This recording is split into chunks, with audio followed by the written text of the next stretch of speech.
Warning, by viewing this live broadcast, you are entering the darkest, most twisted depths of the psyche, both human and inhuman. It's just one of those nights. As twilight descends upon the home of this long-dead creature, she reanimates. See the grotesque visage of the incredible patchwork monster herself.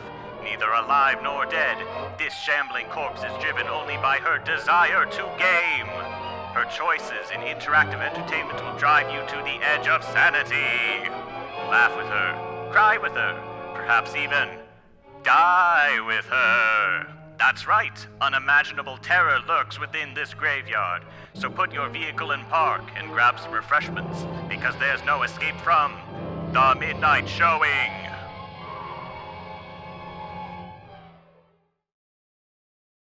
Hi. Oh, cool. It didn't even do the right. Why did it not? Hi. Hi. Hello. Hi. I did the right show. I did the right show. Smile. Smile. Smile. Smile. Hi, everybody. Welcome to the midnight showing. How everybody doing? What the fuck? You've heard of 22andMe now. We're having to unveil 22-month in Kyria. You heard Let's of go. 22andMe. Now we are happy to unveil 22-month and Kyria. Hello. Hello. I just woke up from a nap. I said I wasn't gonna nap. I told Joey that nap is the little death, the little death that takes us all, the little oblivion. And I was right. I shouldn't have napped, but I couldn't stop myself. You are not the guy. Oh, hey, You're it's not working the quickly guy. today. I had All a guy, right. but now I don't. You are not the guy.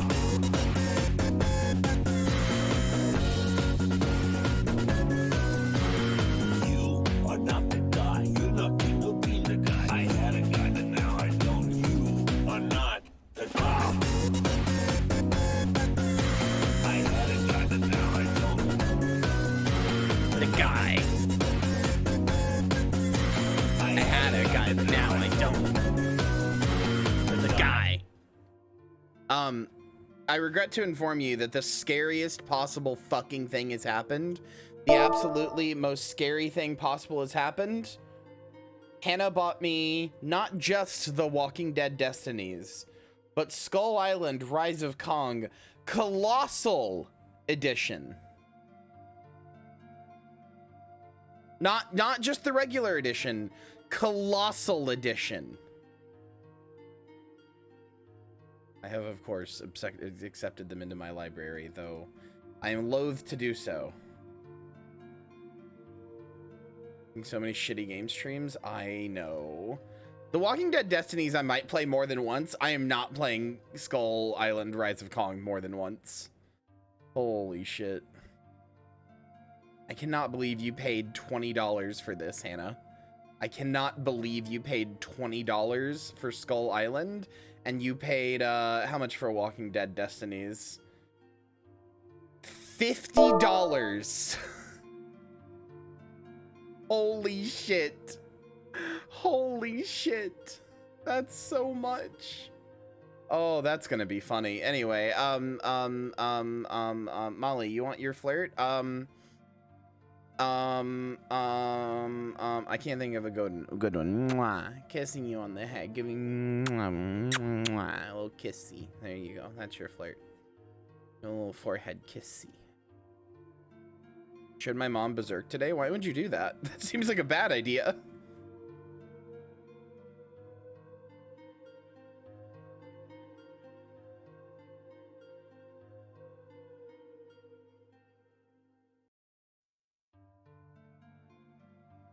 You know how much, or I spent as Mother, much on am I bad the games star to on use the it to Christmas destroy one for tree? herself. Suppose she like Game of Thrones, she would like it, and she did. Oh, I don't know.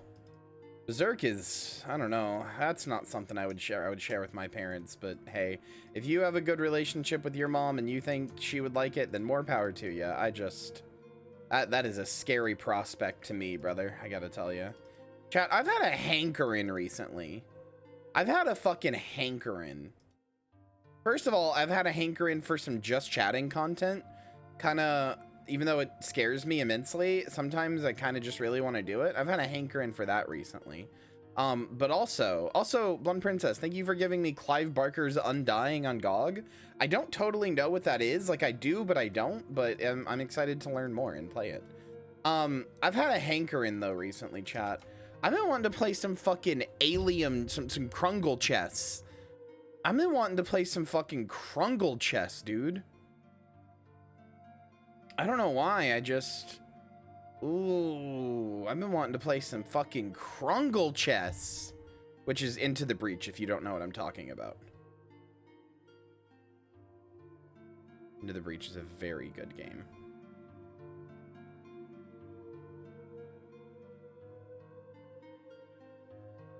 Krungle chess. Wow, Hannah, thank you for buying packs. Someday Kyrie will turn to destroy all humans. I feel it in my heart. Yes, I will. I want to. Bad games deserve only the best zombies to mock them mercilessly. This is true. This is true. Another $500 in commissioning art for myself for Christmas. The video about spending $50 in the game. I mean, it's still a lot of money, but I get you. I think Hannah's point is more so that it doesn't deserve to cost that much because it's so bad, which I would generally agree with. Joey did go to boot camp today. One of many days. Why, Hannah gifting 5 packs? What the heck? What the hell? What the fuck? What is that animation? That's a terrifying little animation. Chat, go get your 5 packs. Also, I was gonna do this for Christmas, but I forgot, so I guess I'm gonna wait for New Year's. But I'm gonna do a really, I apologize, Hannah, because you literally just spent money, so I apologize to say this right after. But I'm gonna do a big discount on packs on New Year's. I'm gonna do like a 50% off discount or something. And it's gonna I'm just gonna have it like pinned at the top. We're gonna do a 24-hour New Year's stream, starting with the well, maybe starting with the game awards and the graveyard awards rather and stuff.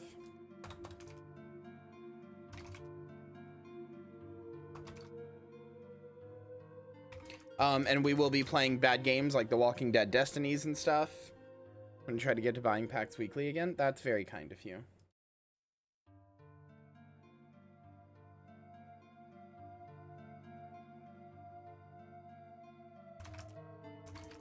Love seeing you play trash, yeah. Should I be ready to play some Lethal Company? Maybe. Potentially. Potentially. But yeah. I am excited today. I'm hoping we will finish Alban Wakey 2. And yeah. I don't totally know if we will, but I'm really hoping we will.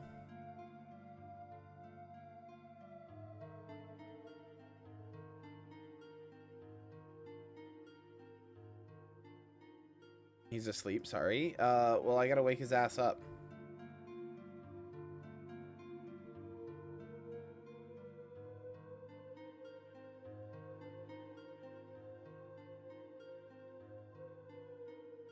Hopefully the server is fixed by then.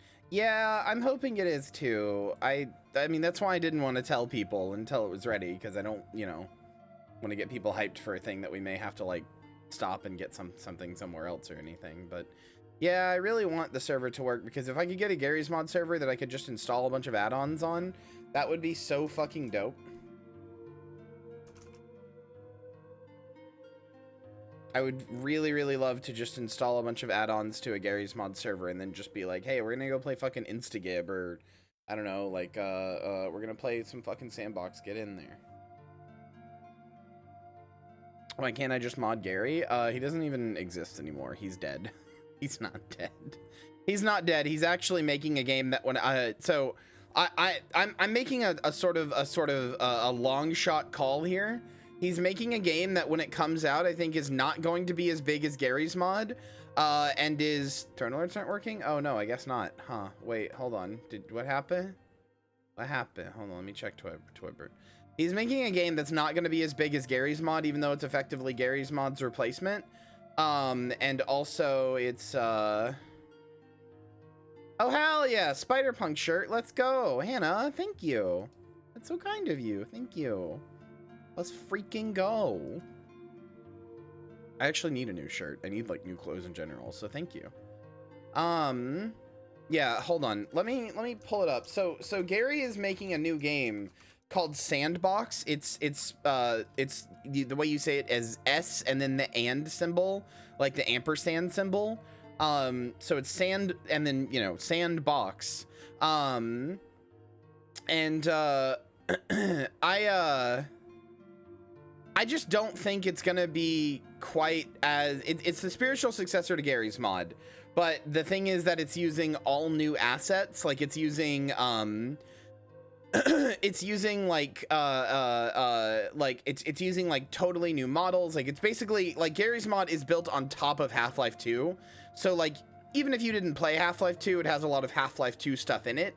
This is using like its own props, its own everything. It's being done with like all this extra stuff. You know, it's ostensibly not tied to source the way that Garry's Mod is, right? It's still gonna have a lot of similar props and stuff, but they're all made in-house now. It has this like citizen model. I think they're called citizens, and they're weird little bean-looking guys. Generally, it's got a lot of really cool stuff. Oh, and the way the engine is, I think it's in Source 2. The way the engine is, yeah, it is in Source 2. The way the engine is, though, you can literally like program any game in it. Like you can make like a Half-Life 2 style deathmatch, or you could make like a fucking like Vampire Survivors clone. Like you could literally not make any type of game in it. There is no limit to what you can make in it. Like it is not bound by any of the stuff. You could fucking make Pong in it if you wanted, and not like a weird Pong that moves like 3D models or whatever. Just actual Pong. The Arby's Fairy just put away $25 into the Zompiggy. Hamburger, hamburger, hamburger, hamburger, hamburger, hamburger, hamburger, hamburger. How many times did you put that word? Oh, okay, you put the emoji. I see. But yeah, it's gonna be, Sandbox is gonna be really cool and gonna be really, really good and interesting. There is kind of a problem with it though, which is that he has explicitly said that he wants to base it on Roblox's model of like content creation, where like people can like, you know, sort of like make game modes, and it can be like this thing that they put a lot of time and effort into. And when you load into a game mode, you're basically loading into like your own little version of that game. Like it's not Sandbox, it is like effectively its own game. Ivy, thanks for the resub. Just resubscribed for 11 months. But you know, that's also gonna have all of the problems that Roblox has with, like, you know, effectively child labor and all the other kind of stuff. I don't know. I think it's I have this very deep, uncomfortable feeling that it's gonna be an incredible game with a lot of really cool stuff, and it's super gonna backfire on him. Because of how he wants to do the like monetization type stuff. But I hope not, because if it's the true successor to Garry's Mod that it like seems like it's supposed to be, I'm gonna be really excited because it looks really good.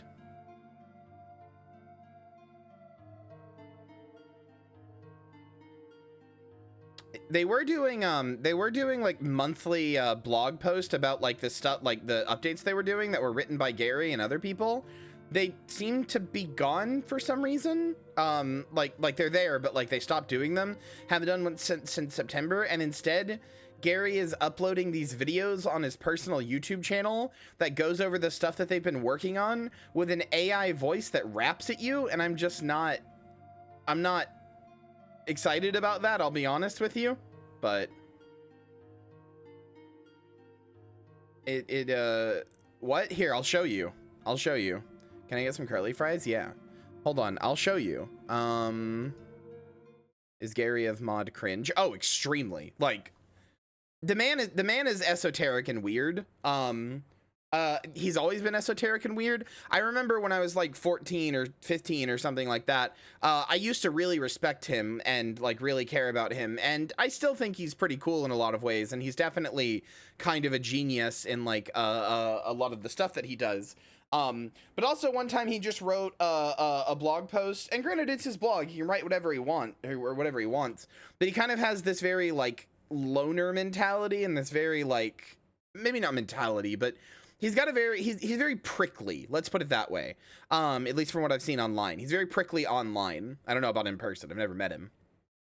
But he's also just kind of weird. I remember reading a detailed blog post about all the masturbation machines that he had bought and like tried out. It was very funny. He's like, Here, this blog post is going to be about all the jerk off toys I tried.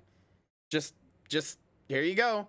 In between two things about Gary's mod, here's all the jerk off toys I tried. Oh, and then the next post is about like how much, you know, it's cool to be like a dad. I mean, it's his blog. He can write whatever he wants. It's just weird. He's a weird guy. Anyway, let me show you what I mean when I say rapping AI. No, he's never really done anything transphobic as far as I know. So these are like the sausage guys that are made in the thing, but like he's showing off like that this has ragdoll work. But you hear this like weird rapping? This is how all of these are. It's an AI voice just rapping. I don't know why he's doing it this way. There used to be these really nice, like, detailed blog posts about, like, here's how the entity... Oh, Renoko, thank you. 5 subs. What the hecky? Here, like, there was these nice blog posts. This one doesn't have any images. Let me go down. Yeah, like, there was, like, this. So, like... he even shows this really cool thing. So he's making a thing for Sandbox called Asset Party, where asset.party, where you can just like upload a model there, and then you can just drag that model from Chrome into your editor. Like when you're making a game, like people can just upload models there for free and like textures and stuff like that. And you can just drag it into the editor. That's insane. That's like genius. That's like John Carmack, like early 3D genius level work. I'm not joking. He is a legitimately insanely good programmer and also like very innovative when it comes to thinking about this stuff. He's really good at his job. He's just also the type of guy who thinks it's funny to call new players minge bags, which, you know, is a vagina and then the word bag. Like, he's just a weird guy. Oh yeah, it also automatically generate when you upload a video, it automatically or when you upload a model, it automatically renders a video of it that's used for like a preview. So like, you know, like when you hover over it, it'll show you what the item is. It just automatically generates that. You don't have to supply it. Mother, may I call you a minge bag? Absolutely not. You can like do materials and stuff. Like there were these nice, well-written blog posts about stuff, and it was really cool. And then now we've just got this.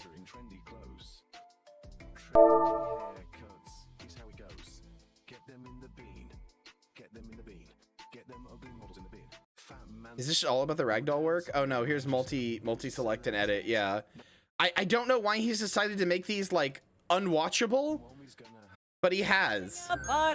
Collide, but had to abandon it because it looked like shit.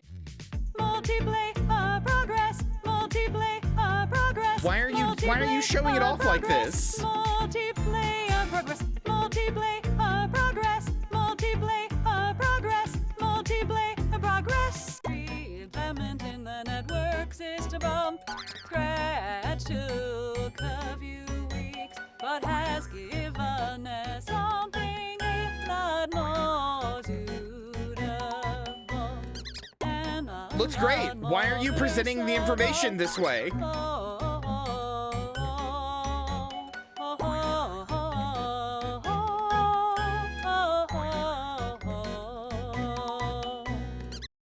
Why are you presenting the information this way? Why are you showing off your cool new game this way? Why?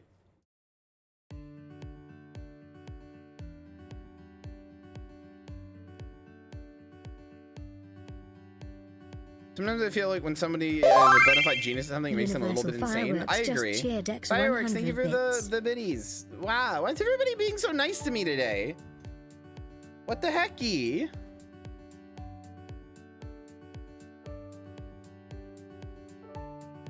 I don't know. Wow, thank you for more bits. Just cheer Dex 50 bits. Yeah, I don't know. Gary is like, I unironically believe. Do you want us to be mean? No, I've been a little depressed. I would like the niceness. I appreciate it. No, I unequivocally, unironically believe that Gary is a genius. Like, actually, I know that like that term can get kind of used a lot for like, oh, this person's like a genius. I unironically think Gary is like a John Carmack level genius. I think like it's harder to see now because technological leaps are not as big as they were before. Like when we went from barely able to render 2D sprites to rendering 3D by planar scaling 2D sprites. Wow. Universal Fireworks Thank you for gifting out a sub. 1 subs. When we went from barely able to render 2D sprites to rendering 3D by planar scaling 2D sprites the way John Carmack did, that was a big leap, right? And John Carmack, as much as I hate the guy, is a genius for figuring out that, you know, that was even a thing, right? Like, you know, that's just unequivocal. He is a genius for that. But like at the same time, I think if he was born like today and started getting into computers today, I think John Carmack would still do things that were like unequivocally like genius level shit, but it would be harder to see because computers are much more advanced. That's where I think Gary is. I legitimately fully believe that Gary is like an actual genius. I don't know if he's like a programming genius per se, but I think he's an actual genius when it comes to like just sort of making this sort of shit. Like I genuinely think he's very smart and very respectable and very like good at what he does, and I you know, I really look up to him in a lot of ways in terms of game development stuff. But man, is he a prickly weird fuck. Why does he do shit like this? Why does he decide one day that this like huge community that like is really important, which is Face Punch, he just decides one day, I'm bored of it, bye, it's gone, without anybody's approval or anything? I mean, even he admitted later, yeah, that was kind of a cunty move, I shouldn't have done that. He just like gets annoyed and is like, this thing sucks, I'm gonna not do it anymore. Just a prickly weird guy. But I am looking forward to this game. This game will be cool. If the Roblox stuff doesn't fuck it up.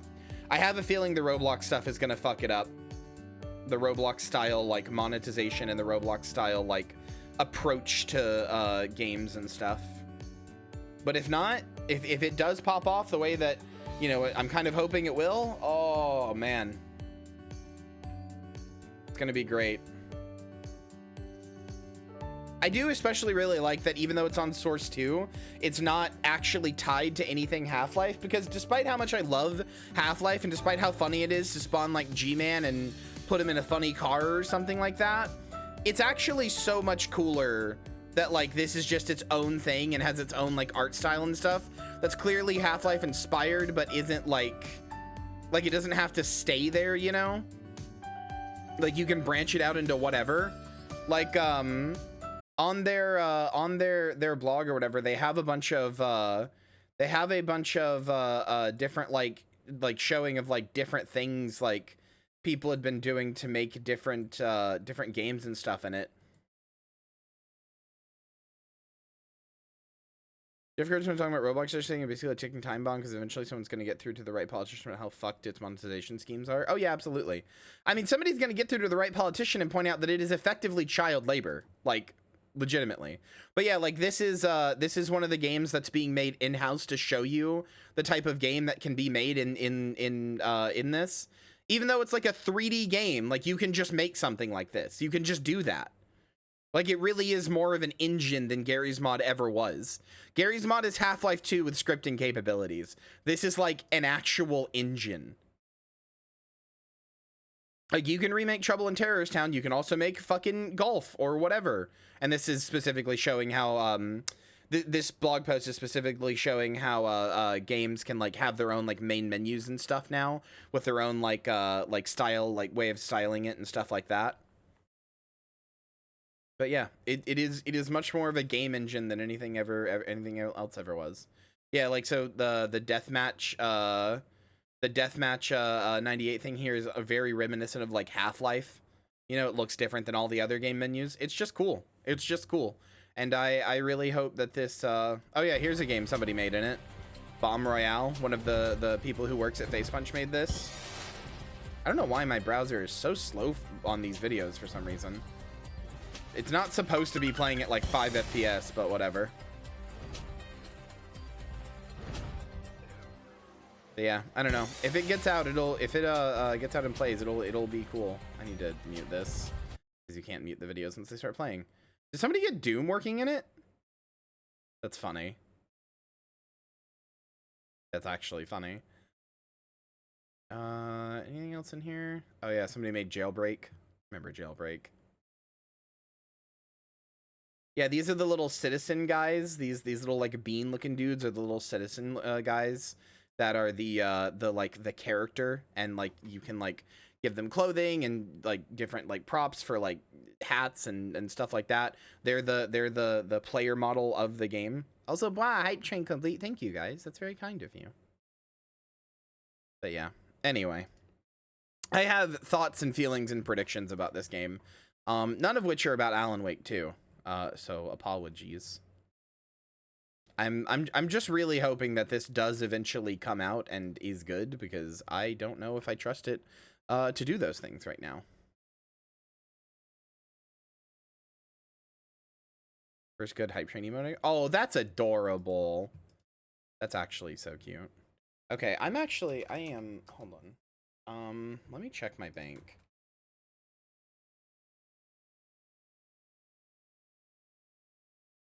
Do I have enough for Arby's? That should have been enough for Arby's, but let me check.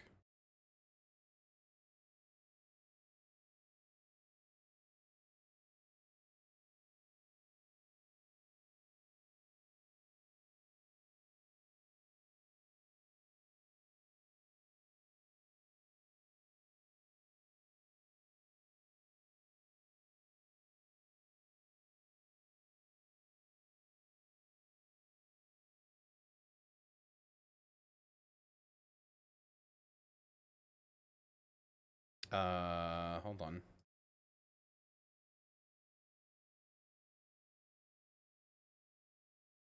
One seckie. Give me a single dollar just for funsies? No, I'm like really struggling with money right now, so no. Sorry.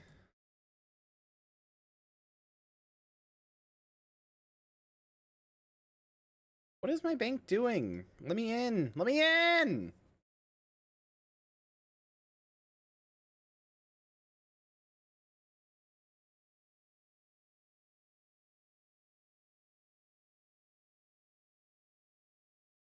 Okay, hold on. Crying directly on Zilk? Okay, you're gonna have to try, or cry. I can't do anything about that. He's getting soggy. He'll live. Okay, that's enough for some Arby's. Okay, cool. I'm gonna get some Arby's then, and I will start gameplay now while I do that. We'll load in. Man, I really loved going back to Gary's mod though. That was so nostalgic for me. I can't even describe how nostalgic that was for I am me. well seasoned from your tears. If I were fried now, I'd be delicious. That's gross. Don't say that. You're well seasoned from like, or from Molly's your brother.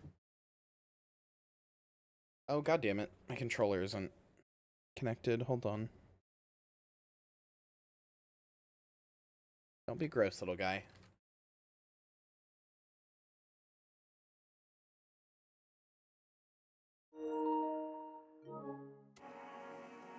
Okay, cool. There we go. All right.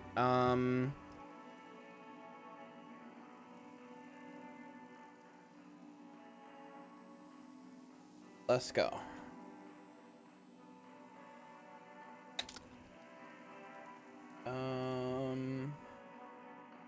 Oh hey, Arby's has a deal. Nice.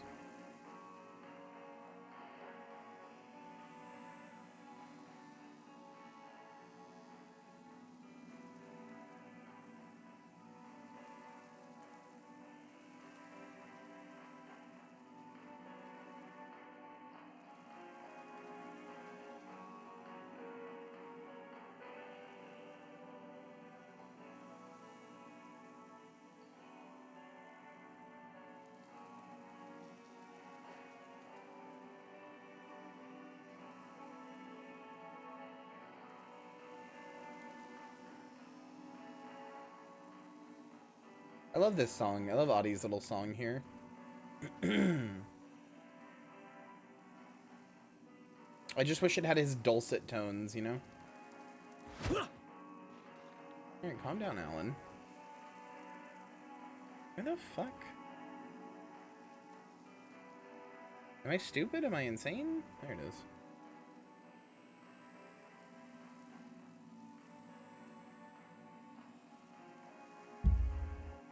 So we finish Albert Awakens from stream title? No, I wish. I wish. I'm desperately trying to get to the point where we finish it, but...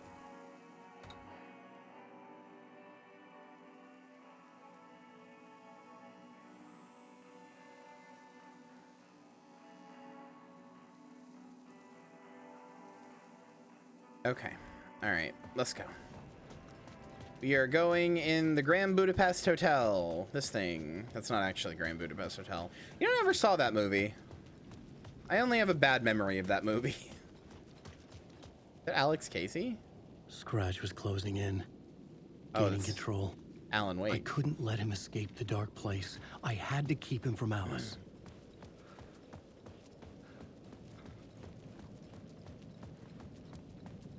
It's probably good.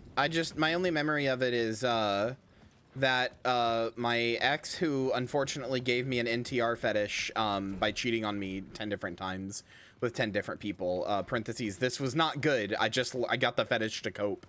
My only memory of it is that she was like, oh, want to go see the Grand Budapest Hotel? And I was like, no, I gotta work that day. She was like, okay. And then she went with a different friend and then they fucked after. So my only memory of the Grand Budapest Hotel is that I got cheated on.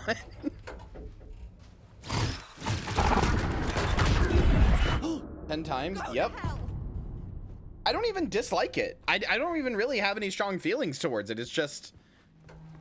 Before you found out, yes, with 10 different people. That was her. Super cool of her. And it began a long string of unfaithful partners after that. Wahoo. It's okay though, I got a fetish to cope with it. Smile.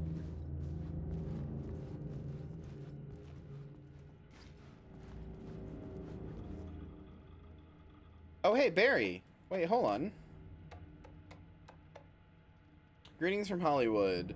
Hey Alice, I'm more of a fish out of water in Hollywood than I ever was in the Pacific Northwest Wilderness. What the Wow, fuck? Hannah, thank Hannah you. Fujisaki gifted.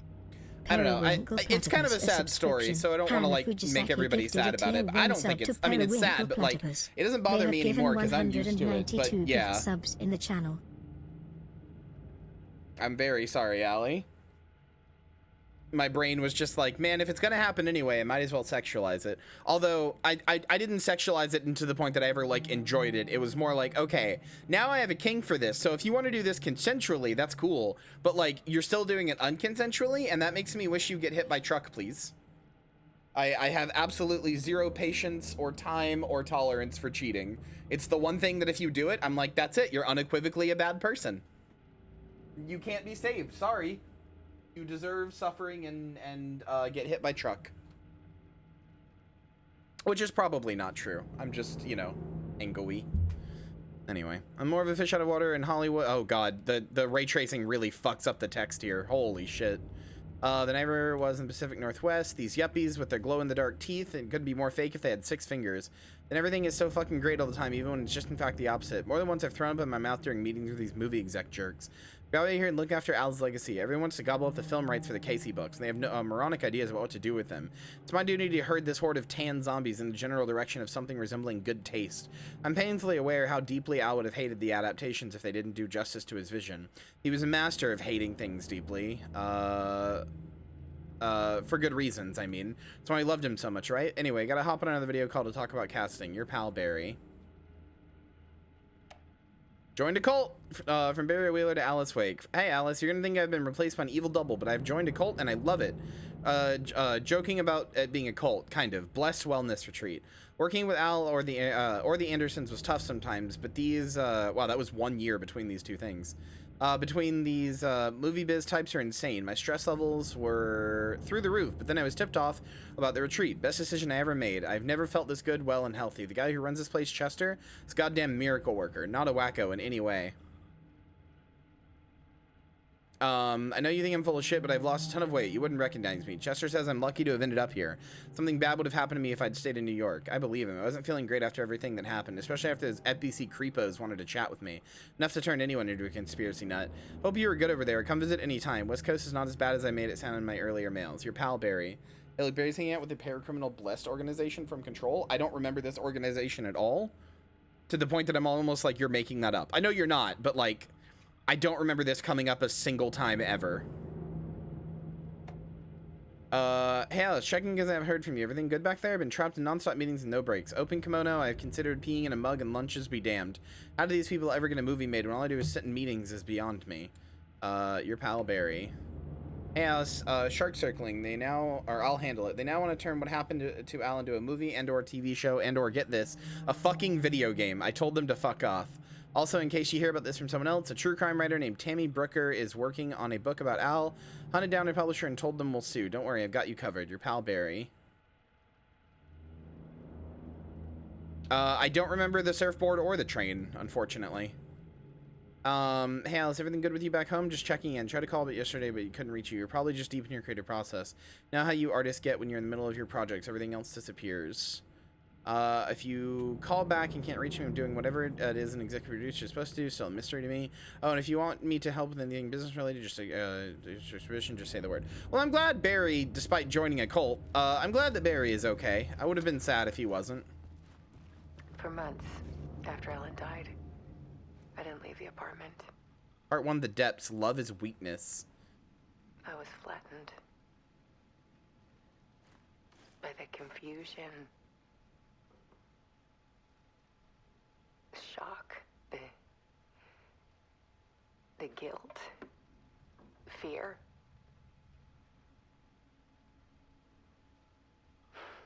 I could barely get out of bed. Barry Wheeler started visiting. He even cooked me meals. You did not fuck my wife, Barry. I couldn't stand the guy when I first met him, but he's a better friend than I gave him credit for.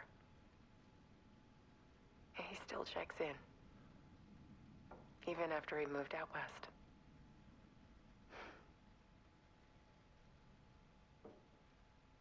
I noticed this says trigger when viewer close intimate. That's interesting. Motion activated TVs. Hi, Chloe.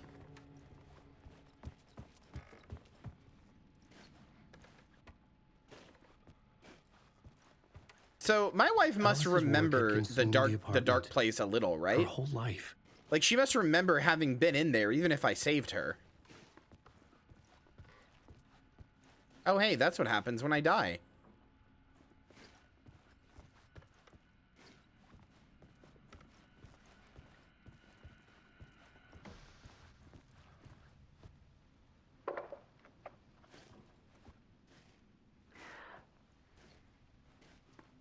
One morning, I saw a deer soar past my bedroom window. It was a balloon of some The one that you can't stop animal. staring at? No, that's a fridge. I don't And remember I looked these out at the things. street below, and I saw a little girl crying. Like losing that balloon had just ended her whole world.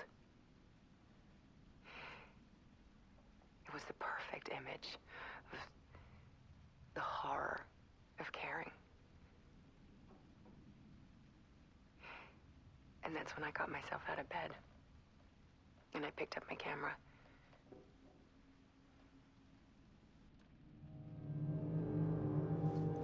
Weakness is clarity.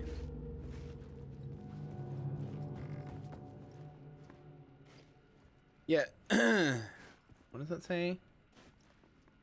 Just need to show a glimpse. Make sure you see what's beneath the surface. Yeah, so she definitely remembers having been in the dark place. Part 3, the search. Clarity is purpose. In the dark. Something I needed to see, to show.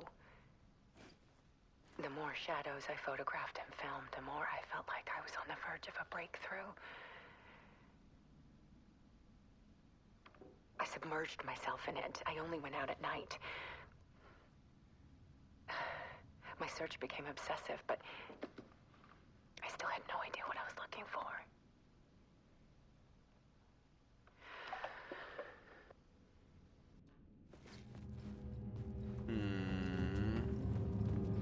These are all part 2 slash or part 2-123. Where's part 1? I needed to get inside the manuscript. Alice had turned the bathroom into a dark room. First time you entered the apartment?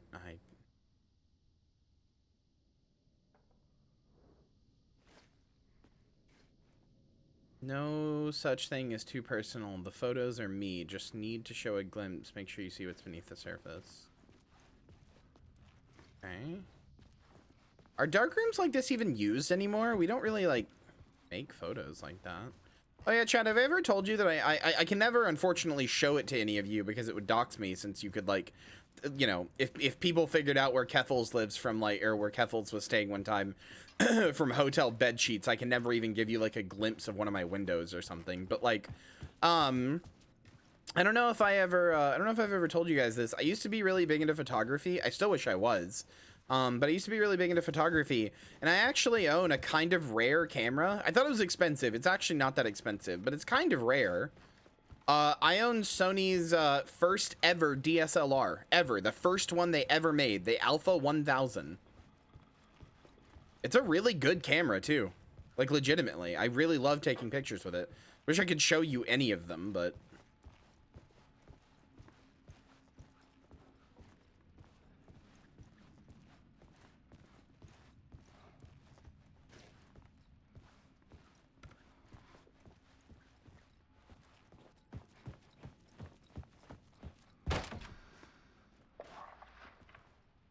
There's a world hidden behind ours.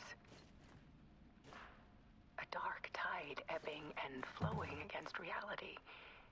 Faces in the shadows. Hi, Paige. How are you? Fear of the dark is really Nice to just see fear you. of what could be, that vast, paralyzing ocean. But photography can freeze reality in a snapshot. It sure You can. put a cage around the infinite and capture it. Ooh, I like that description. I need to prove those faces are really there. Put a cage around the infinite. Oh, I like that a lot. Wait. Maybe a good holiday? Kinda. Purpose is strength. So clarity is weakness, weakness is purpose, purpose is strength. I see. That sure does seem kind of like you're spiraling down.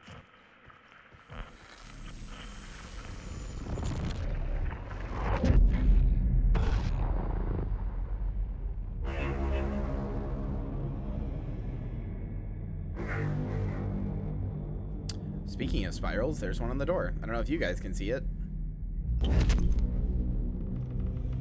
Hey, it's the main menu.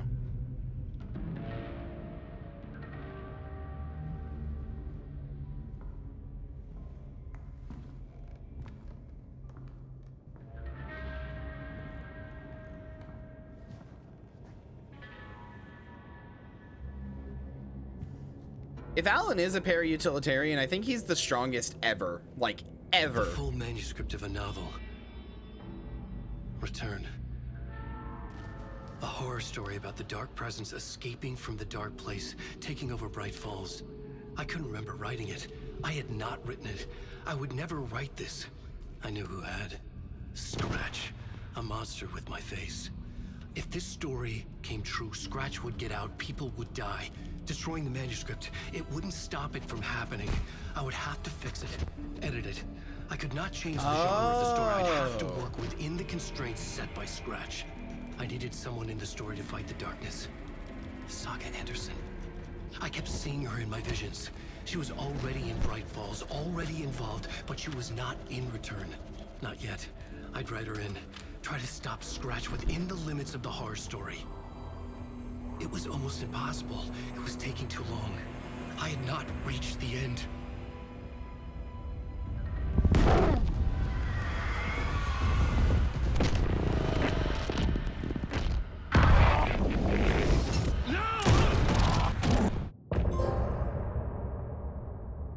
So I had it backwards.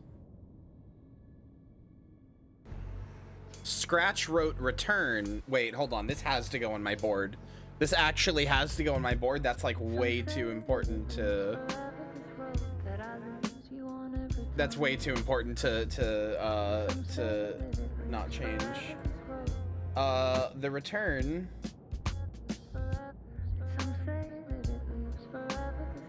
hold on.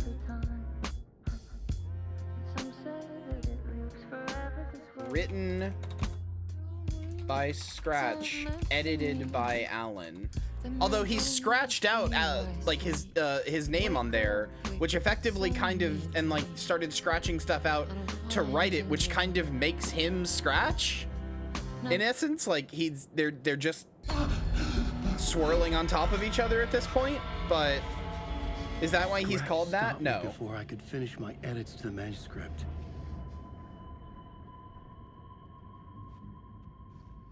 The memory of my edits was already fading. Terrible things would happen if the manuscript came true. Goals Scratch was right. there, at Parliament Tower, undoing my work. He could use the story to escape. He could go after Alice. It's just interesting how much, it's interesting how that effectively turns him into Scratch.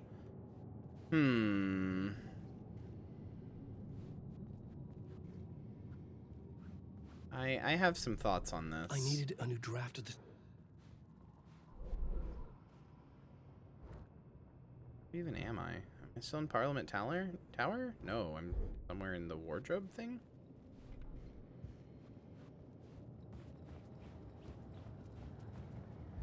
Zane had said we worked on Return together. That was a lie. Scratch wrote Return. I would pay Zane another visit. He had guided me to 2 murder sites. I needed a new one to get back to Parliament Tower. A new draft of initiation. Scratch is called that for a number of reasons, but the biggest thing is that Old Scratch is a name for the devil.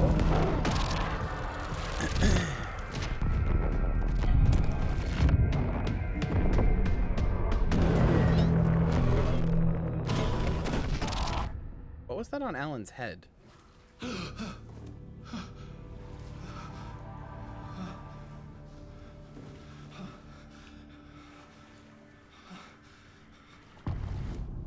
Ask. Okay. Talk to Mr. Door. Why is this place flooded?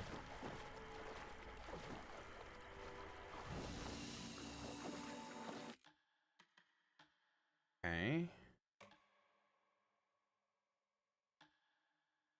Interesting.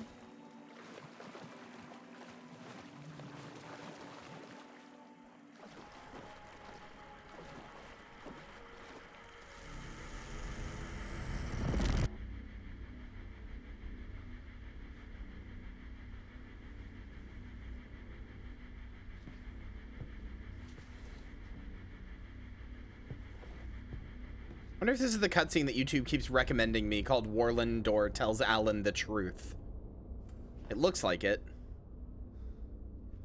I don't know what the truth is or anything. It just keeps fucking showing me that video, even though I've told it to not. I've been like, I'm disinterested in this video. No, this is way too somber to be the music video.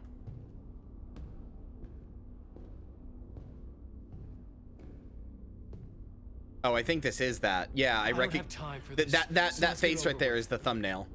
Tell me, was this all fake? A show? No one said otherwise, Mr. Wake. It was to indulge you, but we can stop pretending now. Masks come off. Oh, I wouldn't go that far. I don't even think you know who's under your mask, but you know how to make things difficult for yourself. All these rules, endless, convoluted loops you insist on going through. A lot of talk about loops all of a sudden. You are so lucky, you know. There are so many people helping you. Armies of people. Myself. Your wife. Alice. I need to get to her. She's in danger. She is. Because of you. And so is someone important to me, someone you pulled into this. Tim Breaker? You keep opening doors. Peeking in. Reaching through to get what you want, and that puts you in my path. I don't know what you're talking about. I have to go now. Maybe you will make it through this time. This has gone on long enough. This and our Night Springs. It was a nice distraction. It's time someone gave me a straight answer here. The next time we meet, the circumstances will be very different. And you would do well to return the favor by playing your part. Or stay out of my way, Mr. Wig.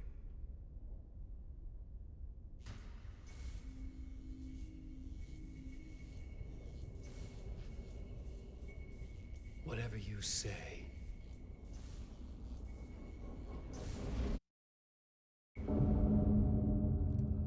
No, Mr. Door is Martin Hatch from Quantum Break. The masks were finally coming off. Was it a sign I was closer to escaping? I had no time to waste. Well, he didn't really tell me any big truths there, but, well, I think he might have.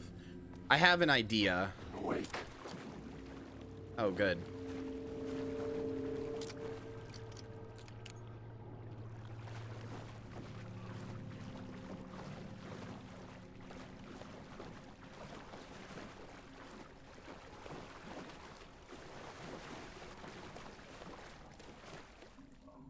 Interpretation of Many Worlds by Casper Darling. No, no. So, Mr. Door might be one of the only people who is as powerful as, Alan is. Why did that thing go away? What? Am I stupid? What was there that went away?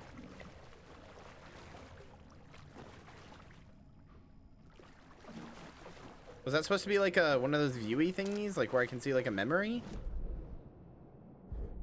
I needed a new draft of the story. One that would get me ahead of Scratch. Initiation. Anyway, Mr. Door, Warlin Door is, in Quantum Break, he's a guy named, Martin, in Quantum Break, he's a guy named Martin Hatch. He's a shifter. A shifter is a person, basically, you know the many worlds theory, how there's like a different universe with all of us in it, but like, you know, there's slight changes or whatever, right? Hi, Ozzy.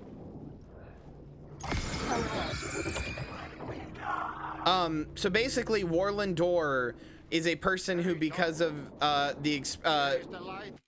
basically because of a thing called Cronin particles, which are particles that are affected by the state of time. One can get Cronin disease, or something like that. I remember what it's called. Basically, it makes you able to control time and dislodges you from the time stream. But because of this, you will eventually slowly go insane and become like a Cronin being or something like that. Hold on. I can't remember all of the exact specifics, but oh yeah, Chronon syndrome. That's what it's called. It's caused by, it's a Chronon-based disorder caused by exposure to Chronon particles. Chronon particles are a type of radiation that supports the Meyer-Joyce field. The Meyer-Joyce field is the name of the space-time field. Good night, Joey. I love you. Thank you for the Arby's. Mwah. But anyway, basically, somebody who's been like infected with Chronon syndrome has the ability to like control their like perception and their like place in like they're in like a quantum superposition basically. So they are out of sync with time. So he's everything everywhere all at once. Kind of. So basically somebody who has Cronin syndrome will eventually become I'm trying to figure out where they are. When somebody who is Cronin active, they will turn into a shifter, which is somebody who has the ability to like use like time powers and stuff. But over time, they will turn into a Cronin disrupted life form, which is like somebody who's experiencing all timelines at once and has kind of become this like shell of a person because of it. So there's only a few shifters that we know of. There is Jack Joyce, who is the protagonist of Quantum Break, who is also Tim Breaker in this game, like Shawn Ashmore. It's the same guy, the guy who keeps like whistling, and we find him and he's got the like conspiracy board about Warland Door. That guy is Jack Joyce. That is like in Quantum Break, it is played by the same voice actor, played by the same face model. That guy is Jack Joyce. In this universe, he's Tim Breaker, but in the Quantum Break universe, he's Jack Joyce. There's also Beth Wilder, who is Jesse Faden. Like those are the same people. But basically, all of them are like anybody. There was Jack Joyce, who is the protagonist of the game and has time powers basically by accident because his brother invented a time machine essentially, and it like fucked him up out of the time stream and gave him Cronin powers by accident. There is Paul Serene, who also invented a time machine and got them somewhat by accident. And then there is Martin Hatch, who got his time powers sometime like long ago when he was a caveman. Like Martin Hatch is one of the very first people ever, like one of the very first humans. He went into a cave and somehow found a natural expression of Cronin particles and gets like Cronin disease from it. But because he's been around for so long and nobody really knows how, somehow he managed to not like succumb to Cronin syndrome and become like the fucked up, you know, monster version of yourself that you become in the end. Like in like which is called a zero state, where you've like effectively you're existing in all realities at once. Instead, Martin Hatch has control over every single version of himself in every universe at all times. So Warland Door, the guy we were just talking to, is Martin Hatch. They're the same person. And he has control over like every instance of him in every universe everywhere. Like kind of like Everything Everywhere All at Once, except more like as opposed to like taking the memories of it or the abilities or whatever. It's like he is simultaneously in control of all of them at once. If he takes a step forward, he takes a step forward in every reality at once, but he is like, you know, like he's like able to like control and hold conversations and maintain himself in everything, which makes him, of course, one of the most powerful people like in existence. At the end of the tunnel. Would he be a hive mind? No, it's all one guy. You're not understanding. It is all one guy. He just has control of every single version of himself. They're all him. It's not a hive mind of people who think differently. They are all him. He just has control of them. Imagine if, like, when you moved your arm to the left, another you in another universe did the same thing, right? He can do that in all universes. He can just be like, okay, I need to be in universe 700 now. He exists across all universes and is in control of every version of himself across all universes. He is a quantum super being.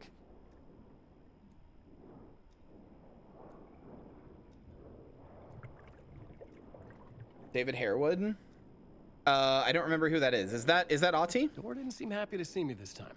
Hearing the master is the root of wisdom.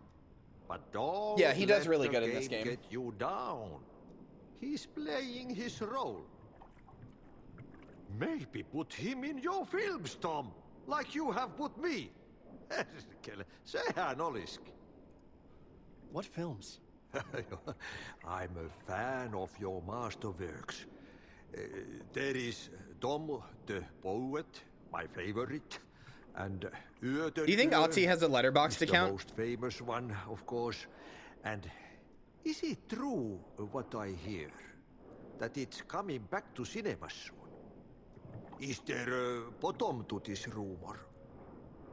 I think Ahti has a Letterboxd account, but he just leaves reviews that are just like good, bad, it's shite, Like, he just leaves very, very short reviews. Like, yeah, this one's good. This one's bad. He's the guy who left the review on Harakiri that said not funny. I need to get back to my apartment. Can you help me? Well, plan is half done. You asked me to make sure you won't forget mikä se valokuva oli? The light pictures. The photos your artist wife took. They are waiting in the shoebox in the basement. What you leave behind, you find in front of you. Okay.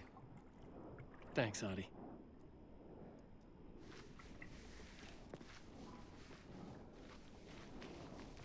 Yeah, the only beings who I think might be more powerful than Alan are Ahti and Mr. Door. In the cinema. I think Ahti is like legitimately like one of the like creations of like, or like the creators of like the actual literal universe itself and like all existence. Potato at a time. Just remember, Tom, the brave will eat the pea soup. Because based on some of the Finnish like mythology that I understand about Ahti, he seems to literally be like God, like capital G God, basically, but like God of everywhere. Hey, hold on, my food here, one seckie.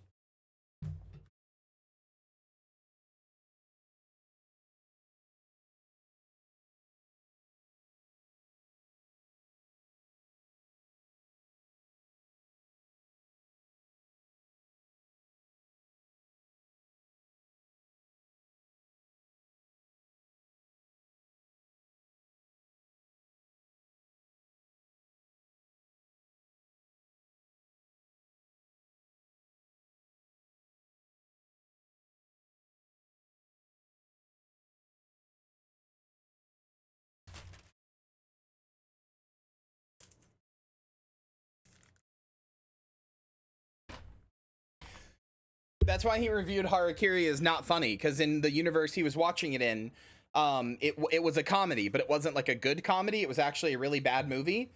And so he reviewed it as not funny, but it just leaked into our universe by accident. That's what happened. I'm canoning that now. That's just true.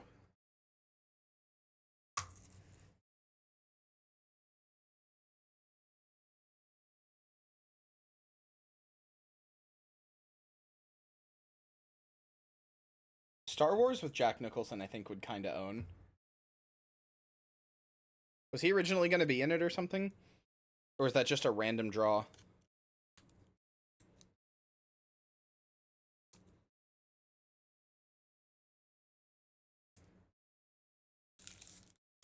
Nicolas Cage, Aragorn, Lord of the Rings. Was that going to be a thing?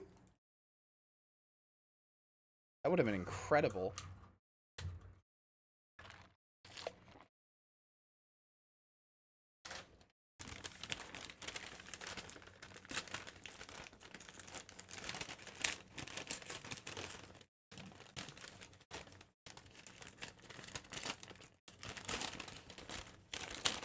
I wish we had gotten that version. Orlando Bloom kind of stinks.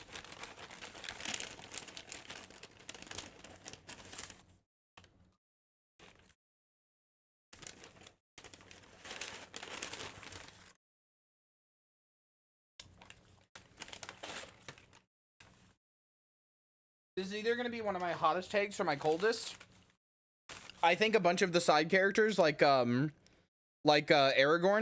in Lord of the Rings are kind of wasted and kind of really boring because it's so much about the hobbits and Gandalf and kind of the guy who's like the king or whatever, the secret king, the night elf guy, not night elf.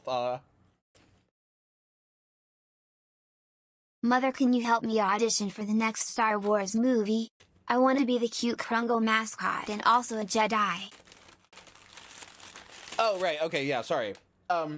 It's so much about the hobbits, and then like the last movie is so much about Aragorn too, that like I think people like elf guy, like Orlando Bloom and dwarf guy and everything, Gimli and hold on, don't tell me. Gimli and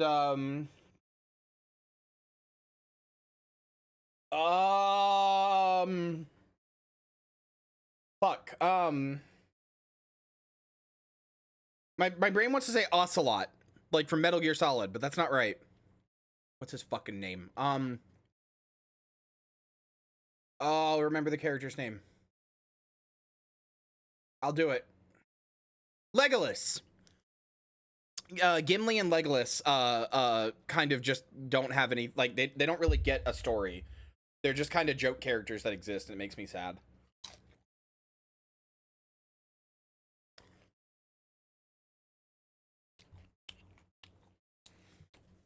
Well, yeah, we have no idea.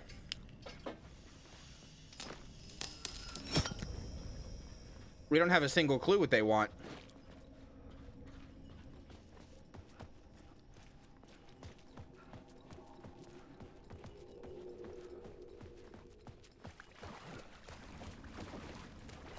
I would find Alice's photos in a shoebox.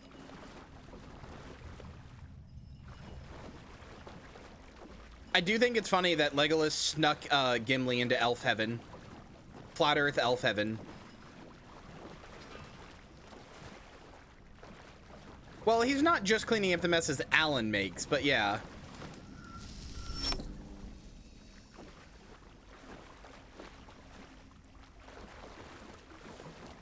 Wake. Wake. Get out of here. Wake.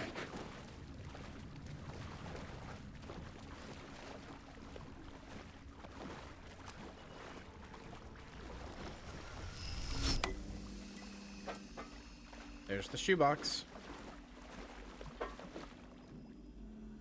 Hey, it's the clicker. A bullet of light to push the darkness away.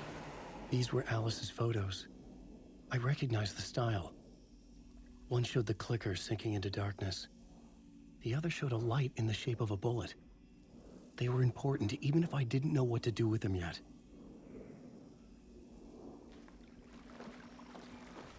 Is his ass gonna have to shoot Mr. Scratch or no, yeah, I almost said Dr. Scratch, Homestuck moment.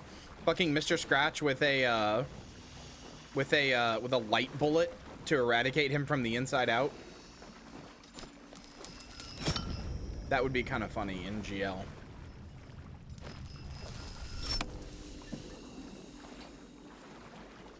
Wake. Nintendo had it right all along.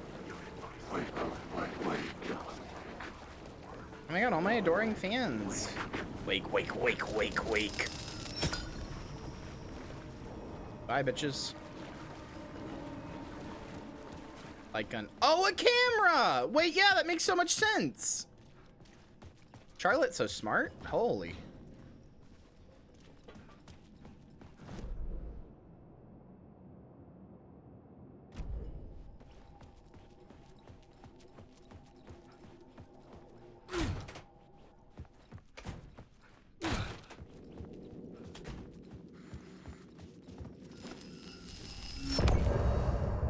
Oh, okay.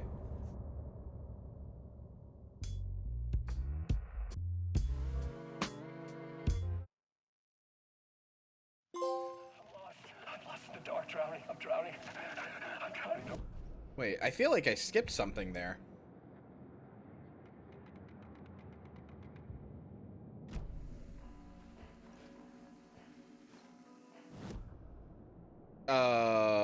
Did I skip something, Molly?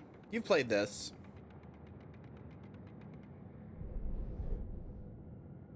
I'm lost in the dark, drowning. I'm drowning. I'm drowning. No way out. There's no way out. Sinking deeper. This is hell. I'm in hell. I died. I wish I was dead. Let me die. I just want to sleep, please. Let me sleep. I'm so tired. I just want to go home. I've written so much. I write. There's nothing left. It's all gone. I don't know how to write. All the words are gone. There's no more words. Where do they go? Did I eat words? I don't recognize these words anymore. Are the words moving? Oh, this is familiar. Oh, why is this familiar? I've been here before. Have I said this before? I've read this somewhere. Where am I? Who am I? Alan Wake. Wake? That's a strange name, eh? Wake? That sounds like a character's name. What, I write that name up? I make that name up? I don't want to be a character. I don't want to be the story. Just write me out of the story. these words down your throat. Make you choke on these words. Oh, I know the words. Secret words. You can't take the words. I eat the words. These are my words. Stop using the words. The words. Culture the word. This isn't your story. It never was your story. The story is a monster. The story will eat you alive. The darkness is coming. The darkness inside. This is my story. You're in my story. Get out of my story. You are a character in my story. You can't stop the story. This story will go on forever. There's no escape. You will never escape. You will drown here. You're stuck in a loop. You don't have a clue. You're lost. You lost the plot. I'll show you.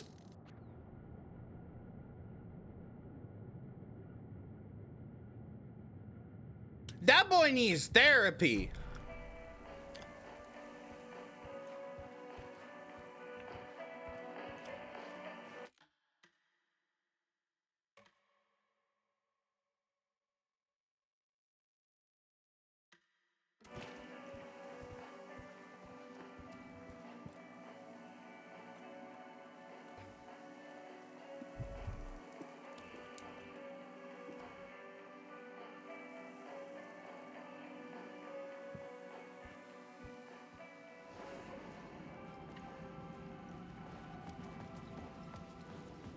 Yeah, no, this is definitely about the creative process. To get to Parliament Tower, I needed to find a murder site. Zane would know where to find one.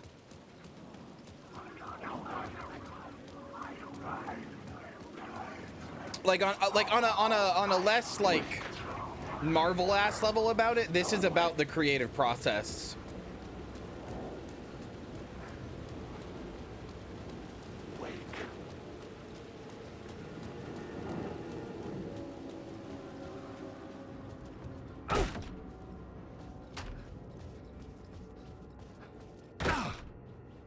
Zane's room, 665, was upstairs. The elevator would take me there.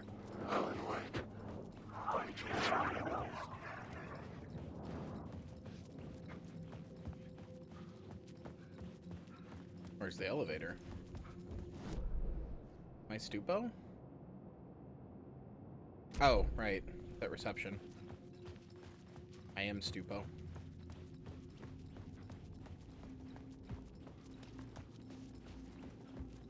But yeah, no, this is definitely about the creative process being like a subsuming, like, I mean, it makes sense that this game took 10 years to come out, too. They had to have felt like this writing the game over and over and over. Like, you know, think about it. You write this game. There's actually a version of, there's a version of this game. Let me show you a version of this game from, like, 10 years ago. That was just going to be Alan Wake 2, which was just going to be a sequel. Hold on. Let me find it.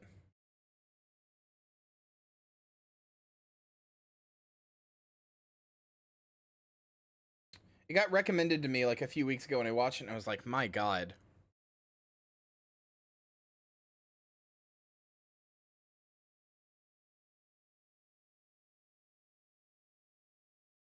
God damn it, where is it? Unfortunately, I can't find it because it's all the IGN stuff is the new stuff. Where is it?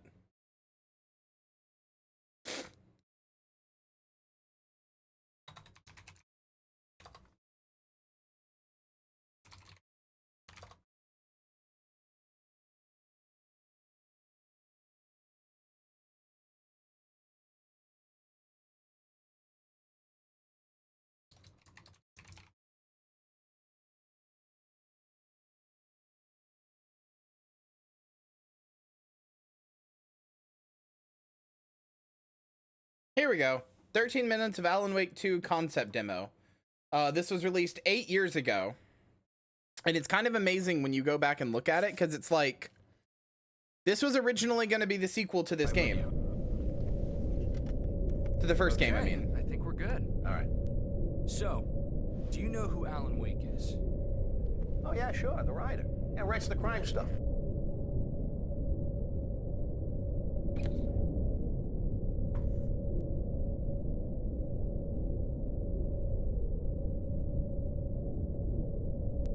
Adam, gotta warn you though, it's pretty nasty. There's a lot of like Remedy blurbs here that talk about stuff too. I know the rules of the game. My specialty is fiction that can change the world. Words of power that can bend reality to my will. Like, imagine how generic a sequel this would have been. Imagine how much more generic of a sequel this would have been. But instead, they kept tinkering with it, and Sam Lake wasn't happy with it. So then they made Quantum Break, and they made Control in the interim. They made these other games in the interim, right? And they kept tinkering with this game over and over and over. It must have felt to Sam Lake and some of the other writers like this process was like a subsuming thing, right? Like, you're drowning in what is Alan Wake 2. What does it mean? And it just keeps getting bigger and bigger and bigger. And, like, you know, now you're adding stuff from the FBC and you're adding stuff from Quantum Break, and it just keeps growing and growing into this huge thing. Like, the gameplay of this demo, this is just Alan Wake 1 DLC.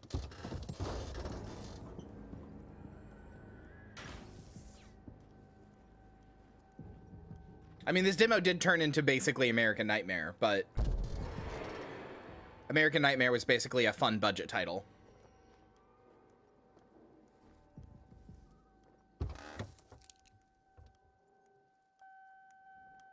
In fact, there's actually an enemy from American Nightmare in this. Hold on.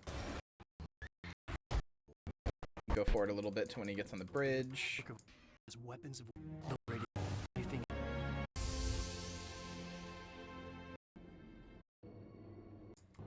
to come true. Those on the Here's the one.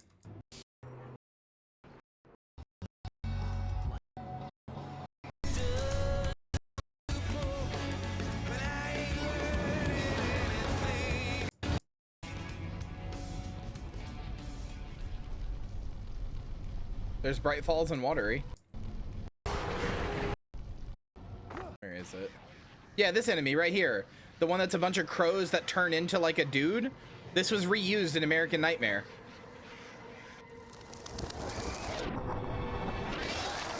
Like, this ended up becoming American Nightmare. But imagine how much worse of a game Alan Wake 2 would have been if it came out a few years later and was just this, you know? Like, I love American Nightmare, but imagine if that was Alan Wake 2, you know? Like, something like that scale and that level. It would be a lot more disappointing than something like this, you know?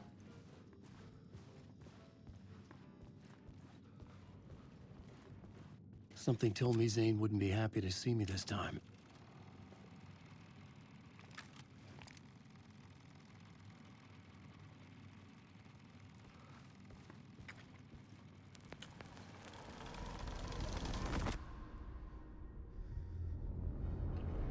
Whoa! Hey, you can't shoot Zane, that's you! I'm in control now. The second you try anything, I will shoot you in the head. Scratch wrote Return, not me. You're a fucking liar. You'd given up. You stopped writing. You said it was too dangerous, that we didn't deserve to get out. And then he showed up. Scratch. He promised to write. To get me the hell out of here. He was magnificent. A visionary. I mean, it was art. But then, when he finished, he took Return and left me behind. It's still here, and so is he. I know I fucked up. But you can still catch him before he gets out, before he gets to your wife. When you get to him, don't hesitate. Kill the bastard for what he did to us. There's a murder site in my cinema where my film Nightless Night is playing.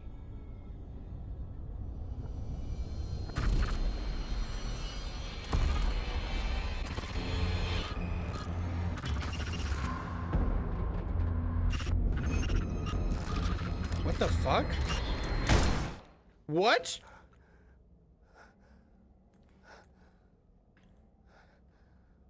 I told you not to try anything.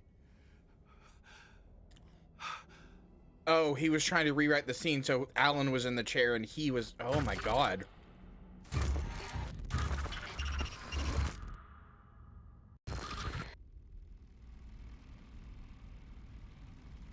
Alright. Goodbye, Thomas Zane. Oh, mercy. Thousands have gone missing. Beyond the labyrinth of me. When you're lost in your own company. And cut! Oh. Now that is drama.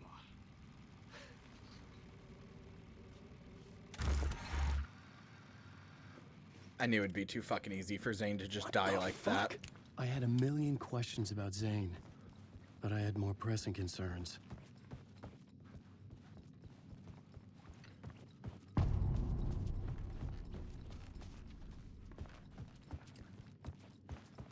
I had to find the movie theater Poet Cinema. The next murder site was there. Zane had created the film in tandem with Return to escape the dark place. Yeah, I'll bet he did.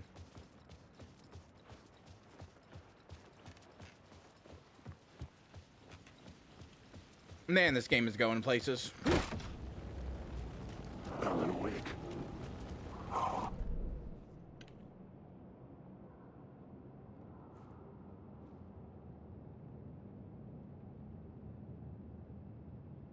Poet Cinema is down here by the car wash.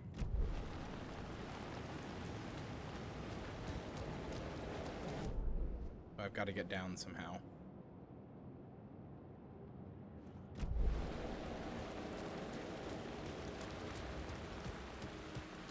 And I don't remember how.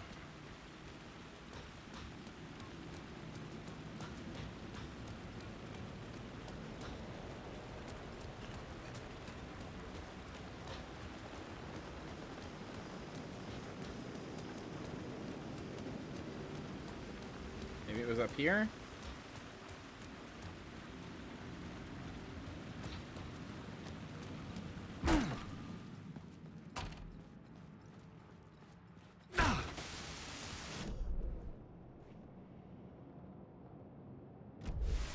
Maybe?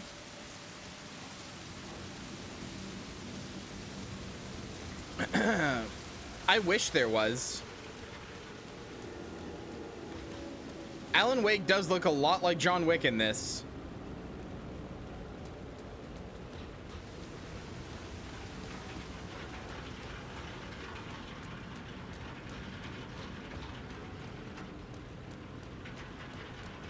John Wake.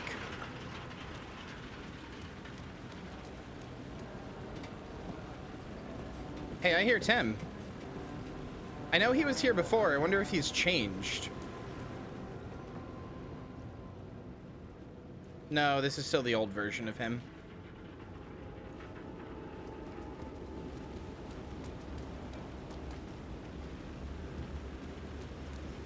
Wake. You're stuck in a...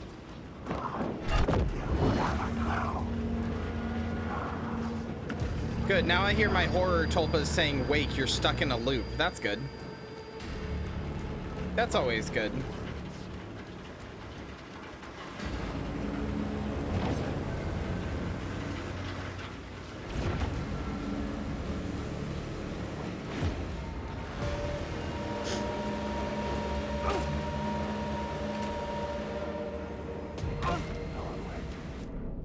If Bruce Campbell had done Johnny Silverhand, I don't think there's any earthly amount of money that could have stopped me from playing 2077.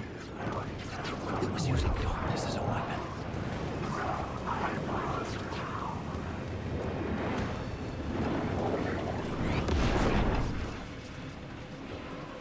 Something just hit me while I was climbing down the ladder. But it made a sound like a flashlight. Or like a camera, rather. Which is interesting because that's light. That's not darkness. They shouldn't be able to use that as a weapon. Son of a bitch, leave me alone. The story is a monster. I don't know how to get out, dude.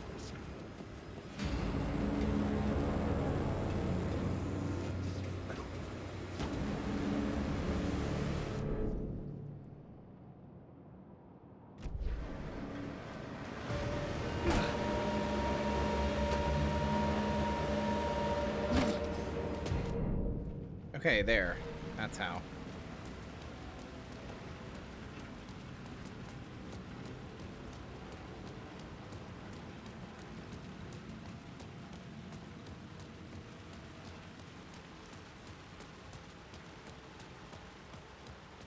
There was no longer any sign of Casey in the alley. Things kept changing, gaining momentum, moving towards some obscured escalation. Wake.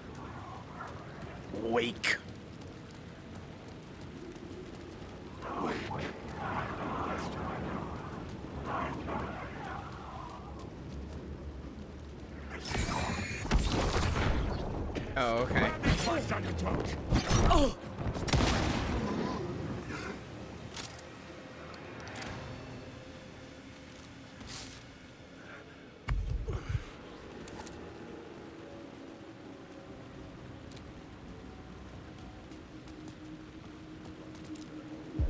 Inside this messy maze of blood trails I was chasing the cult through, I ran into the filmmaker. Oh, hi, Casey. Thomas Zane, an esoteric bohemian with a hard-on for acts of cruelty performed in the name of occult nonsense. A director wants to control every aspect of the world in their films. Is the cult leader any different? Was Zane just another alias for Scratch? There was a rumor that Wake and Zane had been working on something together. I was going to get the truth out of Zane with whatever means necessary. Well, Scratch is not. Scratch is part of Alan, and I suspect that they may even potentially be the physically same being. Scratch might like overtake Alan. I'm not totally sure.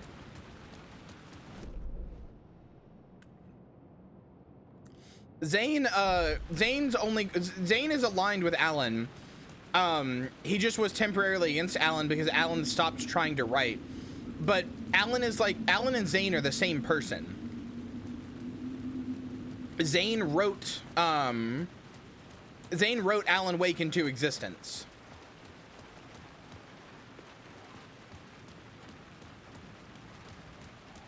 To effectively be reincarnated through him.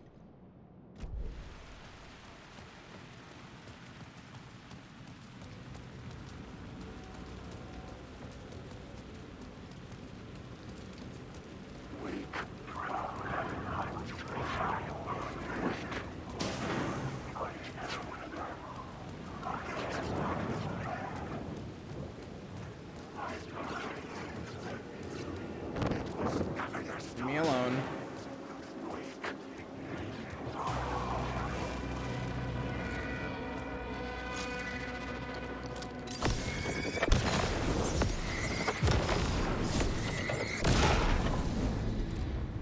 No steering, no words, no control.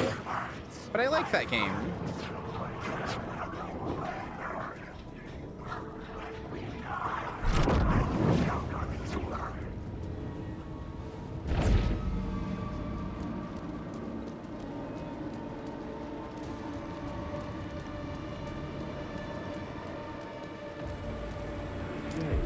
Something kept me going.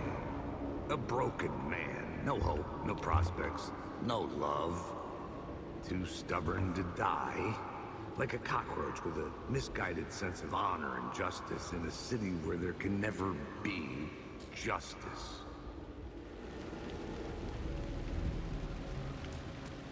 Man, if you listen to like neo-noir films or whatever, fucking New York is literally the worst place in existence. It just sucks shit all the time forever.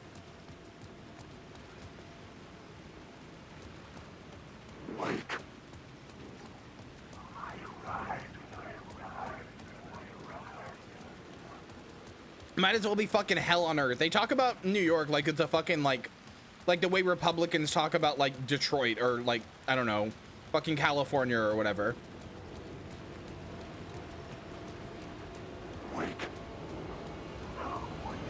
Pure crime and heartbreak and pain and everything else all the time. This is just starting.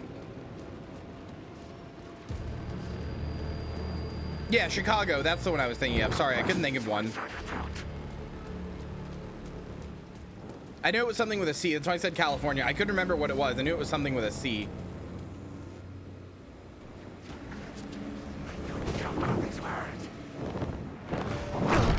Will you fuck off?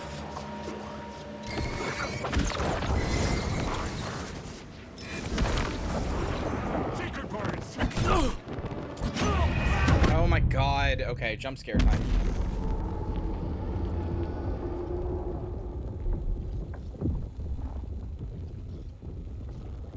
Cursor, I regret to inform you, I know so little about sports that I don't even know if you're lying about those teams being, like, it being the home of those teams.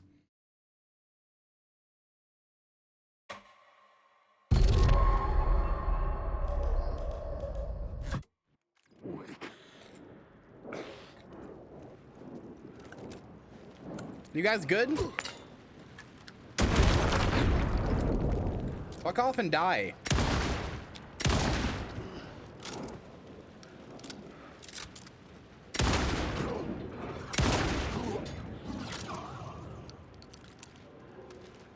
Cool that their AI just glitched and they were just standing there.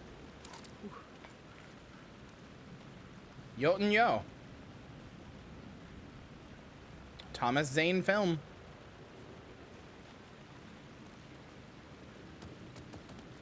Any large city Republicans like? Florida, because it's run by Ron DeSantis. Here's all the Casey films. The cinema lobby was a gateway to other realities on the silver screen. I could set a scene here.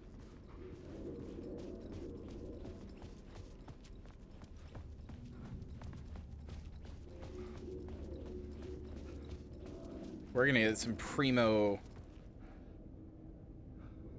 Casey action. I can feel it. Or more. I felt like I'd been on this case looking for the cult of the word for a lifetime or more. The only case I'd ever been on. They would surface from the dark with their depraved acts of violence and fade back into the night, leaving behind bloody crime scenes and clues heavy with obscure meanings that led nowhere. Arriving at the cinema, I felt a monumental, terrifying revelation trembling before me, ready to open its jaws and swallow me whole. This place had significance to the cult. There was something to use there. Of course it did. And now somebody in chat's gonna hear, open jaws? Probably Charlotte. Open jaws? Swallow whole? Oh, vor? You carry your monsters with you. I know how y'all work. It's in you. You're running right back to it. A loop. I have to stop. Stop running. Stop writing. I won't put another word. It's too dangerous. Only horror comes out of it. People get hurt. I'll let the currents of this ocean wash me away. But what if I forget why I stopped? What if I forget I stopped at all? That is fucked up. If that happens, I'll start writing again. Did I stop writing at some point? I can't stop. There's too much at stake. I wonder, I'm now curious if,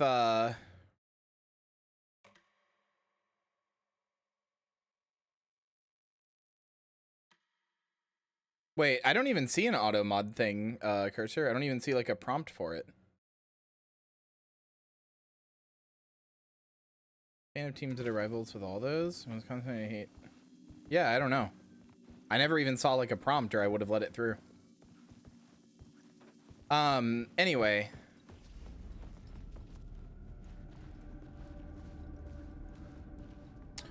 I wonder if Alan wrote in some rule that he can't escape because he thinks he deserves this torture, and he thinks if he gets out he hurts people.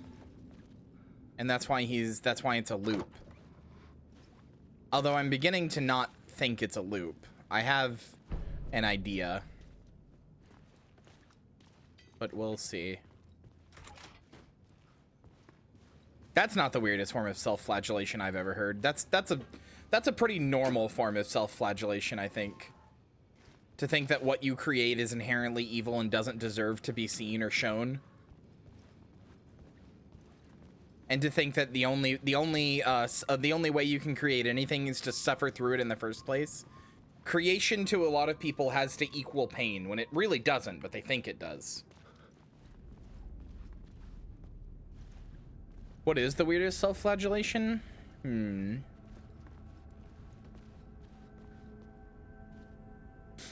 I think the weirdest form of self-flagellation I can think of is the type of self-flagellation where people will like, I'm trying to think of how to explain this.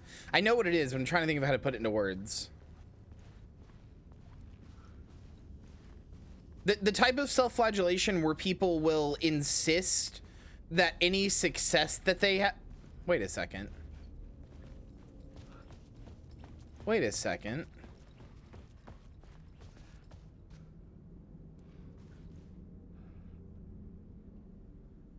This is the lobby of the FBC.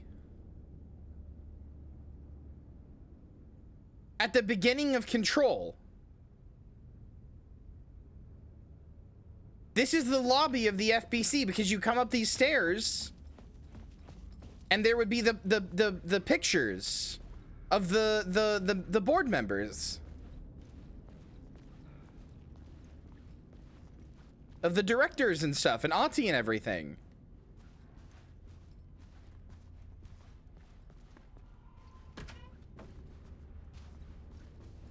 Huh. Okay. I actually don't know if that's just a repurposed asset and like they changed it a little, or if that's what, I don't know. Anyway, I think the weirdest form of self-flagellation is the one where people insist that like if a good thing happened to them, it was like a mistake, like they're like divinely supposed to suffer. Like if a good thing happened, it was a mistake, and if it wasn't a mistake, then it was just, you know, luck and it won't happen again. And actually it's a bad thing that it happened. Like where like you've convinced yourself that you were divinely supposed to suffer, so nothing good can ever actually happen, even when good things happen. You've created your own hell. Like, congrats, you were sad and suffering because you made yourself that way. There's nothing anybody can do for you but you. You have to break out of that. That's the weirdest one I've seen. That's the one where I'm just like, why? That's just not how it works. Like, just think about it logically. That's not how it works. That's not how reality works. Was the murder. I had to find my way. I feel called out. I'm sorry. It's just never made much sense to me. Like, just thinking about it logically for like a second, it's like, you're not, you know, like the main character.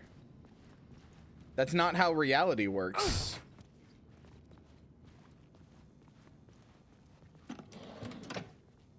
Good things and bad things happen to all sorts of different people. It just is the weirdest kind of self-flagellation where people insist like them are just being tricked or mistaken. It's weirdly condescending towards people that care about you. Yeah, I mean that one too. That one usually goes in hand with the other one that I was just talking about. But yeah, where it's like, oh, like oh no, you don't actually like me. We're just like, where you'll see. Actually, you actually hate me. It's like, no, I like you. I want you to just listen to the words I'm saying. You gotta accept that, hey, I when I say this thing, I mean it.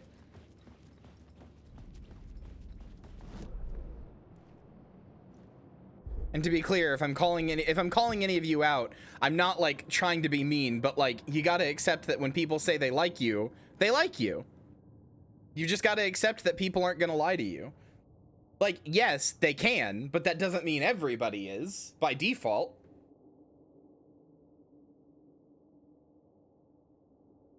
I mean, and yeah, and like Ivy said, it's a little condescending. It's like, oh, you know what I think about myself and my wants better than me?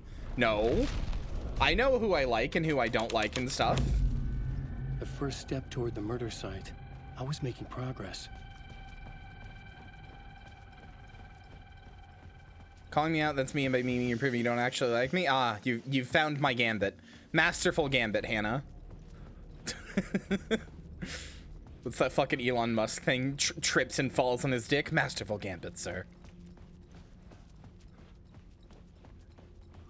You already know we're friends, Hannah.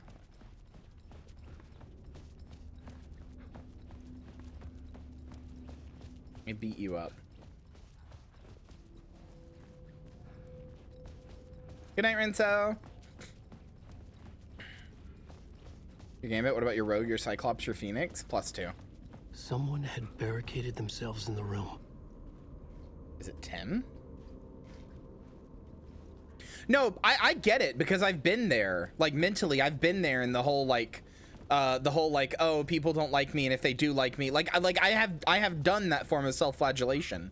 But the reason the thing that made me stop is when a person who was my friend was just like, hey, I just don't think I can be your friend anymore because you constantly push me away and tell me that oh, I actually don't like you and stuff like that. It's like, okay, well, I do, but if I can't prove it to you, like what can I do?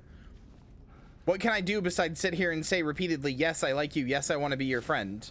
If you don't get that, oh well, I can only say it so many times before, it becomes like a thing.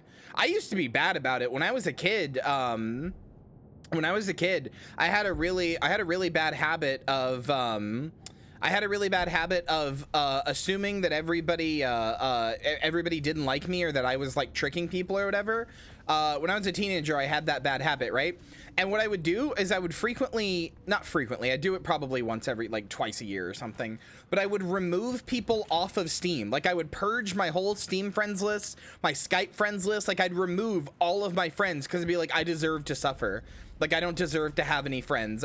They all need to be away from me. I'll just fuck it up and fuck up the friendship or hurt them anyway. And even if they do think they like me, I'm just tricking them anyway. So I'm just gonna remove everybody. And then later on, I'd be like, that was stupid. I miss my friends. Can you re-add me? I was just having a bad day. And they would eventually. But like I had a number of people, but including somebody who I was really close to, be like, I can't do this with you. Like I've told you I like you. I've told you we're friends. I have put forth a lot of like emotional effort to prove to you that we're friends. Like, I don't know what else to do. And it's like, no, you know what? You're right. I'm not taking your feelings into account when I do this. I'm just deciding how you feel and being kind of a dick about it, to be honest.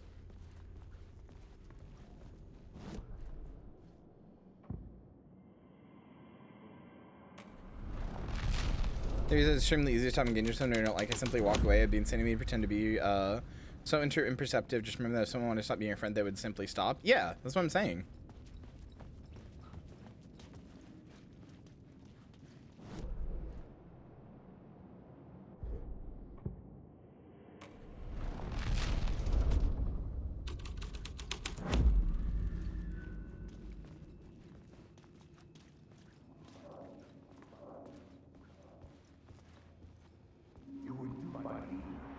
I saw do you a lot of good to talk, buddy. Where is he?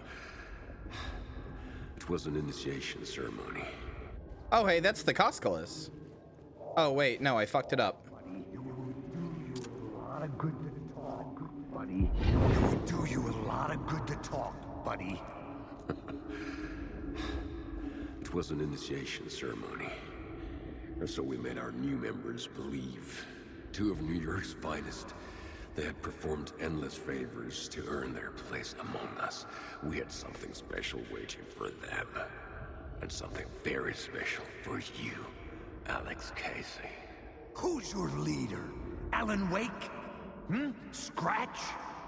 Zane? Give me a name! You will meet him soon enough. There was no end to the corruption. It fit the genre, so I'd use it. Not that they don't like me so much as getting fed up with me. No, I get it, and I still have the same worries. I don't want to make it sound like anybody who has these worries is bad or that you're bad for being afraid of stuff. That's not really my point. My point is more so that, like, okay, if I'm your friend and you start saying, like, oh, like, you know, if you and I are friends and we talk and I've expressed to you that I enjoy your company, that we are friends or something like that, and you start saying, like, oh, actually you don't like me, or I'm just tricking you, or XYZ, right? Maybe it's a little selfish, but to some degree, I'm a little hurt by that. Because, like, I'm telling you these things, and as your friend, I kind of expect you to trust me on it a little. Like, you don't have to, like, trust every single word I say, like, but, like, I expect you to trust me a little, to think that if I say I like you, I'm not lying to you. I'm not trying to, like, lead you astray or whatever. I'm not trying to hurt you. I just like you. It's just the truth. Like, you know, it kind of sucks to be doubted like that. It feels bad. It makes you feel like, well, am I a bad friend because I can't get my friend who I care about to believe me, to believe that I care about them? The story. It kind of stinks, you know?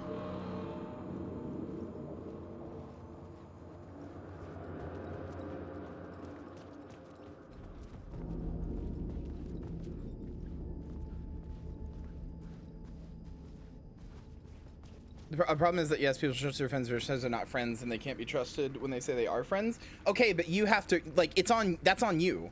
Like, you have to realize that that is your depression lying to you, and that your friends are like, okay, what's more true? The voice in your head that's also saying you're a big piece of shit and you should die, and saying that none of your friends actually like you, or the friends who have repeatedly expressed over and over that they like you and that they care about you and that they want you in their lives? Like, which one are you gonna put more stock in? I understand depression, believe me, I really, really do, and I get why that can be a hard battle, but, like, even when it's hard, like, trusting somebody is not an easy process, but you have to trust somebody even when it's hard, or you're just gonna be alone forever. Like, you can't just sit there and convince yourself, oh no, actually, I'm the one who's right and they actually hate me. You can, I mean, I'm okay if my friends come to me and like, hey, do you hate me? I'm more than okay to be like, no, of course not. Of course I don't hate you. Like, I'm okay to give reassurance on that.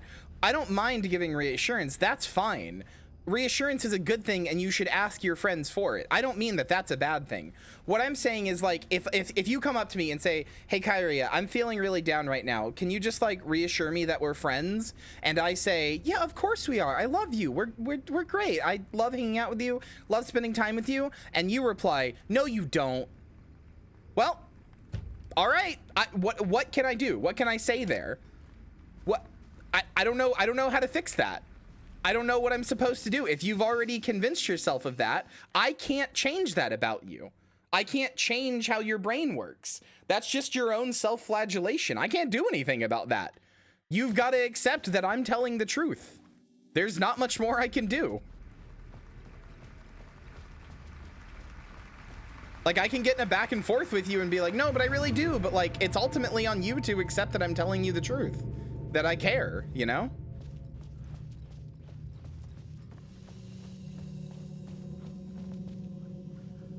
And I'm very, like, personally speaking, I'm very willing to go the extra mile and give people as much as they need until that feels true for them. But, like, you still got to put in the work yourself too, you know?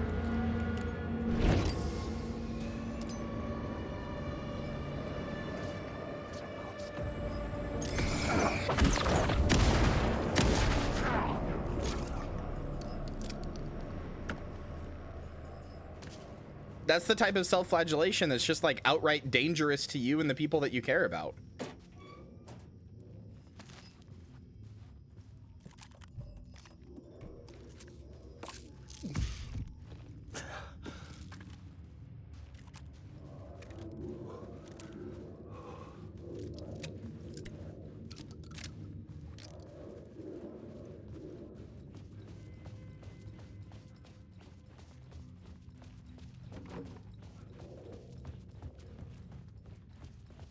Oh? Oh, whoa. What's this?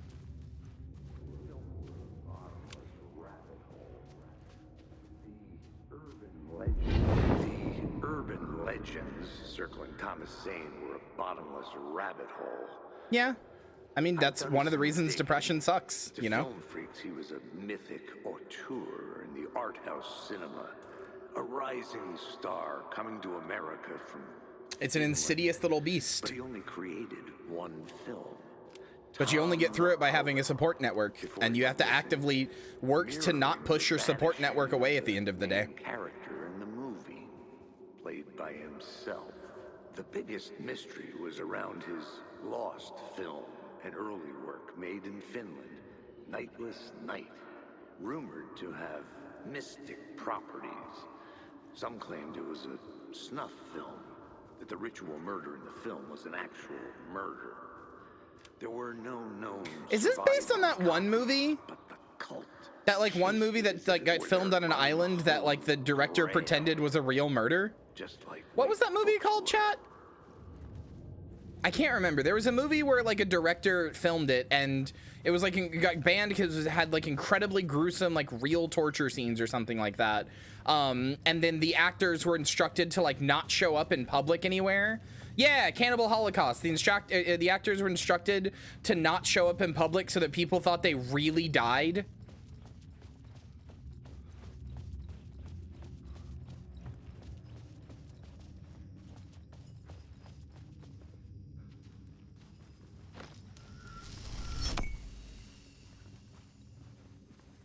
Insane shit, honestly.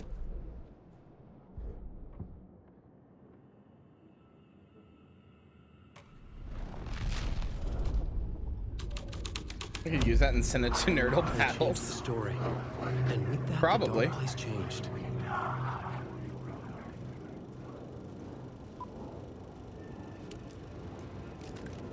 Oh, okay. I like how all the shades are just sitting in the chairs. That's great. Look at you, following your master into La La Land. A sad bunch of clowns in funny masks and hoods, pretending to be a secret society.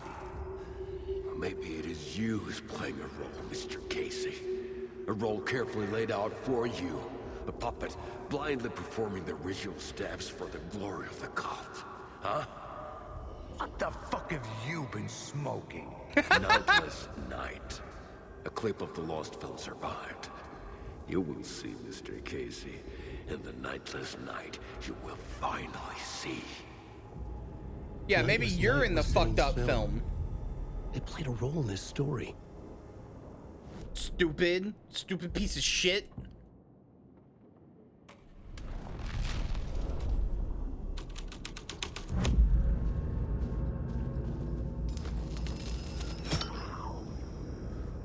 Anyway, sorry for the heavy oh god.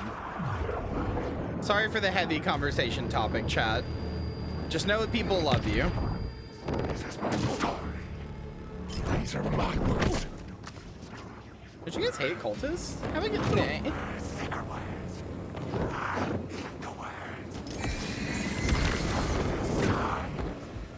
Oh my god.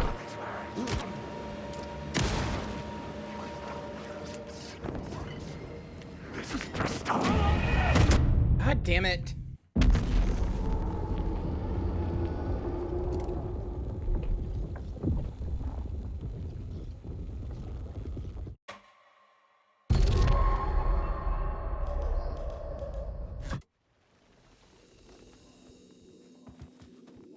Wait, what?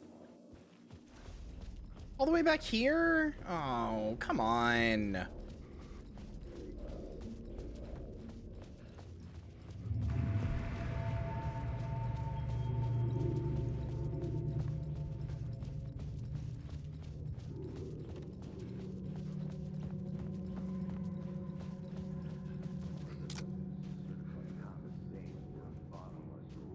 Man, the Graveyard Awards are like soon, and I hope you guys are excited for them.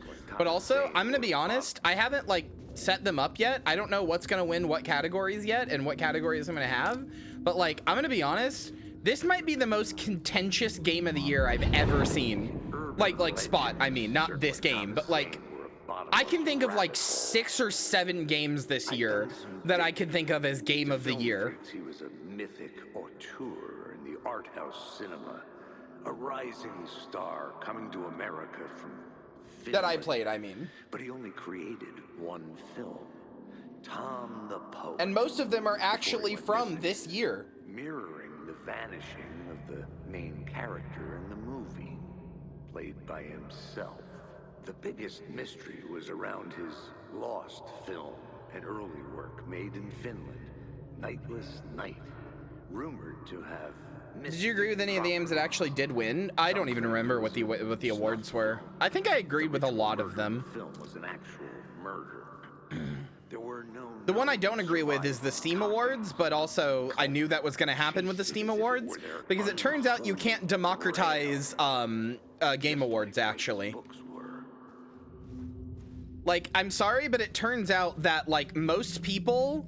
I regret to inform you, most people just play like FIFA, COD, and like GTA 5 and get like one new big AAA release a year, and that's like 80% of the people who play games. So like, you know, and I'm not even including like mobile games there. Like, I apologize, but like you can't actually like, this sucks to hear, you can't actually democratize that process. You just can't.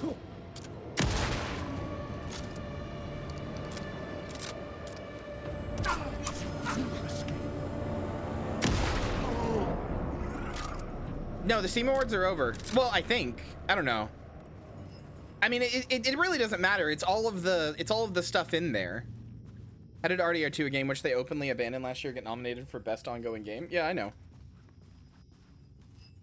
Also, like, straight up, more specifically, even more than that, Hannah, I mean, I know why. And here's the thing that bothers me about, like, GTA 5 getting nominated for, like, Best Ongoing Game or whatever, right? Here's the problem. Sorry, I'm trying to think how to say this. The problem is that people are going to include, like, okay, GTA 5 kind of blows. Like, the game is really fun, the single player is really fun, and the multiplayer can be fun, but it's also turned into such a, yeah, like Eve just said, a wallet sapper that it's not actually that fun, right? So GTA 5 kind of blows. But if you play the 5M mod and you do like RP stuff or you do any of the other stuff that people have really fallen in love with in GTA 5, then GTA 5 is great. So the problem is that somebody might rate GTA 5 as like, oh, best ongoing game, but it's not actually, because it's the best ongoing game because of a community mod that not everybody's actually playing. If you see that, go, oh shit, this game must be cool, buy it, and then just load it up, you're not gonna have the same experience that everybody actually voted on. Like, the problem is, like, when something is the best ongoing game because of a mod or whatever, it's like, well, that's not like fair, is it? It's not real. But yeah, RDR2 is just abandoned. Which fucking sucks, but... I've seen it changed.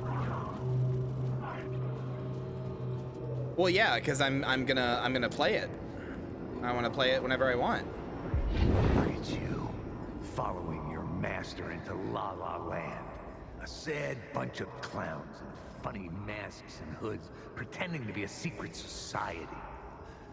Maybe it is you who's playing a role, Mr. Casey. A role carefully laid out for you. A puppet blindly performing the ritual steps for the glory of the cult. Huh? What the fuck have you been smoking? What a good line. What the fuck have you been smoking? You will see, Mr. Casey. In the Nightless Night, you will find... Oh yeah, did you guys see that somebody made a Doom roguelike that actually looks really fun? I've considered playing it on stream. Played a role in this story. But I kind of don't like Doom that much. I kind of think Doom's a little overrated.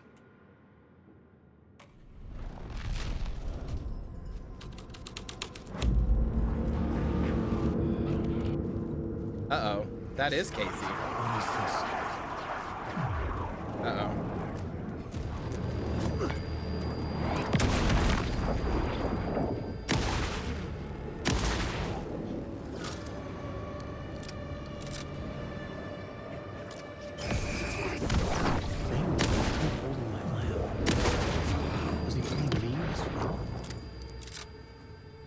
Hey, that's me. Zane's lamp on the screen had no light. I could transfer the light in my lamp to his.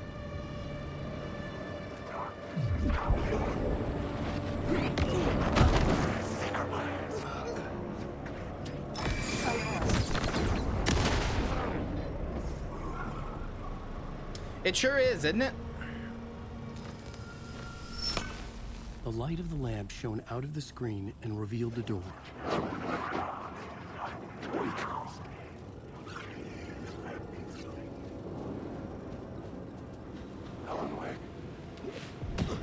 I was back out into the night.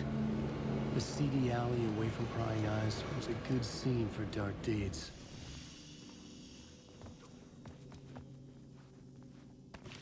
Bye, Runoko.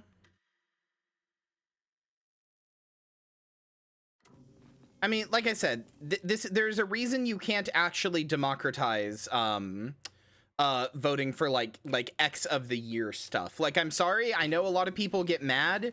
Like, I understand the issues with like film awards having like game awards and stuff having like panels of judges and like, you know, like stuff like that. I understand, like, for example, with the Oscars and the Tonys and the Grammys and all that stuff.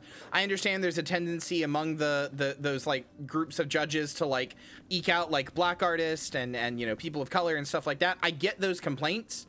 At the same time, the option or the answer is not just, okay, well, let everybody like democratize like the vote and let everybody vote on what they want, because it turns out most people don't actually engage with a lot of things, or they engage with it on such a surface level that the reason that you have those people in the first place is because they legitimately, unironically know what they are talking about when it comes to that stuff.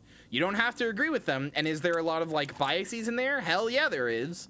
But they still do know what they're talking about. I'm gonna trust somebody, some film critic who's seen like 500 movies this year to tell me what the movie or the movie of the year is, over like Billy Bob Thornton, that's an actual actor, sorry, over Billy Bob Joe, who's seen like 3 movies this year and all 3 of them were Marvel movies.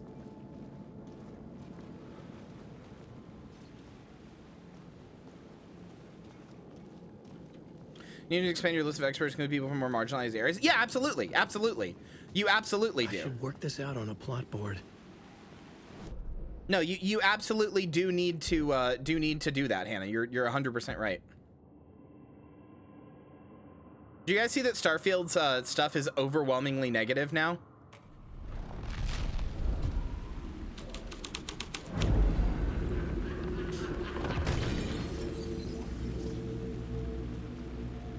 Starfield's like Steam stuff is now overwhelmingly negative.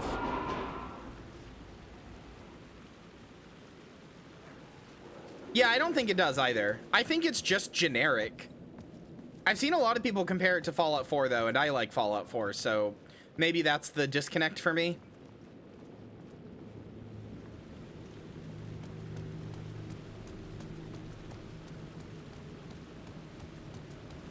Someone had fallen to their death from the rooftop.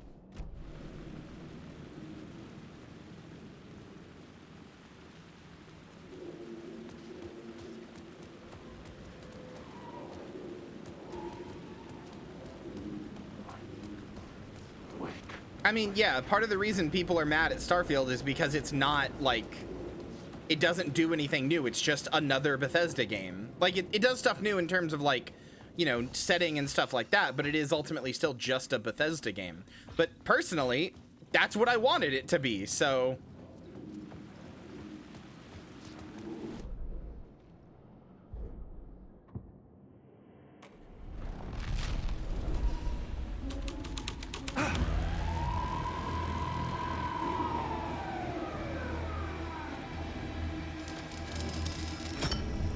The answer was close.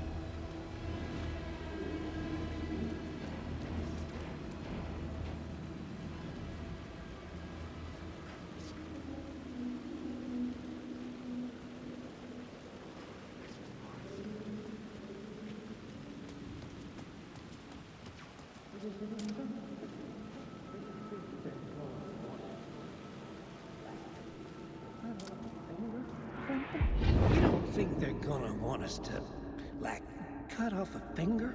See, meanwhile, as somebody who didn't really like Skyrim that much, I was pretty excited for another Bethesda game that I could actually like. And Starfield seems great for that. Like, it seems like, oh, I get to play a Bethesda game that isn't Skyrim, which kind of blows. Plenty of their problems disappear. Like, I don't know. It seems fine to me. I think the more you love Skyrim, the more you're gonna hate Starfield. No, I fucking hate Skyrim. I think it's really boring. Like we died and went to heaven. I do not understand. Like, first of all, Oblivion is just the better game. I played a little bit of Starfield. I streamed it. We made Spoon. I actually kind of want to go back to it and stream it more. But yeah, no, I played a little bit of, I say a little bit. I have tried repeatedly to get into Skyrim, but like, first of all, fantasy like stuff is inherently more boring to me than sci-fi. Like, I'm sorry. I know this is just a me thing. You know that joke about like person or like place comma America, and the person's like, and then it's place comma Japan, and the person's like, yeah, that's me, but about medieval versus sci-fi. Like, place comma sci-fi, or place comma medieval / fantasy, I'm like, boring. Same place comma sci-fi, yeah, that's me. It's a personal problem, but I just really find swords and sorcery and dragons and wizards and all that stuff. I like that stuff, but I find it so fucking boring compared to like space and planets and, you know, laser guns and, you know, mech suits and all that kind of stuff. I'm so much more bored by fantasy. I find it so much more boring. Well, here's the thing though. I am extremely, I love how we describe things in memes now.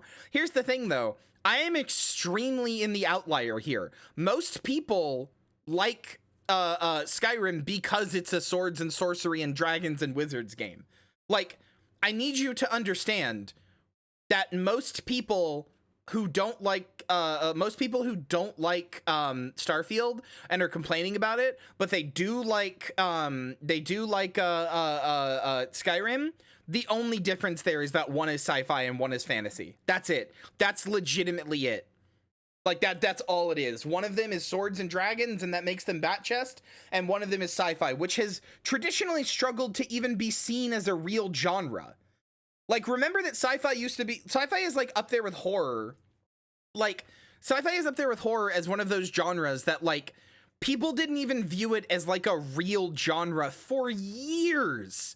For fucking years. There used to just be like sci-fi like weeklies and that you would get in just like magazines, and people were like, oh, I get to enjoy the little sci-fi snippet story or whatever. That's where Isaac Asimov like cut his teeth. Like most people have a preference for fantasy, and the preference is extreme. Fantasy is kind of ass outside of Lord of the Rings. No, you're so right. You're absolutely correct. That's not bait. Eve's just right. It's frustrating. People really just don't want to engage with sci-fi. And like I said, I think the more you liked Skyrim, the more you're gonna dislike Starfield, because like you already cut your teeth on Skyrim. You're used to it by now. To you, Skyrim is like, you know, that's like the Bethesda game, right? Even though it's a fucking ass game and not fun at all. But like if you liked that, but you didn't like Starfield, I guarantee you there's a combination of it being a space game and the fact that, like, you know, it is just another Bethesda game. That's all it was ever going to be. I don't know why people, like, I remember when they showed that trailer and we all watched it in my Discord and we were all like, okay, hold on, Todd's cooking with this one. I knew that it was gonna be a Bethesda game. That's what I was excited about. I was like, cool, a Bethesda game that's actually gonna be fun this time. But, like, you know, that's all it is. It is just Skyrim in space, which is fine. That's all it was ever going to be. But for some reason, people wanted it to be something new and different, which I don't understand. I just legitimately don't get it.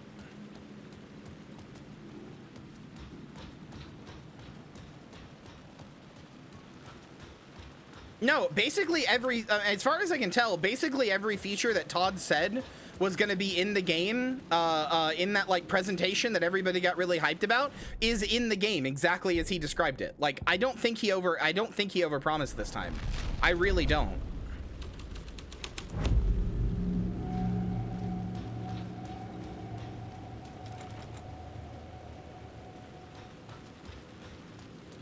I was hoping for a hard science NASA punk to use their word sort of RPG. I mean, I feel like that's what it is, though. I mean, it's as generic and as boring as Skyrim is. I don't know what you're talking about. Like, Skyrim is insanely generic and boring. It's literally the most, like... Skyrim is the most, like, I want to make a fantasy game ever. Like, it's the most, you know, generic, boring fantasy plot you can make. I think NASA Punk is fine. It's a little silly to just append the word punk to stuff, but I think it's fine. I don't know. I played a little bit of Starfield. I enjoyed it. I will play more of it and see how my opinion changes, but as it is right now, I enjoyed it, and I can understand people being tired of the formula, but even if you're tired of the formula, I think that overwhelmingly negative is, like, way too far. I do not think the game deserves overwhelmingly negative. That's kind of ridiculous.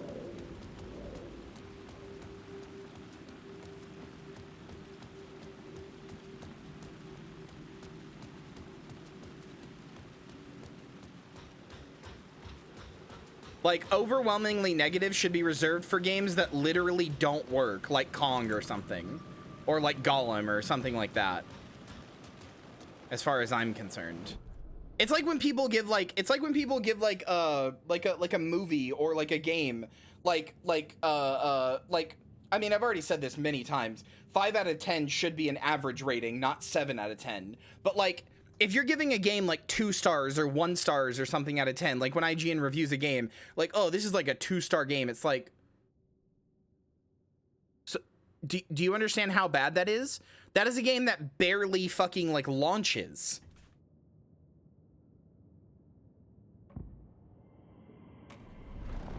Like if I'm giving a game 1 or 2 stars, it is a game that like almost can't be completed. Reality. Yeah, it is partially on Steam. That's very true.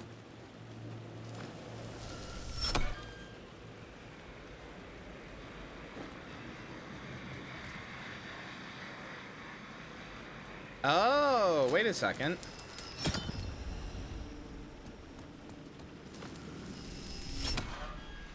Oh, that doesn't work, huh? Okay, so that's how I get up there. But how do I get in there?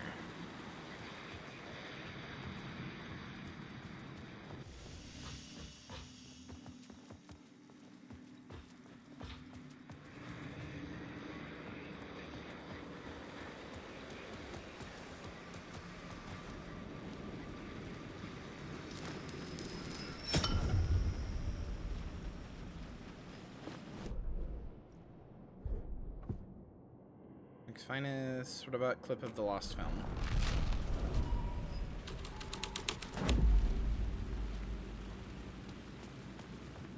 Okay, here we go. This one has a lot of like position yourself in a place and then change the thing.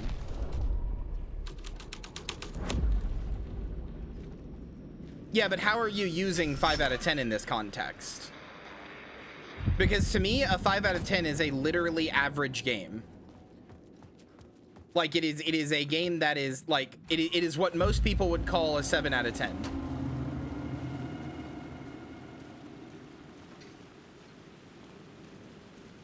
See, I would recommend plenty of 5 out of 10 games. The dirty cops looked down on the city. Their city. They had committed repulsive deeds to get there. They told themselves it was worth it. I will forever hate that that like if a game gets below like a 7, it's just not worth playing. Oh yeah, hold on. That fucking reminds me. I'm mad at Northern Lion. I'm like mad at Northern Lion. Hold on. He said some shit in the beginning of one of his videos that made me mad. Where is it? Hold on. Where was it? I gotta find it.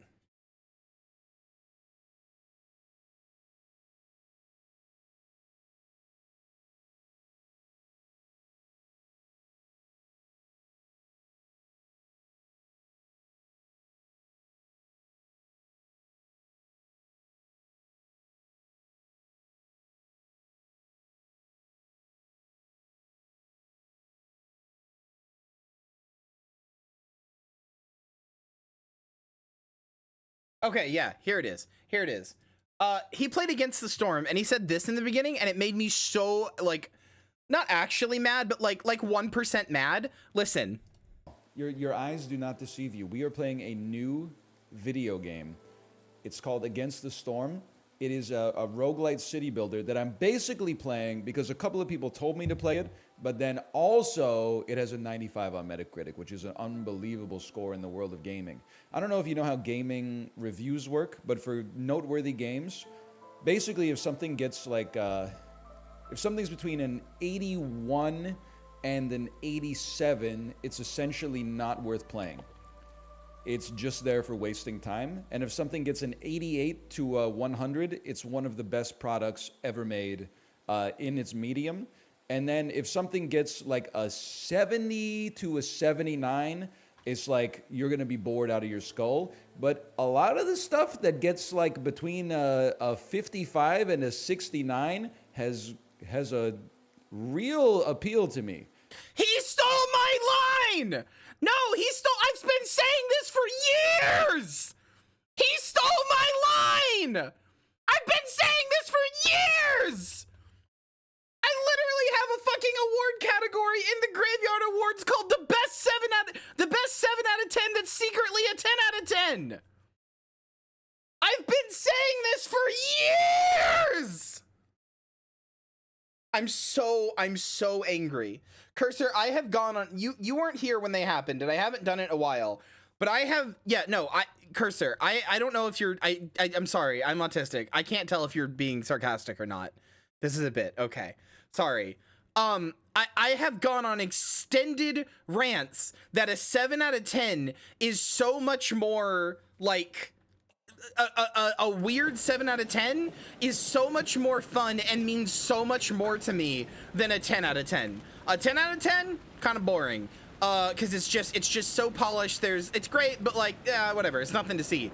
A weird 7 out of 10 that's trying something interesting and like most people don't like, but it's because it's like this weird new gameplay system you've never seen, or it like tried an idea and maybe didn't totally execute on it well or whatever.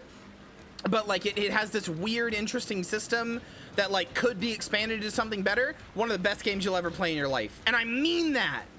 7 out of 10s are better than 10 out of 10s. And I mean that. OG Alan Wake was for sure a 7 out of 10 type game. It was. It absolutely was. OG Alan Wake was a weird 7 out of 10 type game. If anything, the thing that disappoints me about Remedy is that they've gotten better at making games.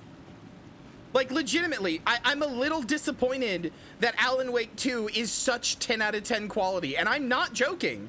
I still love it, I still think it's great, but I'm a little disappointed that it is as good as it is. Like, I kind of wish it was a little janky and weird, although sometimes jankiness does show through, and I'm like, oh, mwah, mwah.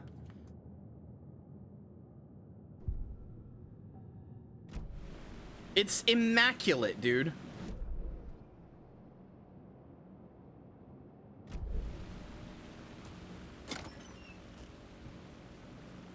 Yeah, no, unironically, the jankiness lets you see the soul. Unironically.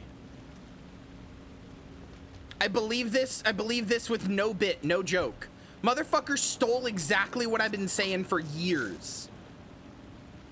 And by that, I just mean that we have a very similar taste in video games. But like, fucker!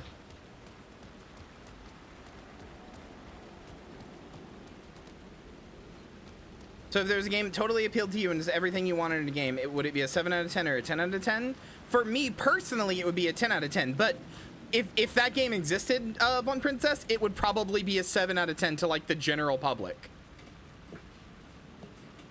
Like, some of my favorite games ever are games that, like, most people are like, yeah, that game's, like, kind of weird, and I didn't like it.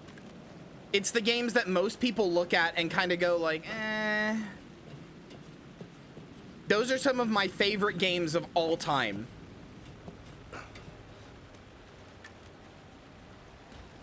Now, what really hits the spot?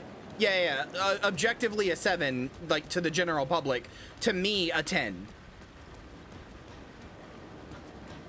Like, now what really hits the spot, though, is something like Alan Wake 2, which looks like like Alan Wake 2 has the technology and money behind it to look like a 10 out of 10 and play like a 10 out of 10, but still acts like it's a 7 out of 10. And that's one of the reasons I love this game so much.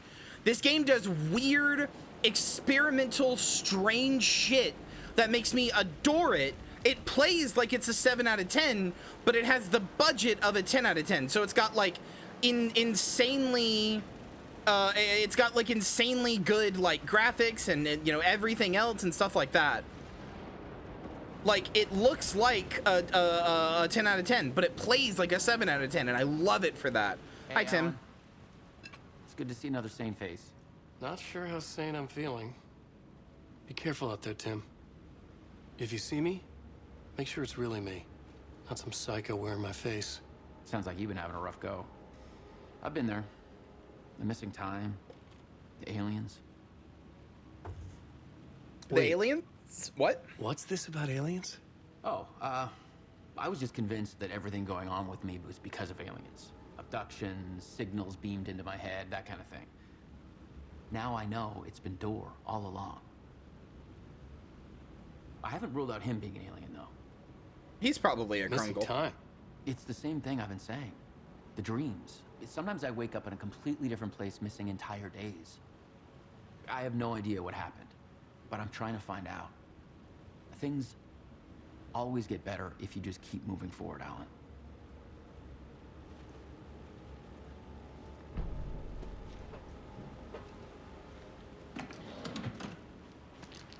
The world's 7 is her 10 and the world's 10 is her 5. Exactly. Like, that's partially the reason I'm not in any hurry to play games that are like critically acclaimed, like The Witcher 3 and like Cyberpunk and shit like that. Like, that's the reason I'm not in like a massive huge hurry to go play those games, because they're 10 out of 10s and I know that they'll be fine and I will experience no rough edges. Well, I will, because I just bring bugs with me, but you know what I mean. I'll experience no rough edges. They'll be fine. They'll be perfectly manicured, sandpapered little shits that have nothing wrong with them and are perfect little games that I could just get lost in for hours and hours. Honk shoo, me me me me me me me me, honk shoo, me me me me me me me me. I don't care. That's boring. Give me a weird game that I'm like, oh, this is doing some shit. This is doing some weird, cool shit. This is a little janky. I can see the passion. I can see the attempts to make something bigger than they could even dream of here. No, Gollum is the anti-game. Gollum is where passion goes to die.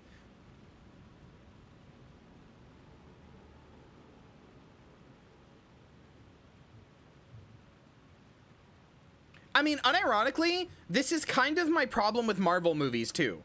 Like, genuinely, this is kind of my problem with Marvel movies. And I know that sounds like I'm kind of being a parody of myself here, but like, this is kind of my problem with Marvel movies. I can go watch a Marvel movie and have a good cinematic experience. I will have I will there will be a story arc. It'll be mostly satisfying. The CGI will be pretty cool.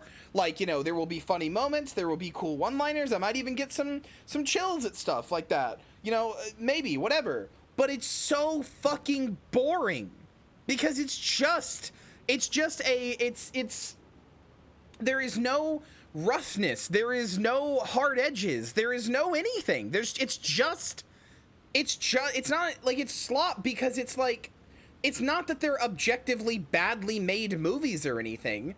It's that they're movies that are like focus tested to appeal to as like the most wide audience possible, and to like every moment was focus tested to make sure that you like go like at that line and you smile here. And like Marvel movies are made scene by scene by scene, with every scene being focus tested to make sure that you get the, like, you know, 99% of people get the exact reaction they want you to have in that moment. Whereas, like, I go watch Texas Chainsaw Massacre, and, like, Toby Hooper has no clue how I'm gonna react to the movie. But goddamn, did he make a movie? He has no clue how I'm gonna react to each scene. But, like, you know, there's grit there. There's roughness there. It's not focus tested to make sure that I'm going to enjoy this perfect little product. there's grit and soul and, like, you know, there's a little bit of vulnerability in that too.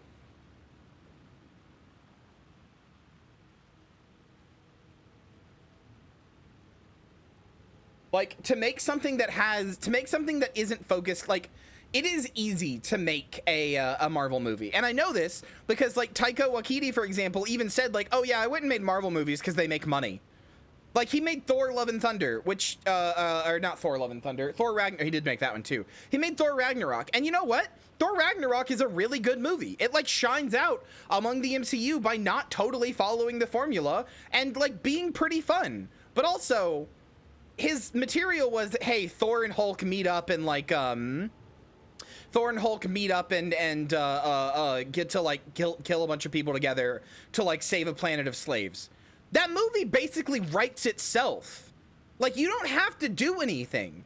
The movie writes itself. It's really easy to just shit out a Marvel movie. It's not hard.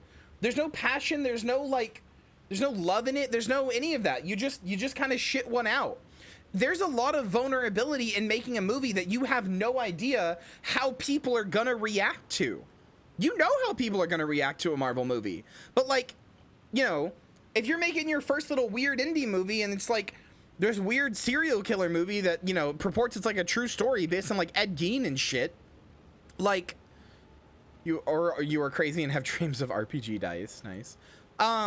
Like, you know, if that happens to you, if you're making one of those, right? Like, there's a lot of vulnerability in not knowing how people are going to react to and care about the thing that you've made. Hello? That was weird. Wait, I'm lost.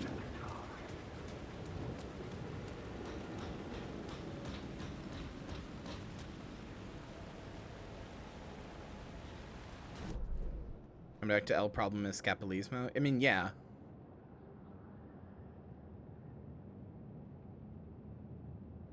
I'm just saying, man. It's really easy to, like, make a thing that doesn't have any passion. It's really hard to make something that like is willing to show you the rough edges, to not sand them off, you know? And when something doesn't sand them off, I am so much more impressed. And I think it's so much cooler. Hi, Tim. You like this game, right? I love this game. This game's great. And it has plenty of rough edges. I mean, do you remember the go-kart? Or not the go-kart, the area that we had to use that one thing in? I mean, granted, that was just an actual bug, but, like, I'm just saying.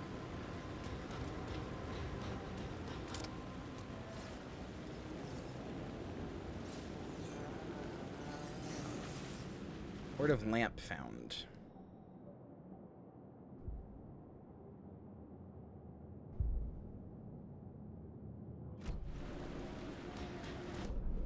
Nice review of Leave the World Behind, by the way. Oh, are you? Oh, okay, Narco, that's you. Okay, cool, thank you. I didn't realize that was you. Thank you. I really liked that movie. I thought that movie was really fun. I definitely get why a bunch of people wouldn't like it, but I thought it was fun.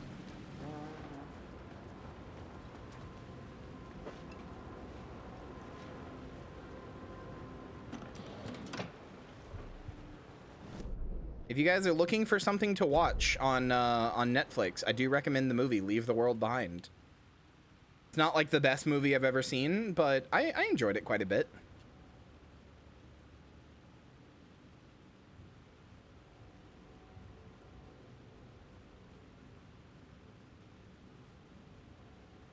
No, that's fine.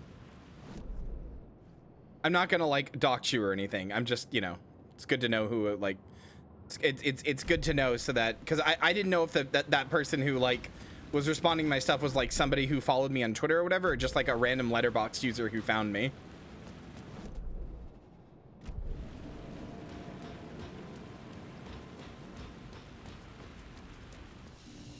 Man, I don't know if we're beating this game tonight. I'm getting a little lost.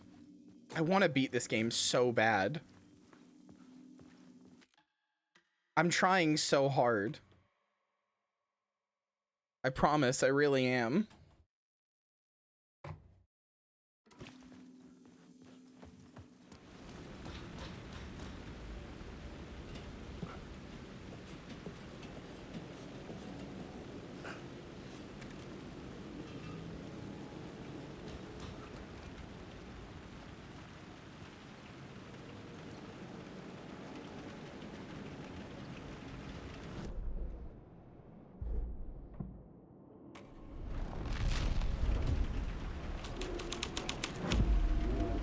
change the details of the world. Don't you fucking move, or I'll blow you away.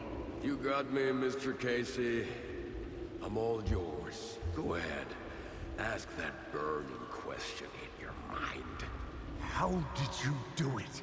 How did you get me into that film clip without my remembering it? Talk to me, damn it! You've seen the film? Good, good. Now you're ready to meet the Grandmaster.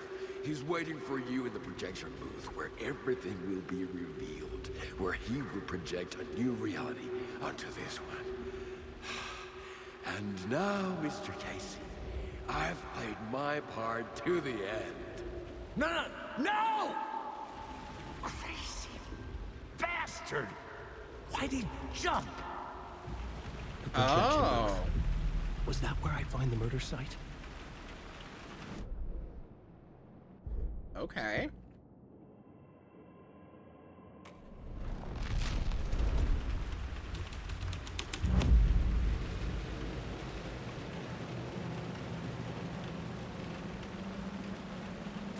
Say you have a 7 out of 10 game you love and has rough edges, but others who made it said he couldn't fix the rough edges and make it perfect. Well, so here's the thing. You ever heard about the you ever hear about the film analogy that a lot of people use where they talk about the curtains? So like you're watching a movie or you're reading a book or anything like that. Let's say you're reading a book actually. And the author says that the man walked into his living room, which had blue curtains, right? Some people will theorize that those blue curtains are a symbol of like depression, right? Like, you know, like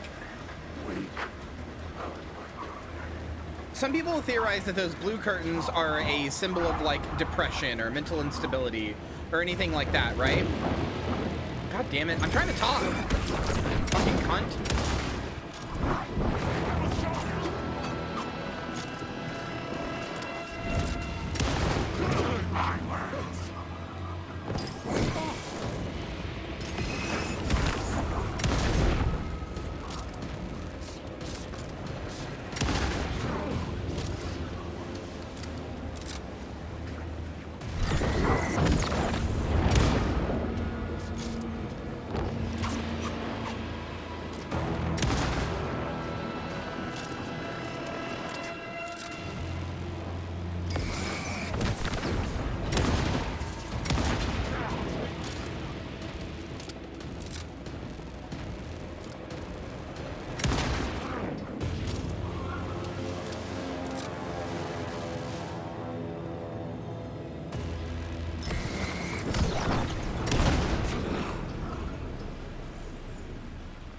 Shadows faded back into darkness. That's like the most enemies I've ever had to fight at once with Alan. Wow.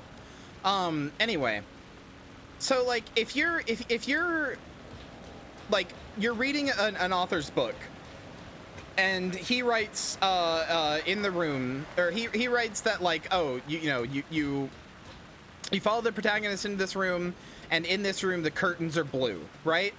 And people start speculating, oh, the curtains being blue is to symbolize that the character is depressed. And the author comes out and says, no, I just made the curtains blue because I like the color blue, right? To an extent, it doesn't actually matter what the author thought he meant when he made the curtains blue.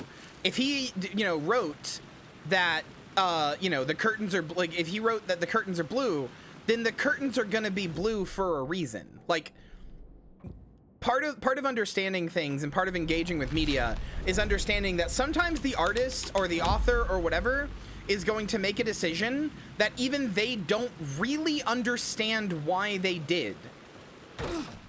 But they did make that decision, and like, even if they think, oh, I did it because I think blue curtains are cool. Well, that's cool. You can think that's the reason you did it, but that's probably not actually the reason you did it. Like, there is probably an underlying reason, like, within yourself that made you do that. It's like, so like, if I'm playing a game, oh, crappy, thank you for the follow. If I'm playing a game and the creator of the game is sad that they weren't able to sand off those edges, I can understand that. but that doesn't really change my experience of the game with those edges unsanded. Like, ultimately, the edges being unsanded is for the better, even if the creator doesn't think that that's the case. This is a sort of death of the author thing. I mean, to put it in much more simple terms, even, hold on. To put it in much more simple terms, let me get it.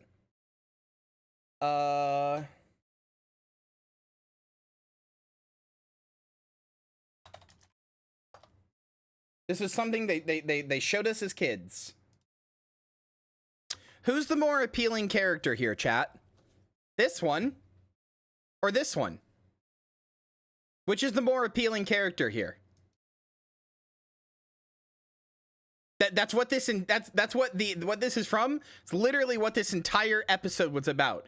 If you sand off all the edges, and make something perfect and make it, like, you know, squeaky clean and perfect and have no issues at all, it kind of isn't really like itself anymore.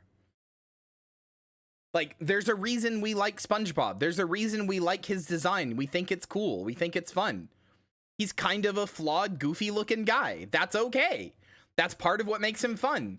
If he debuted looking like this, we'd all be like, all right, that's not as interesting. Like, visually, it's just not.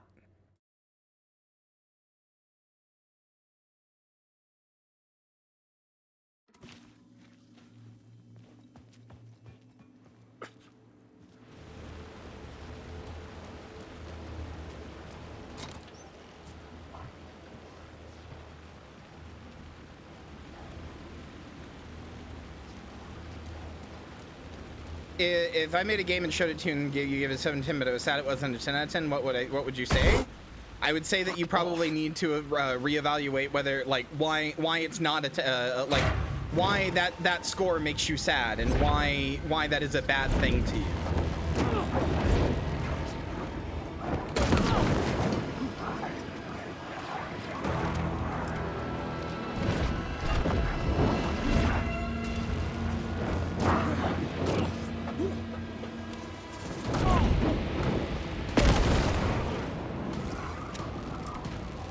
But also, to be frank, again, I would, like, if you gave me a game that I thought was a 10 out of 10, I would say I think it's a 10 out of 10.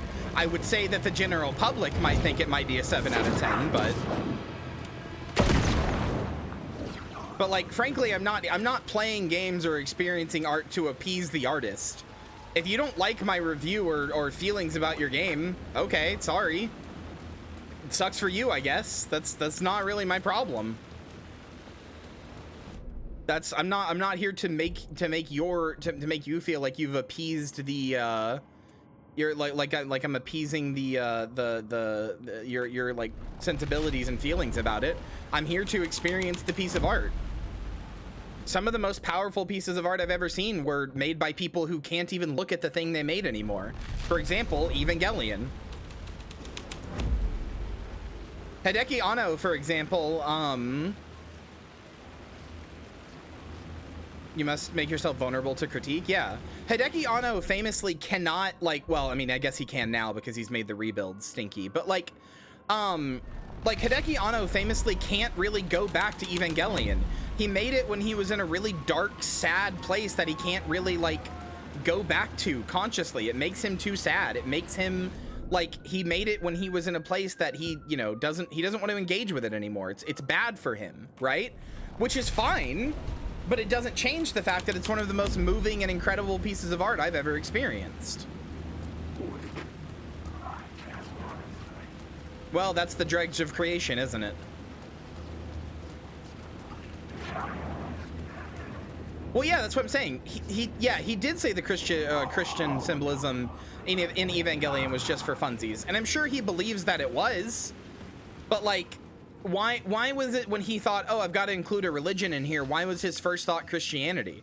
And even if it was legitimately just for funsies for him, that still doesn't change that when I experienced it growing up in a mostly dominant Christian nation, like that was quite an experience for me, you know?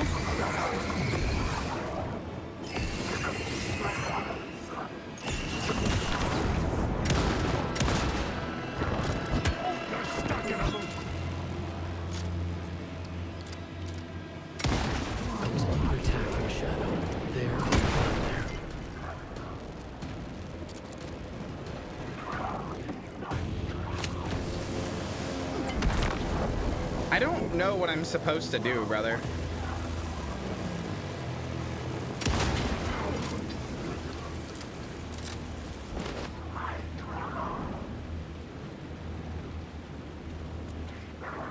Like, I would think I'm supposed to climb back up there, but I seemingly can't.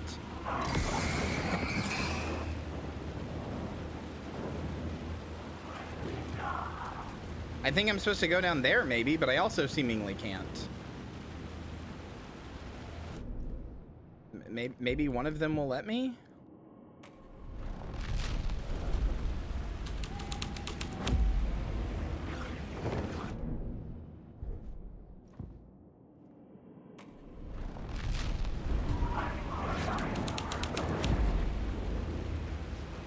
And that's where the body was dragged to.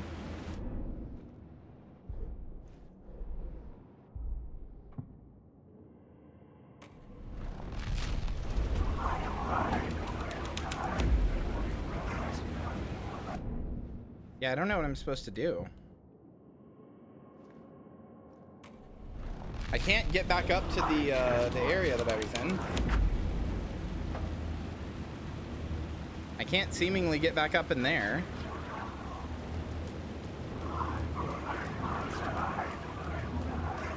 Oh, the door's open over here. Okay.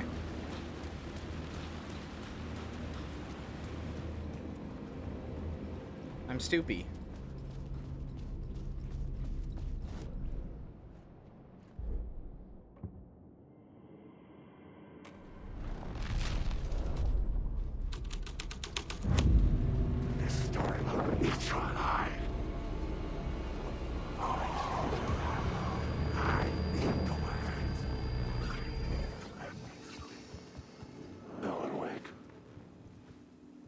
Yeah, I mean, that's just the inherent struggle of being an artist, is that you always have to worry, like, are people gonna like the thing I made? But, like, to a certain extent, it doesn't really matter if people like the thing you made.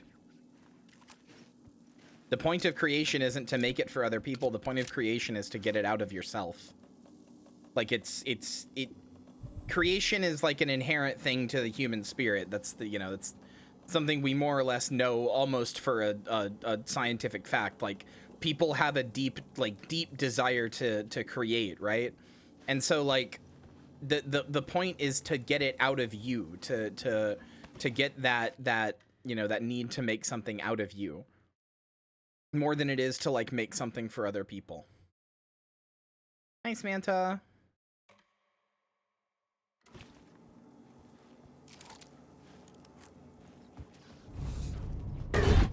Oh, shit.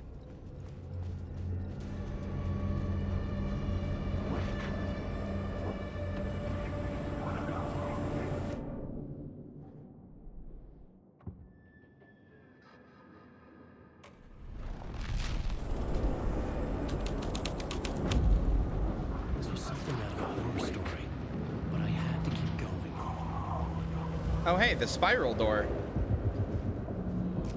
Alan Wake.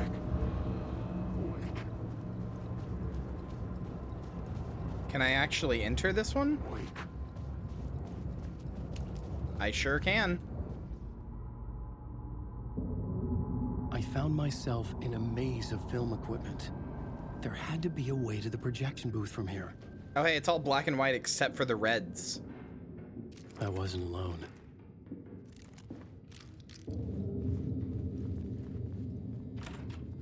I'm here, you son of a bitch. Show yourself. The Grand Master my ass. You're a clown in a mask. Oh no, am I gonna have to fight Alex Casey? Do I have to truly battle my creation? Same.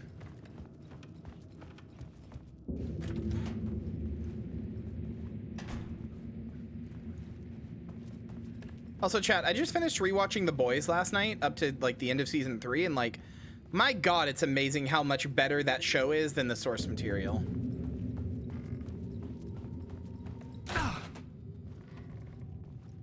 I was back where I started. A loop within a loop. I had to keep going. I'm here, you son of a bitch. Show yourself. Who was it? Who said that? The Grand Master my ass. Oh no. Clown in a mask. I'm not the one wearing a mask here, you moron. Oh no, Casey. Oh no. The Casey in the story was losing it. And you aren't? I wasn't far behind. Yeah, I was gonna say.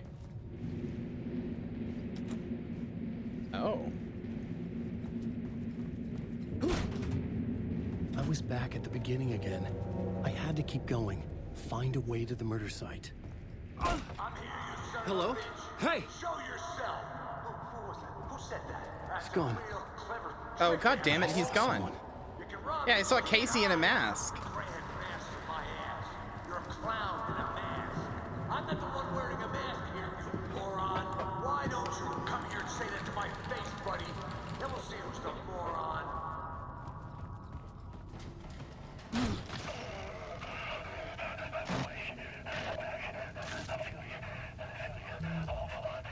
What is this feeling?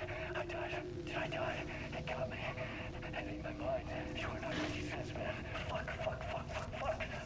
I can't get it, man. Return. I was writing. Return. Something went wrong. I've written it so many times and it always fails. It fails. I'm doing something wrong. I forget. What's wrong? Is there something wrong with me? Am I wrong somehow? Am I missing something? Skipping over some vital beat? Alright, I have to write. Sure, of course. I mean, that's a given. That's a given. I wrote departure. That worked. Now we're fine. Maybe there's a missing step before return. What's between departure and return? The tasks, the challenge, the lesson, initiation. Yeah, I haven't written that. To master this place, to set things up. Can't go to return before initiation. That's right. That feels right. Initiation. I have to write initiation. Which is what I'm playing through now.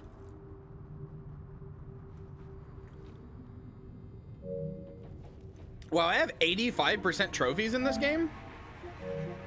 Sorry? What the fuck? God damn.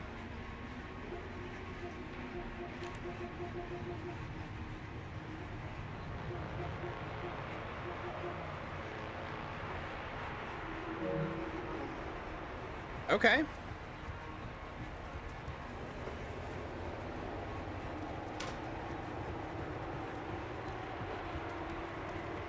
Hi, Ed. Something I really loved about this game is the conversations it's brought out in chat about different aspects of what it means to create things and stuff. I had to keep going. Find a way to the murder site. I love how much chat has, like, how much we've all, like, thought about this stuff. Who's there? Look, you got the wrong guy. I'm not Alex Casey. I only play him in the movies. That's Sam Lake! He's just a fictional character. That's Sam Lake's voice! What's going on here? You don't have to kill me. You don't have to go get that knife and stab me. You can just give up and go back. Forget about the ritual sacrifice to open the way forward. Thanks, Sam. Ritual sacrifice to open the way. No. Don't do it. You don't have to become a monster. Just leave the knife where it is. In the back. And go. A knife in the back? Everything about this was absurd. Our dialogue forced and ridiculous. In desperate need of another pass. But I'd play along to see where it took me. Let's forget about the knife. Oh, there it is. Oh no. Oh no, you don't. You'll be sorry.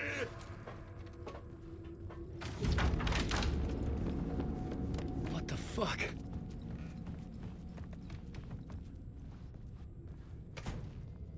Beat all the Control content? Yeah, like the like in the game? Yeah, I beat Control and I did all its DLCs. Although don't spoil anything in this because I'm not done with this yet. Hey, this is Coffee World. I was getting close.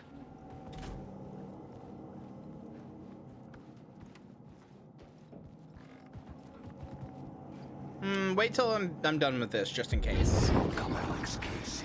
I'm pretty good at connecting dots. I don't wanna spoil the game for myself yet. Everything out of your mouth is a damn lie. The only place any of this makes any sense is in your psychotic brain. as a fictional character in a story. You'll fulfill Anything about the this game? Okay, sure. What's your thoughts about the hits then? You can go now, Casey. No, I'm not going anywhere before I get some answers. How was I in that movie? Why does all this feel so familiar? What? Who the fuck are you? Who the fuck am I? No! Welcome to you, Alan Wake. What the hell? This is the ritual to lead you on. We're just one step away from your final destination, Mr. Wake. But first, here's an unanswered mystery for you. That would be funny, actually. Casey was fictional, and you assumed his role as a detective. Are you now fictional too? Whose story are you living, Mr. Wake? The visions are getting under my skin, coming too close for comfort. Not a separate layer, but mingling with my own reality in the dark place. Also, rip again to Max Payne / Alex Casey's voice actor, because like, did you hear the screamed "Who am I?" there? It was so pained. Also, it's getting more colorful as we're going. Wait, dead end. This can't be right. Did I miss something?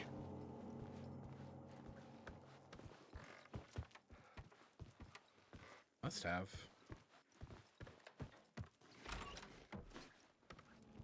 Oh, yep, and now we're just in full color.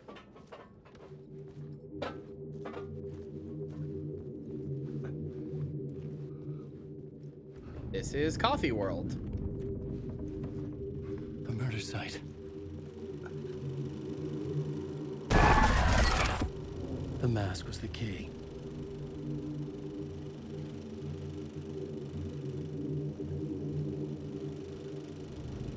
Is this the...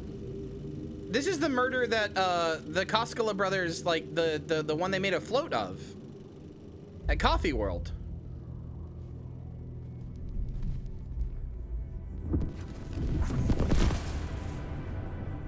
This is how I could help her.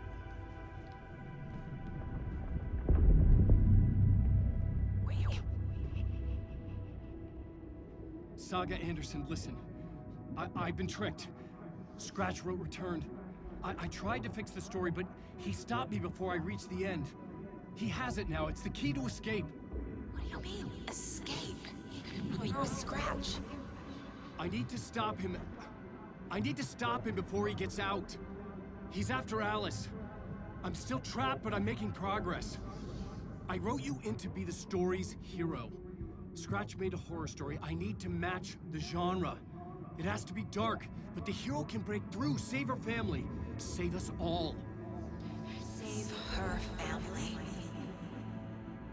Are you talking about my family? Yes. Whatever you're doing, it's working. You just need to keep going. We found family in the horror story.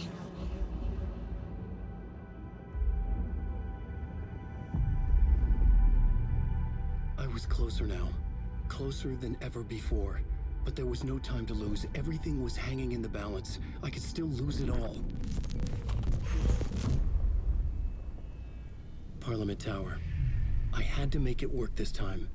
I could stop Scratch, get the manuscript, fix its ending. Whew, okay. So I want to say all of this had to be done before any of the stuff with Saga. I don't know. Oh my god, this game. I was traveling deeper into the dark place. The poem on the wall was growing at the same pace, dogging my footsteps. Like my unwanted shadow moving in the corner of my eye. Pale Balloon. It wasn't my writing.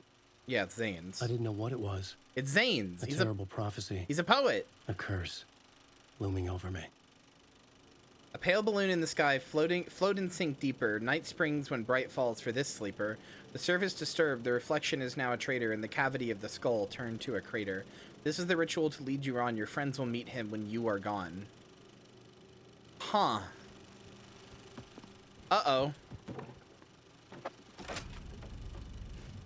Does he stop Scratch by merging into the same person?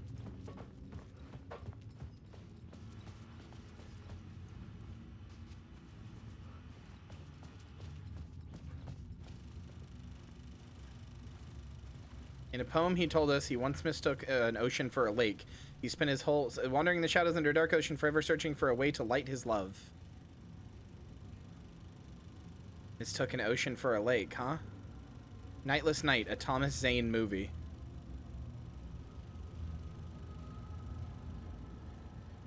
Alex Casey is the detective. Barbara Yager is the Jogger is the Whiter's widow. Ilmari Huatari is the something. Audie is the janitor. Thomas Zane is the writer. Alan Wake. Music by Audie and the Janitors.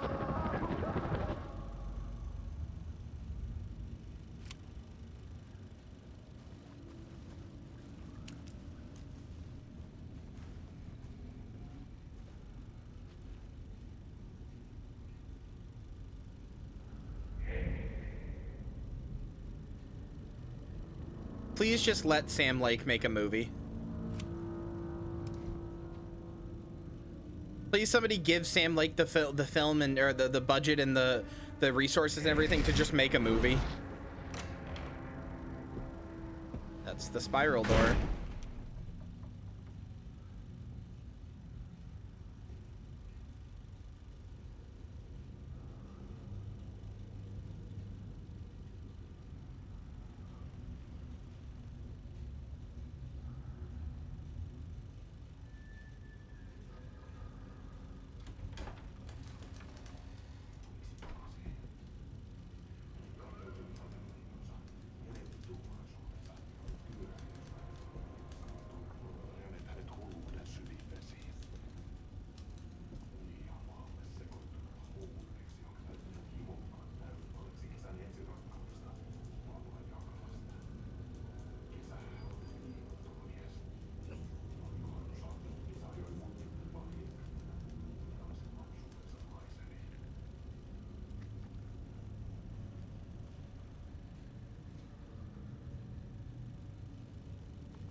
No, it's Kojima and Sam Lake. Those are the two guys who just let them please make a movie. Square already made a movie. Two, actually, I think. Isn't that like Advent Children and something else?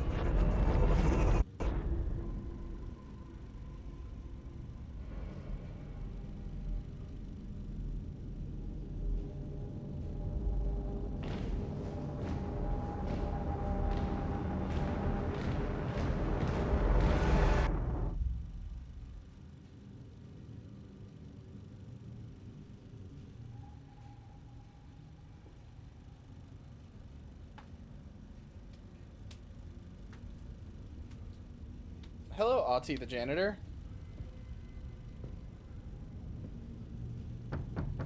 Onko täällä ketään? Ahti. That's just Sam Lake's voice. That's not even the Alex Casey voice. That's just Sam Lake.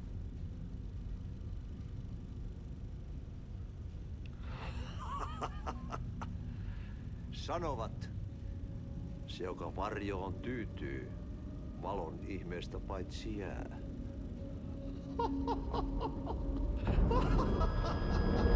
He did the Max Payne face! He did it! He did it!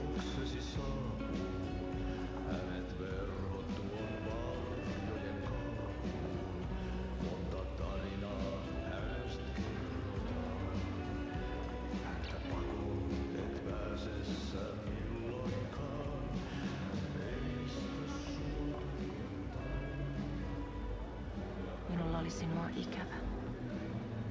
Olit Veikon kanssa. Siksi lähdin. Hän on poissa. Ollut jo kauan. Kun nyt lähden, lähde kanssani. Mutta vasta tämän yön jälkeen.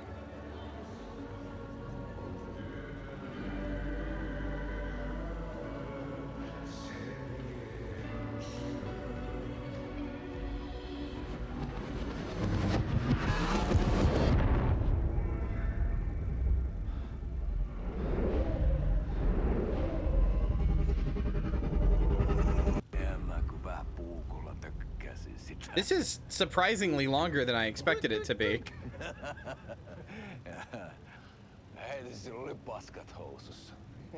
Hi, Kaskala. Konttasojan pohjalla änkyrä kännissä ja huusi ja soperteli ja armo, rakkas veli, anna armo, mä kuolen. Ai saatana. Cavalier Knights.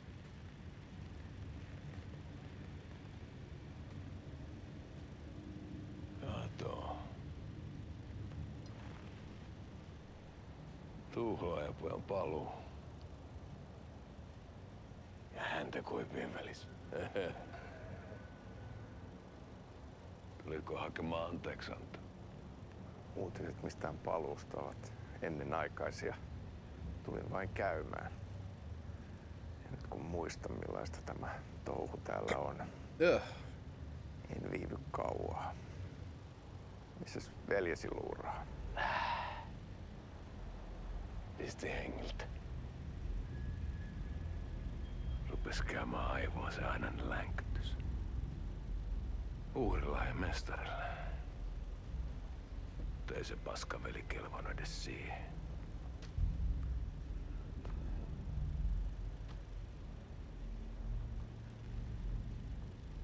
Sä olit mestarin valittu. Vaikka mä koskaan ymmärtänyt, että miksi. The Master's chosen one. The one Alan wrote the most about. The one who he could actually complete stories about. Päiviltä pitäis sinutkin pistää. Mitä on? Nyt tuli tupen rapinat, poika. Leikataan parta! Leikataan pojalta parta!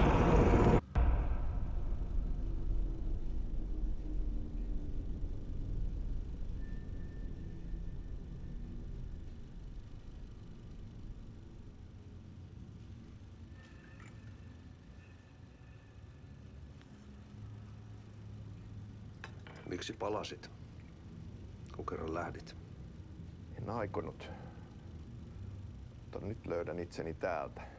Dude, how long is this? Kirottu. Kirjoitettu sadistisen kirjailijan tarinaa. Kierrän kehää. Maa on syklinen laulu.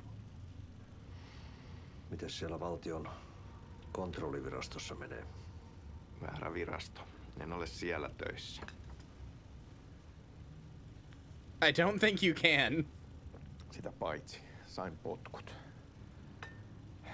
Ei olisi tarvetta talonmiehen apulaiselle. Ei ole. No, he already got a janitor's assistant. Her name's Jessie. Katosi yön selkää vuosia sitten. Sen jälkeen kun sinä lähdit. Merkit on ilmassa, että multakin loppuu hommat pian. Siksi kyselen virastosta. Ehkä saan sieltä töitä.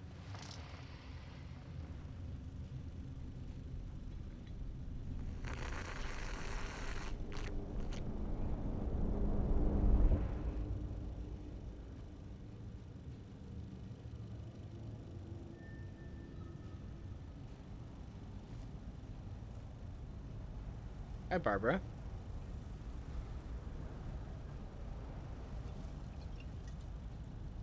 Malja. Mille juomme? Yöttömälle yölle.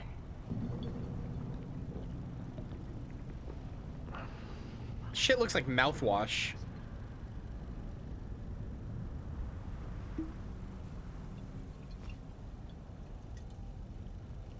Okay, I think he can drink it himself.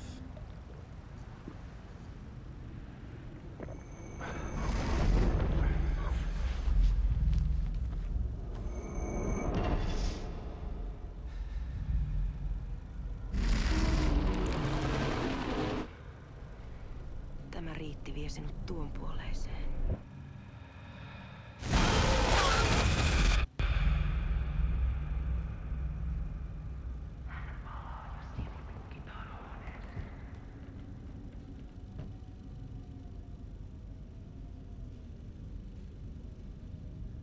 Is Alex Casey mad at me too? Because if I return, he goes back to being a character that I write about? Does this make him alive?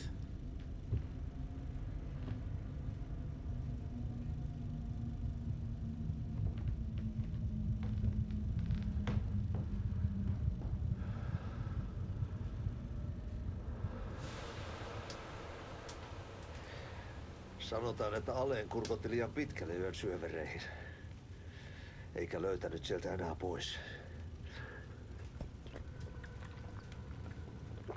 Kannattaa varaa sitä Aleenin mustaa leskeä. Taisit olla vähän heikkona häneen. Pelkäsin häntä. Me pojat oltiin aina vähän toivottomia naisten kanssa.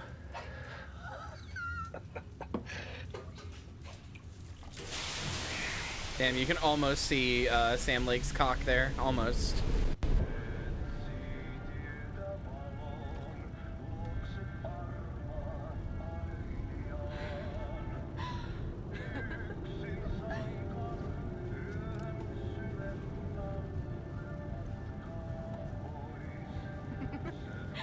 That's good. See if I can get up here. So it's not as like Alan isn't covering as much of the screen. There we go.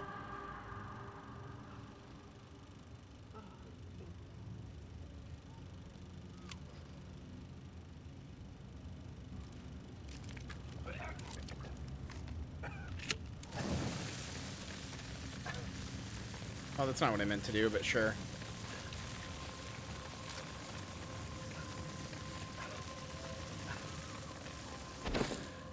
What did he throw up? What is that?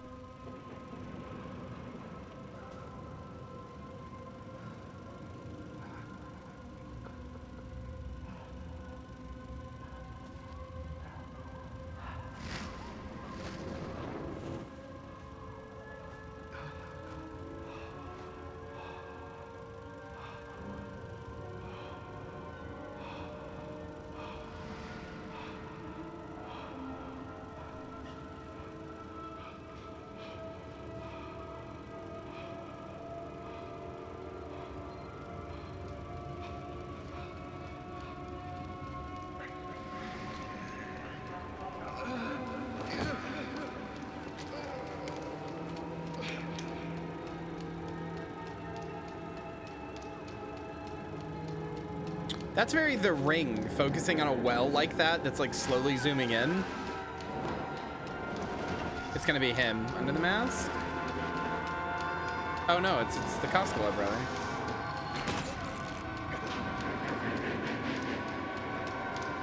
There's Casey, dead.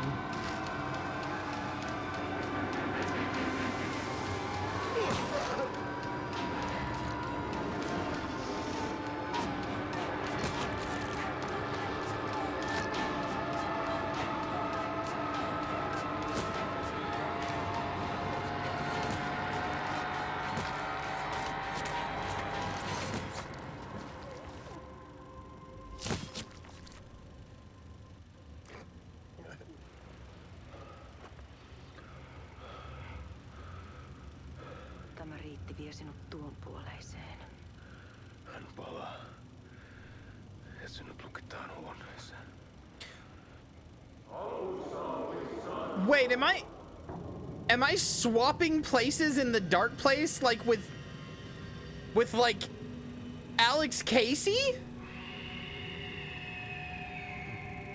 Am I making Alex Casey a real guy and putting him in the dark place and swapping places with him the way that I swapped places with my wife?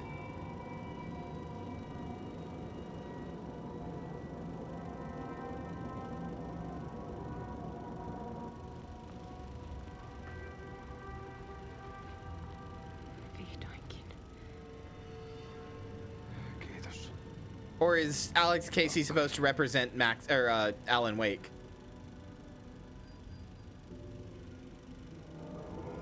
And Zane is coming back, but Alan Wake is stuck in the the lake. Was that Alan Wake's whole point? Was he supposed to be created so that Zane could swap places with him and go back to being in the real world while Alan is stuck in the lake? That would make sense for Alex Casey to represent Alan Wake. But it said that in this, Thomas Zane was Alan Wake, so...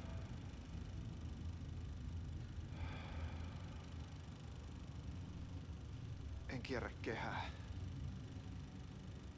Tämä on spiraali. Of course. Yep.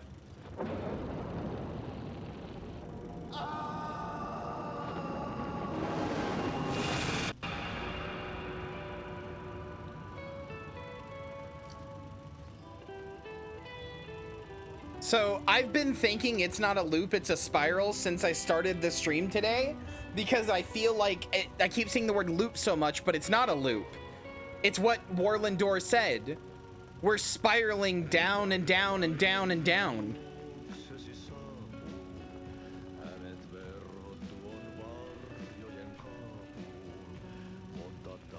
7 out of 10.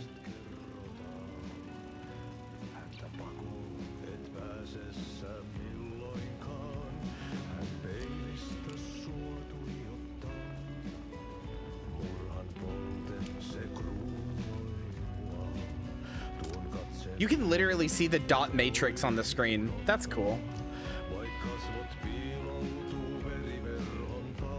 Who made Casey? Alan.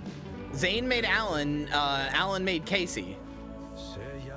Who is admittedly now a real person, and Alan might be swapping places with him in the dark place. Dude, imagine if the new Max Payne game that they're making... Oh no, it's a remake, isn't it? I was gonna say, imagine if the new Max Payne game is Max Payne in the dark place.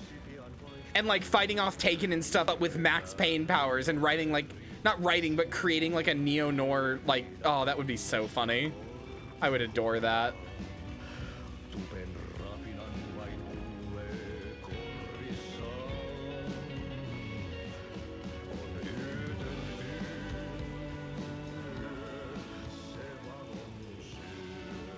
Get to Parliament Tower.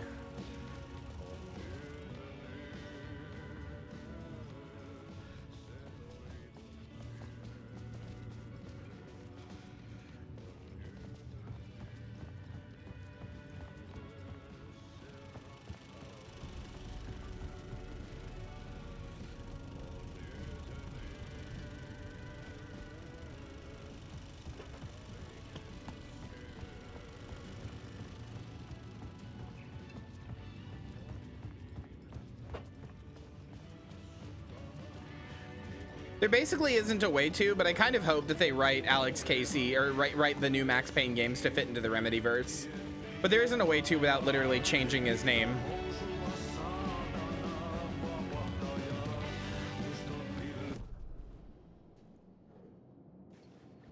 I don't know how to get out of here.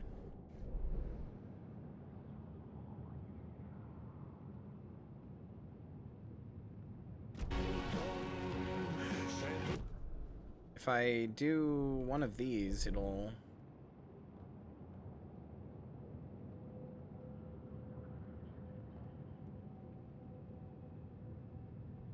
do a thing, but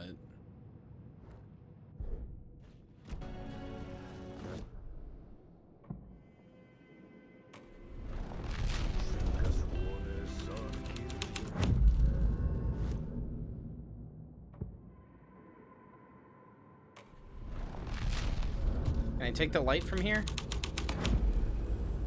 I can.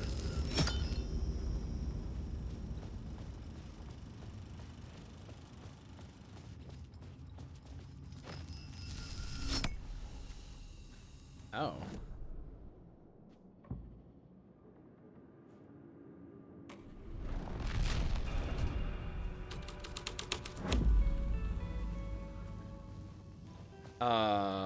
What? The door, friend, the door is locked no matter what? How do I get out?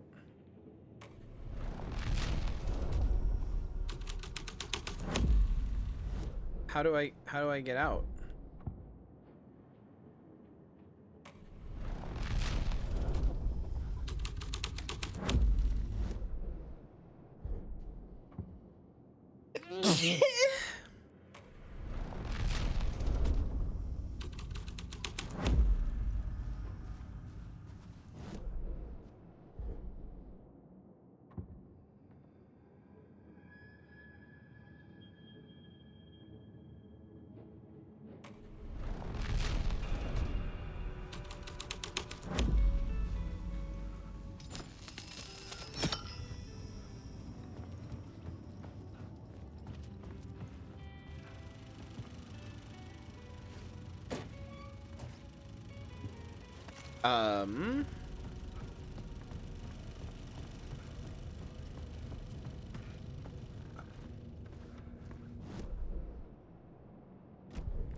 I am legitimately a little lost.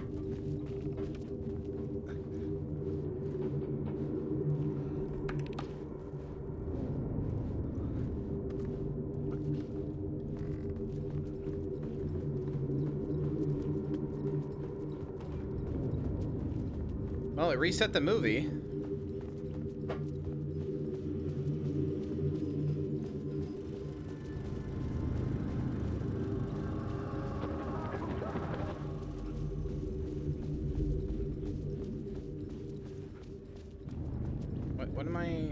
What am I supposed to do?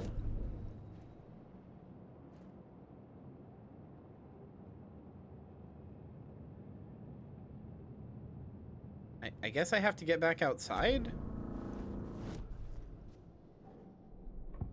Which means I need to make this clip of the lost film again.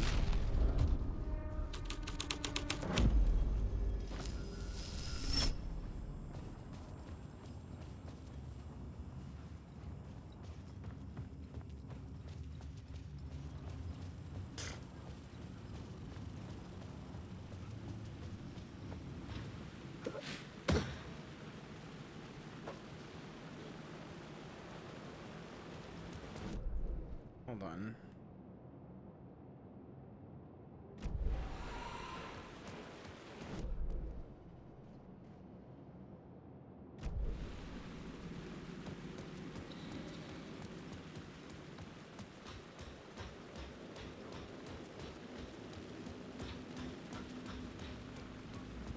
I don't know if that's what he's done yet, and I don't know if I would. I also don't know if I would call. I don't know if I would call Alex Casey one of his friends. There wasn't enough alcohol in this city to drown the memories of this nightmare, but I damn well try. This case would never be closed. I had more questions now than at the start. The irony of being trapped in a postmodern detective story. I felt watched. The eyes of some unseen audience on me. I wanted to turn to the hidden camera and tell them to fuck off. But I didn't know where to look to break the fourth wall. Uh-huh. There would always be another case for Casey. A million stories in this dark city. The night opened up to welcome me. I walked into her arms. Roll credits.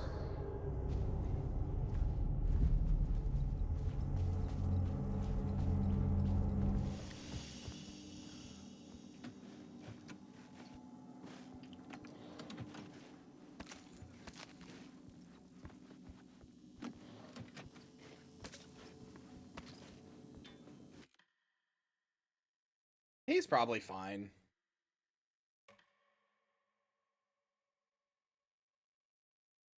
$20-hour game, by the way. 20-hour game, by the way. Just in case you're wondering, 20-hour game, by the way.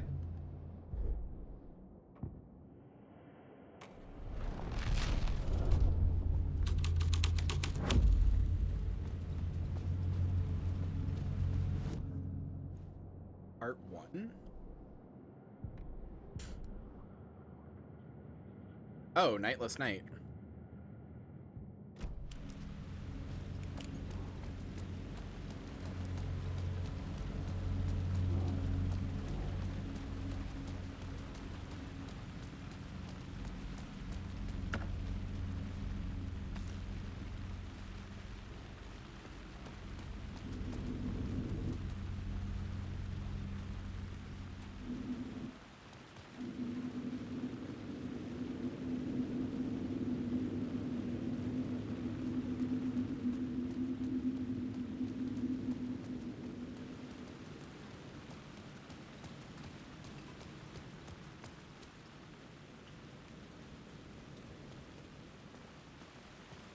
No.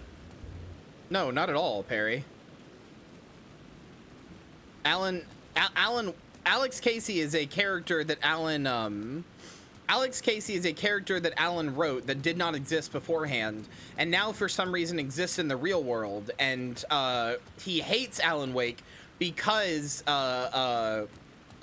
he hates Alan Wake because the real world Alex Casey is not the story one. He just happens to share the same name and job, so he hates Alan Wake because he gets compared to his books a lot. They don't know each other outside of that. I mean, we know the truth, but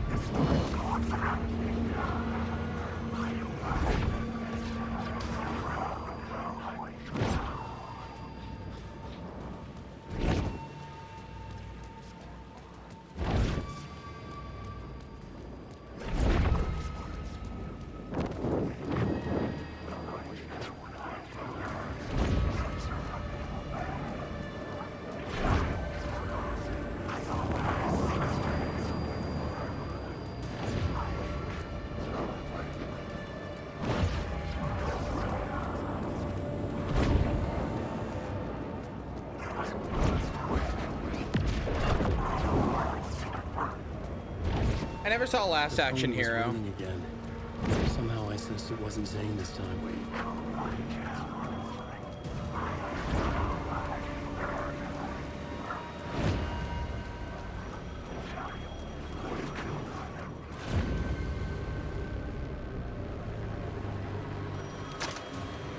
Hello? Hello? It wasn't Zane. It wasn't Scratch either. Huh? You're me? Me? It's Casper Darling, isn't it? There's a lot I don't understand. understand. It's Casper Darling, isn't it? The dark place operates in loops. Oh, no, it's not. Time's Okay. a story. I'm calling you from a different point in that story. From the future? I'm never getting out of here, am I? Yes, you will. And no, you won't. And that is by your own choice. What does that mean? I'm sorry for what you'll have to go through. Alice's photos you found from the shoebox in the talk show basement. Before you can go to Parliament Tower, you must put them in the shoebox at her statue at the plaza. To help you, to help Alice, to help Saga Anderson. I'm my own Deus Ex Machina? Really? You don't get to call out yourself for being a hack writer now, Alan. How many writers does it take to finish a story? One for each draft. It's the same writer, but in a different point in time. I'd follow the steps he laid out for me. Alice's photos from the talk show building basement. Adi had guided me there. I bring the photos to the shoebox by the statue.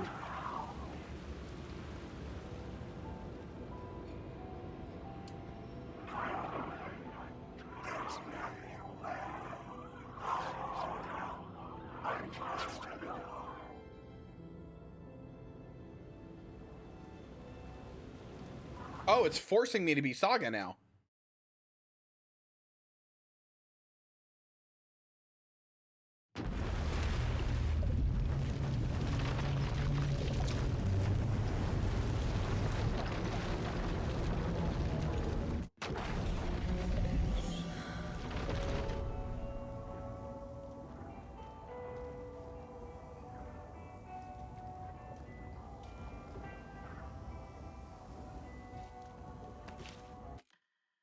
But I can't. She's at the point of no return. I literally can't.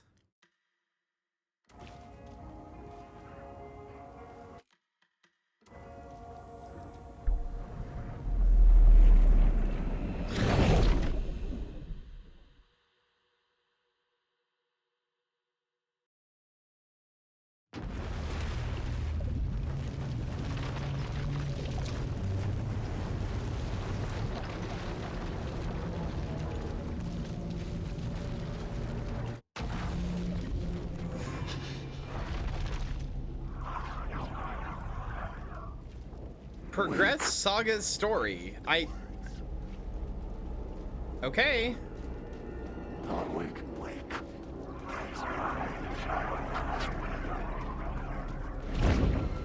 I don't know how to progress Saga's story past this point. Because if I progress Saga's story, that's it. I'm done.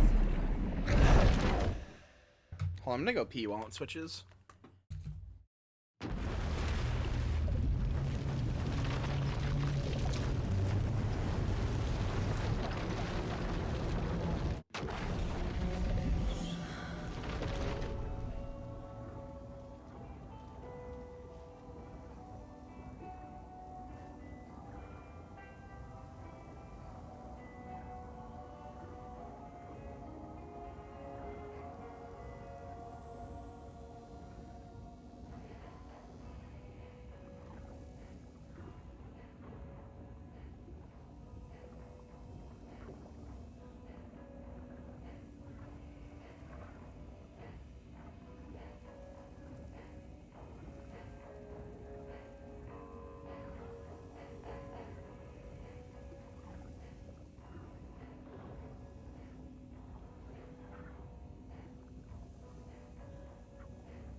We've reached the end game. I don't know. Is that the end of Alan's story? Like, do I have to do Saga's end game now? I'm not making assumptions that everybody, like, it literally says, like, hey, this is the point of no return, is what people were saying. If you want to do anything else, now's the time to do it. I think you may be right. Might have been a mistake to come here. What is that? Is that a manuscript page that I just missed? Sure is. After getting his hands on the FBC files, Ilmo Koskinen knew what he was up against. He masterminded the cult, his and Yako's army, to fight the fucked up horror lurking under the lake, and a plan to keep those feds in their bunker by the lake in the dark. Outsiders would only screw things up. The Koskilas sabotaged the FBC's monitoring station and rigged it to alert them when something was brewing at the lake. One time months later, when the alarm rang, they drove to the lake again, ready for a fight. But this time, they didn't find any monsters. Something else washed ashore. The light switch. They'd read how Wake had stopped Jagger with it in the stolen files. From that point on, whenever the cult caught someone taken over by the Shadow, they cut out the monster's heart, pushed the switch into the hole, and flicked it.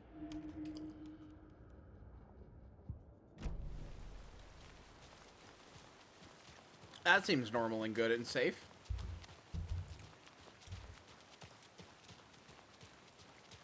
Well, yeah, obviously they're gonna converge. I'm just saying, like, I don't know. Like, if I had played Saga's story, if I had played Alan's story all the way through and never done any of Saga's, would it still put me there? Basically, what I'm saying is there any more of Alan's story left to do before the final point of no return bit? Or am I good to do the point of no return now? That's what I'm saying. Okay. So the Cult of the Tree actually kills Taken. They were on our side, even if their methods are misguided and criminal. It looked right from where we were standing. Nothing's what it seems in this case. Too many stories contradicting each other. Too many versions of the truth. We have a lot of catching up to do after this thing is all over. Everything is different now. My family, me, the whole fucking world. I'll buy the coffee, Anderson. Partners to the end. This case is one for the books. I see what you did there. Haha. Fuck you, Alex.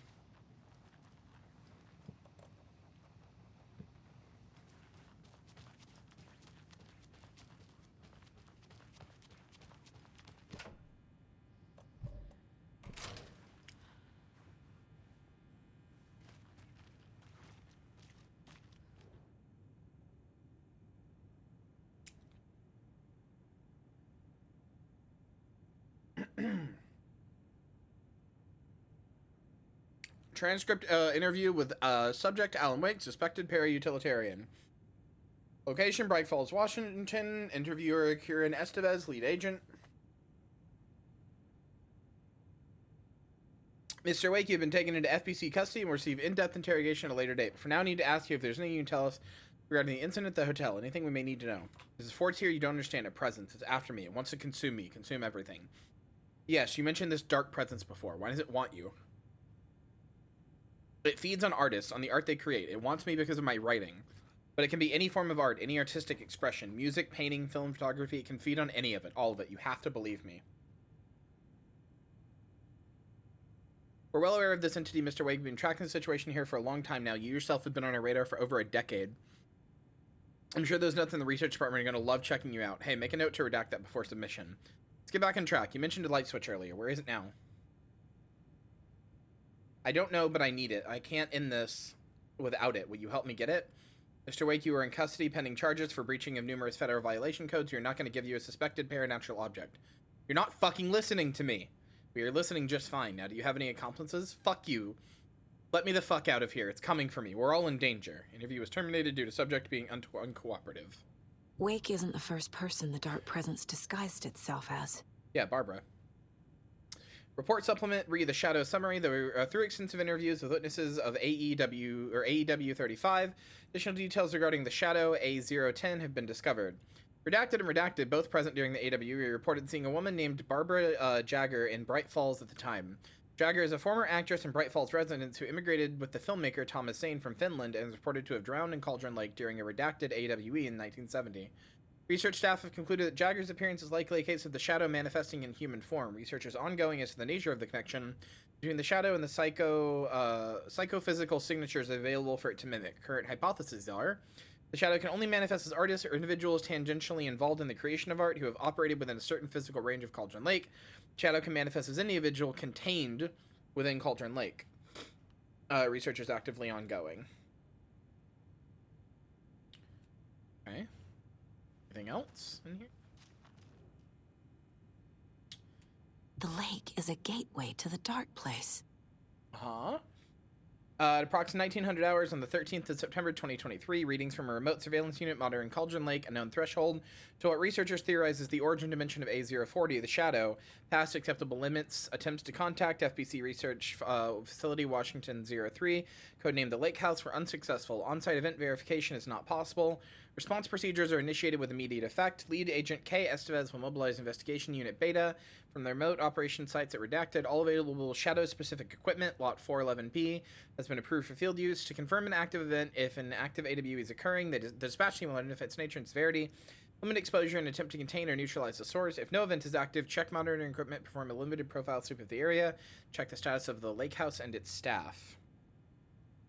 See, this is why I think that Alan wrote the FBC and Jesse specifically, because Jesse cannot be taken over by the dark presence. Like, period. She can't. It can hurt her, but it can't take her over. It can't possess her. It can't make her taken because of Polaris. Like, it cannot interact with her in any way other than to just hurt her the way that it can make, you know, anything hurt anybody by throwing shit at it and shit like that. Like, Jesse is Jesse and the FBC are the perfect team to like save him. What the hell is a para-utilitarian? But you are. Description / para-utility. Based on reports, the item is a light switch from a lamp cord with part of the severed cord still attached. Eyewitness accounts suggest the item possesses the ability to alter reality, the changes being based on Redacted, probably Alan Wake. When used by a capable para-utilitarian, parsing this item's effects from that of the Cauldron Lake thresholds responsible for incurring AWEs in the area is difficult because the only reported use of the item have occurred near this threshold. Without more data, we cannot confirm if the item intensifies the effect of the threshold, or vice versa, or if there is no connection whatsoever. Part of it like is that by creating the concept of the AWE, objects of power, etc., presence goes from this unique powerful entity to like one of many. Yeah. Recorded material from Dr. Hartman after becoming a redacted have revealed that Alan Wake eliminated Barbara Jagger, likely manifestation of the shadow, by inserting the light switch into its chest and flicking the switch. The item is confirmed to have been used in the 2010 to turn fictional writing into reality. However, it is unclear what the restrictions and limitations of this effect are. The light switch is a possible object of power, but the team cannot conclusively classify the item based on secondhand accounts. Proper examination and testing is required in order to determine classification and precise effect of the item.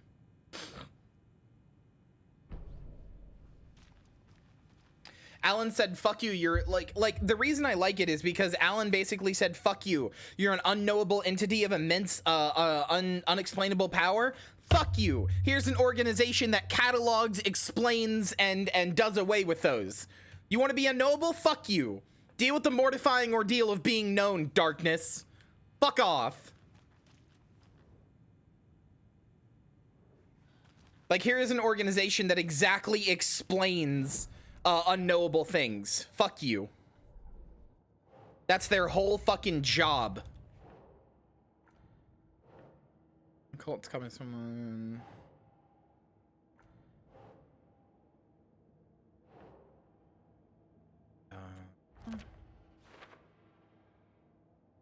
Still missing a piece here.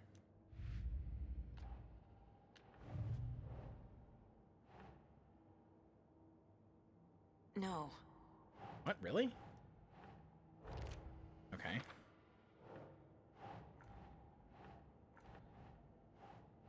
Maybe that goes here? Yeah.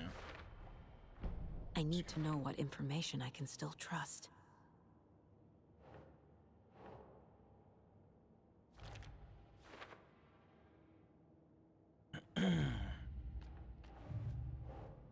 Why are these still for later? I'm gonna scream.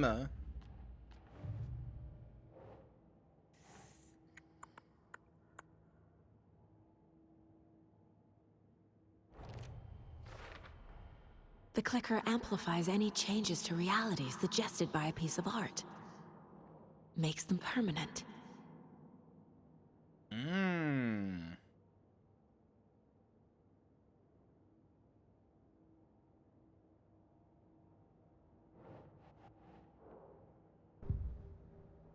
Hi, Tor.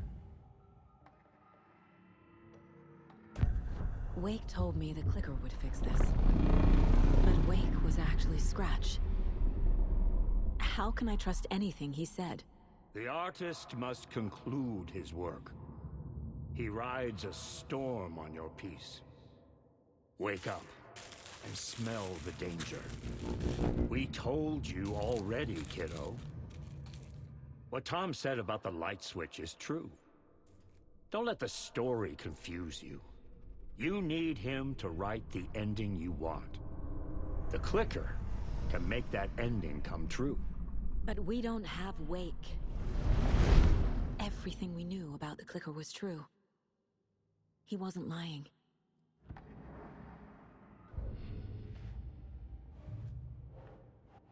Well, yeah, it's more advantageous for him not to.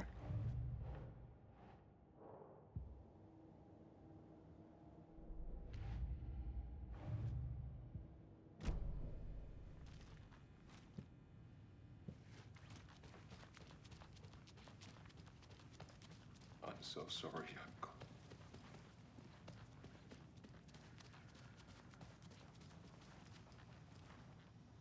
Scratch told me the clicker can be used to change the story. Does that match your understanding of this thing? Yeah, the light switch is a paranatural item, maybe even an object of power. We have verified reports that Alan Wake was in possession of it during the AWE here back in 2010. It definitely has power. We know that much. I can come up with a plan. I always do.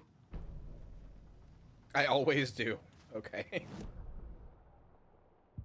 Alright, bitch.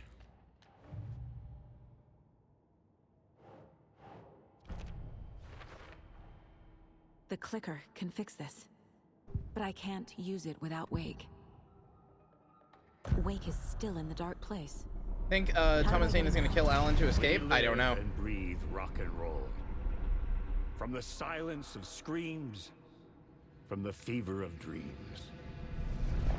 The clicker can amp up other works of art, not just Tom's writing. Anything created with passion. The dark power of the lake will make it creep into reality. But if the holder of the clicker believes in the art, they can make it all come true in the flick of a switch. I can use the clicker without Wake. Only Wake's writing can change the horror story. But I can use the clicker to change something else. I mean... like getting Wake out of the dark place. You are a para-utilitarian. So, correct, you sure can. I will use the clicker to change reality and bring Wake back at Cauldron Lake. But you have to make a piece of art about him escaping. Work of art, yeah. But that won't be a problem. It won't be? What do you mean that won't be a problem? The fuck are you talking about, Saga? I've got it now. I just need to tell the others what to do and fix everything. For good. So we need Wake to fix the story, right? That hasn't changed. So here's what I have. Wake's still trapped in the dark place, under the lake. I think we can use the clicker to get him out. But first, we need a work of art. Something other than his story. And that'll get him here. I'm not filling out the paperwork for this one. I wouldn't know where to start. But I'm sold. Okay.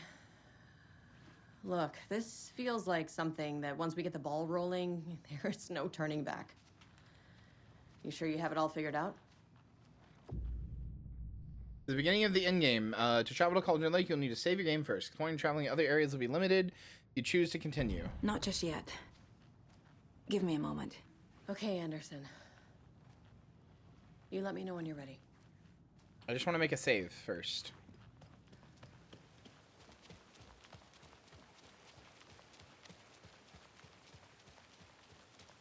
Before then.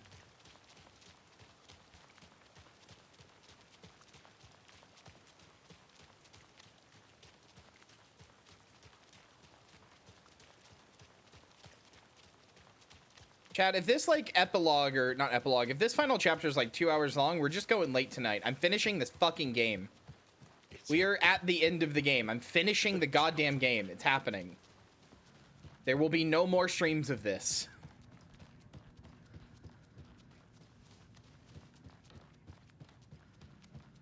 Not because I'm tired of playing it or anything. In fact, I'm still having a blast, but I feel bad that I've been playing it for like 3 fucking weeks.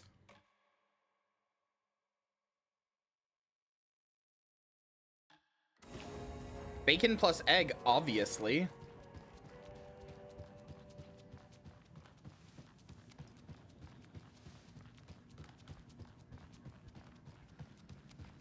Sorry, I'm not talking much. The game just sucked all of its attention. I'm kind of assuming that's what most of chat is. I'm assuming that most people are kind of just reeling with the game and the story and stuff. I'm hoping anyway. Because yeah, chat's been a little quiet, but I mean, I've been a little quiet too, because I'm also reeling with the game, so. You're going on the kitchen counter? Yeah, and then what are you gonna do?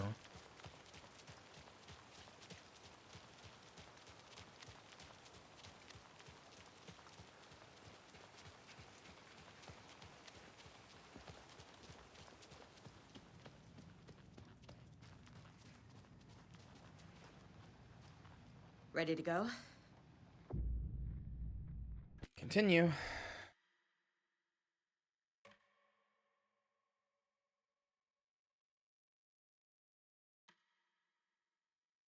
I'm ready to head to Cauldron Lake now. Let's get the plan started. Okay, here we go. We'll be there for you. What do you need from us? I'll head to Cauldron Lake with the clicker.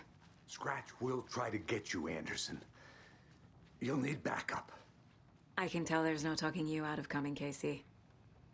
Estevez, is there a way to get that light array to the lake? Oh, I've got you covered, so good news there. And we'll bring our mobile containment unit. It's specially built for entities like Scratch. And this work of art, Anderson. What's the plan for that? I'll make some calls on the way. Just meet me at Cauldron Lake. Hey, grandpas! Hey, heavy metal grandpas!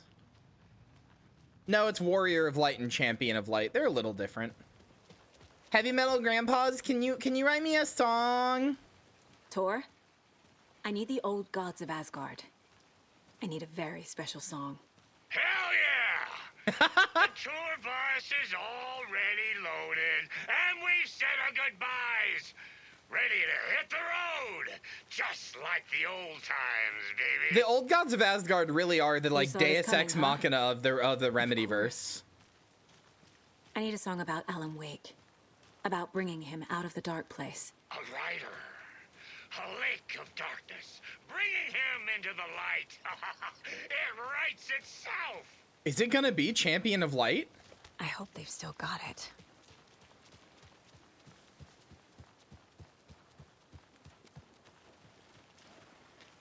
I hope so. That would be incredible.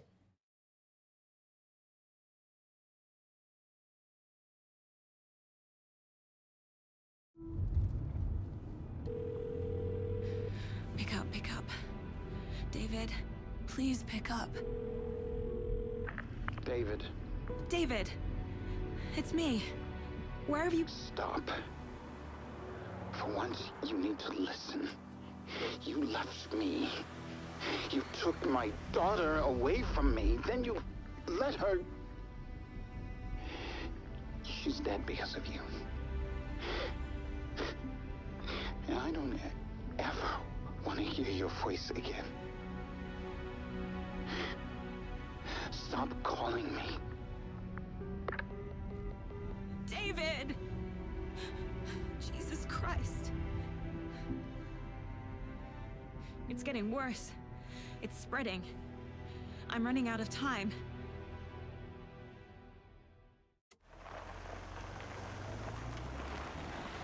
What? You can talk on the phone while you're driving. That's fine. It's about texting and stuff. You put the phone up to your ear and you keep your eyes on the road. That's fine. That's legal. You're allowed to do that.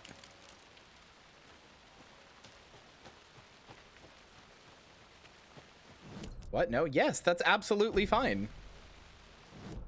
That is super not illegal in the US. Why would that be illegal? It's extremely silly.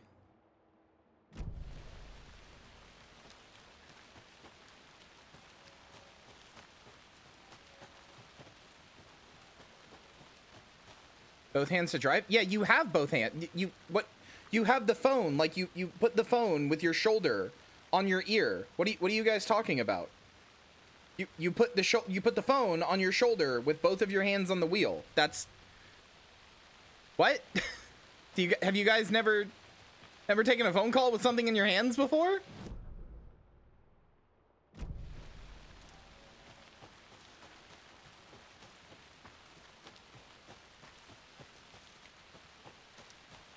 That is not uncomfortable or distracting. That is very easy to do.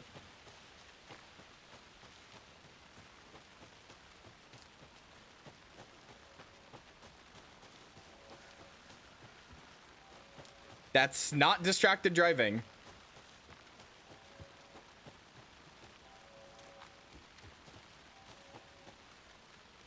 That is a very normal legal thing to do.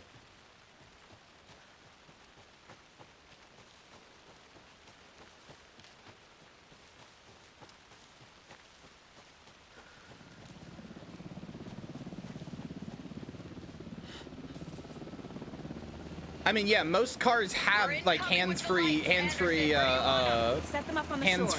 calling these days. We'll be ready. Estevez out. All right, I see that I am the one who is driven here, and most of you have not. Okay, I understand. I understand the confusion here. I have actually driven a car and dealt with these situations, and most of you have not.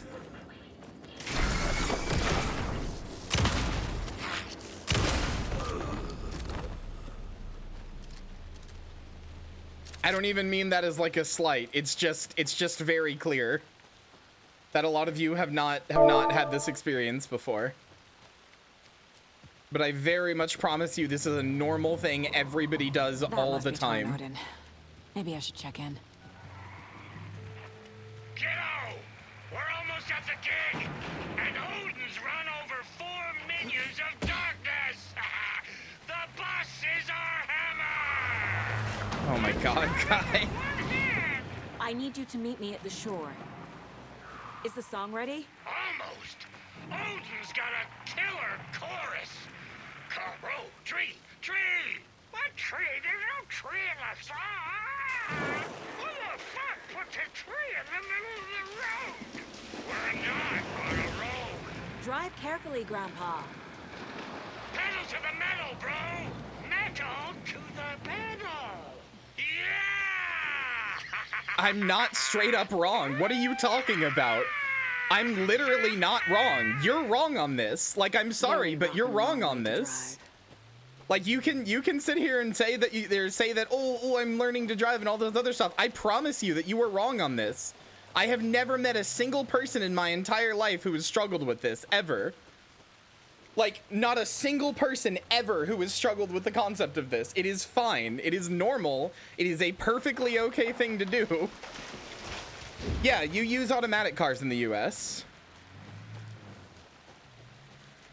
I don't live in the UK. I can't speak for there. I live in the US, but I promise you in the US, everybody does this and it's fine.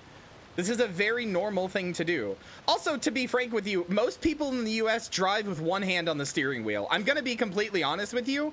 Most people drive with one hand on the steering wheel. That's just very normal. What is your bet? You didn't tell me what your bet is.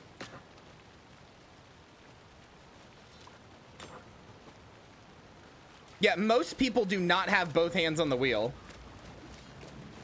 We are not bad drivers. Like, not like more so than any other country. We just have like big roads. The problem is not that people are bad drivers, it's that it's that we have giant roads.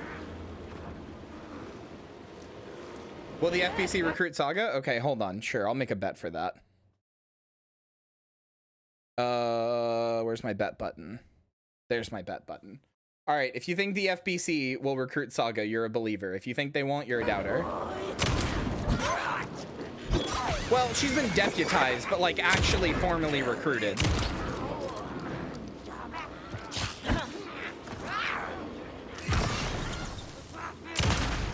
I think is what one princess means.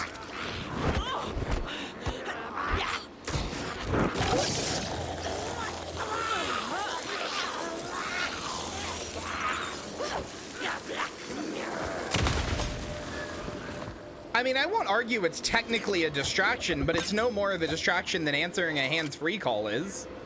Like when you take a hands-free call with like, you know, like car, like computer systems or whatever, you still have to focus on the call. Like ultimately, it's the same amount of like mental focus.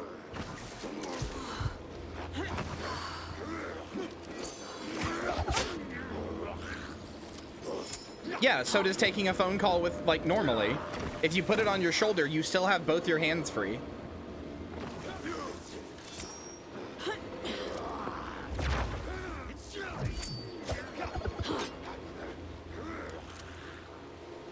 The +2 tree, I know. You really don't. Your shoulder really isn't that moved. It's mostly your hand or your head.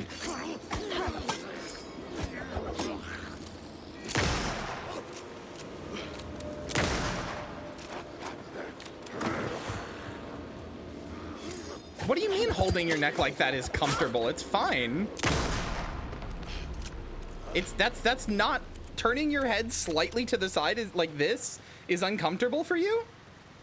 Like turning your head, I can't even move my head all the way, but turning your head like this and putting your shoulder to your ear is uncomfortable for you? Really? Also, yeah, to be honest, whenever I've had to take a phone call, I just put it on speaker and put it in the cup holder. I'm gonna be honest with you. Like I haven't actually done the like shoulder thing in a while. I just put it on speaker and put it in a cup holder so that it's just sitting there and it's effectively hands-free. Same thing.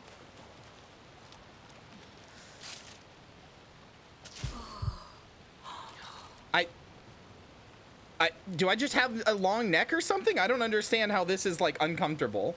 I wouldn't want to sit like this all day, but for like a 5-minute phone call or something, that's nothing. The containment cellar, good to go, Anderson. Great. A Torin Ode in there yet? The 2 golden oldies? Oh, they're here. And they bought moonshine. My mom also steers with her knee. That is insane. That is actually You wanna know insane. what art we would use? Well, that's them. I'll be there soon. 1, 2. 1, 2. How you feeling tonight, Cauldron Lake? Been a while since we played on this shore. It's already out. Body and soul. We're on the final chapter, so the prognosis is pretty good, I think. It was already too late.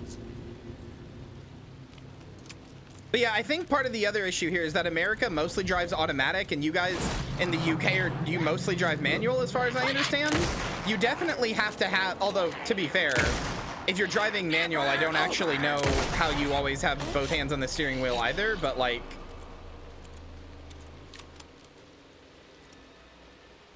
yeah, automatics are extremely normal here. So I never, my other hand just like, it's just sitting there. I never have to do anything with it.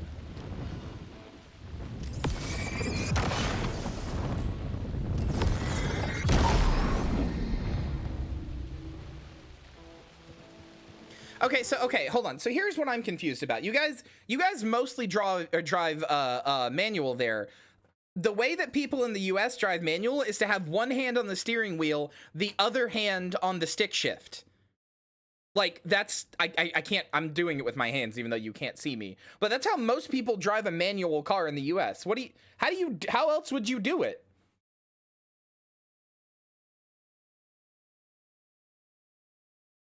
That's not mental. It's fine.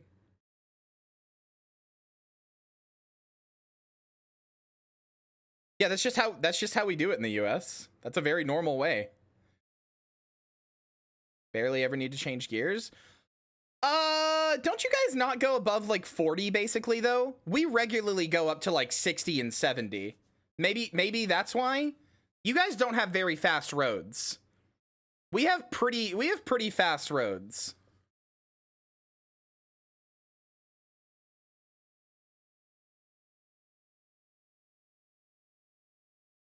I know that that's another reason we have a lot of accidents is because our roads are way faster than they are than like most places.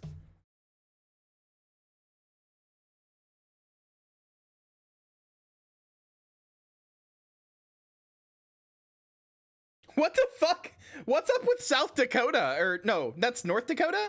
What's up with North Dakota? No restrictions on cell phones at all while driving. Why are you allowed to text and drive in North Dakota? What the fuck? What's going on there? Wait, hold on. Hold on, wait. Fuck this entire argument. What's going on in North Dakota?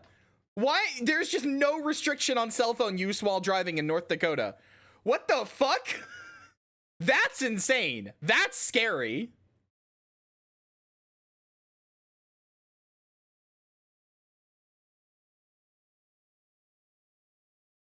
That's too much. I mean, I'll give you this, chat. I don't like taking a phone call while I'm driving because, yes, I don't want to be distracted. But, like, the holding it up to your ear thing isn't, like, an insane thing to do and, like, super illegal and stuff like that. That's a pretty common, normal thing.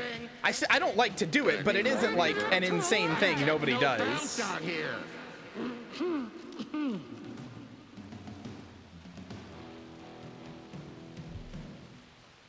It's illegal in a lot of states. No, it's not. There was literally just a map linked. It's mostly not illegal. In most states, it's not illegal.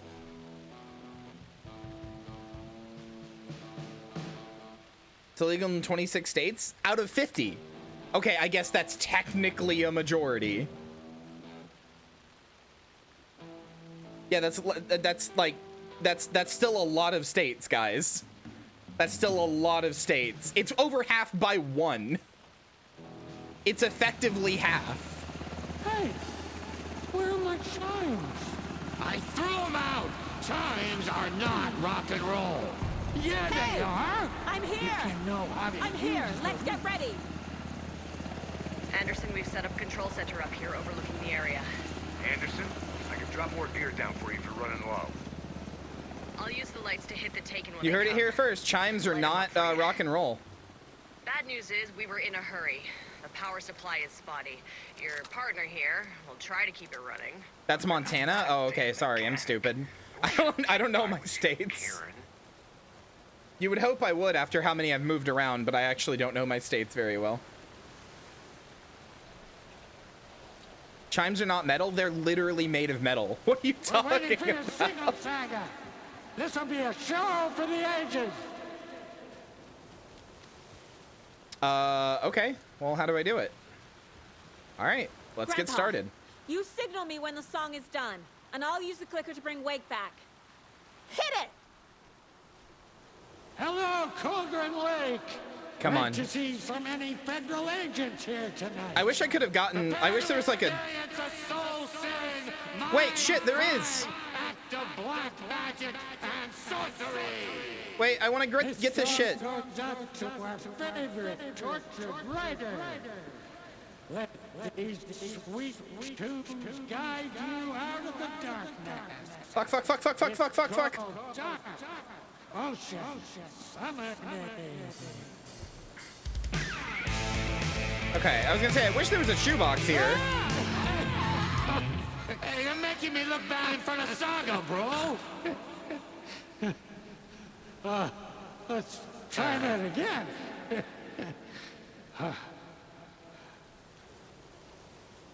Is this because I was in the inventory? Are you mad at me? Survive the summoning ritual. Oh, they remembered what the best... Oh, hell yeah, look! Look, I was right! I was right! I was right about the way that it works! I was right! I was right! I was right! I was right! Oh my god, oh my god, oh my god. 10 years of speculating. 10 years of speculating and I was right. I was right. I was fucking right. 10 years of speculating of how the old gods work and I was right. I was fucking right. I was fucking right. I said that when they perform the songs that the power of the lake like imbues them into being like essentially the actual like Norse gods. I was right! I didn't know if it was the song themselves or if it was them. I didn't know which one it was because every other time it's been a recording of them. Except for Herald of Darkness, but that was inside the Dark Presence, so that doesn't count. I was right! A whole lot of paranatural crimes happening right now. It's fucking awesome. I want a t-shirt. The show's drawing a crowd. Take an incoming, Anderson. They remembered what the best part of Alan Wake 2 was and saved it for the very end.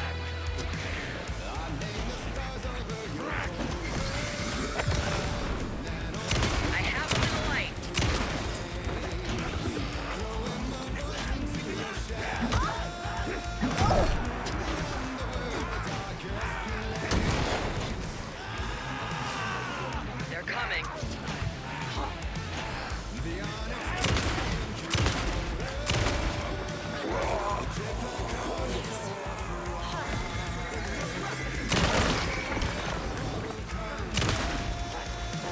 Anderson, heads up.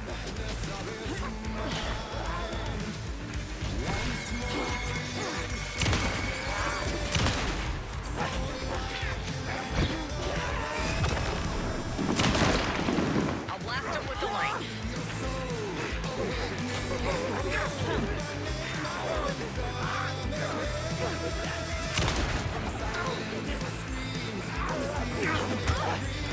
Got a delivery for you, Anderson.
to life thing.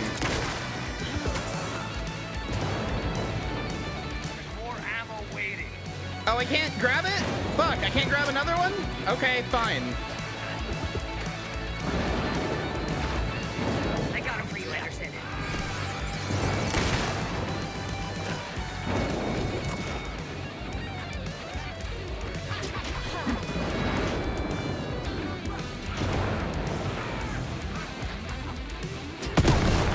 We're taking on the way.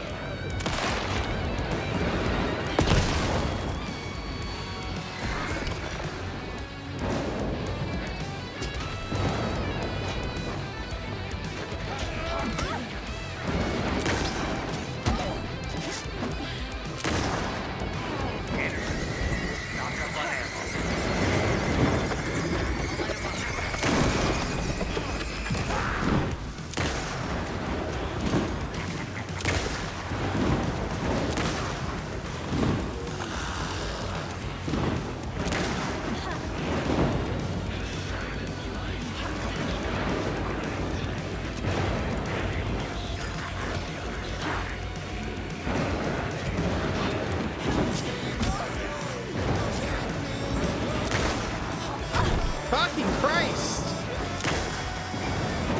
Anderson, they're trying to stop the song. Thinking they're going for the old guy. No, they're fucking not. Yes! The power of rock and roll.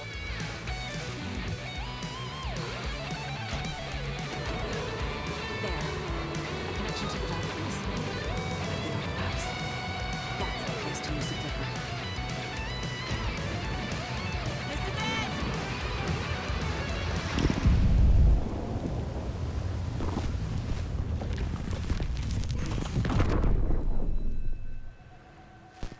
God, is he real? Is it really him?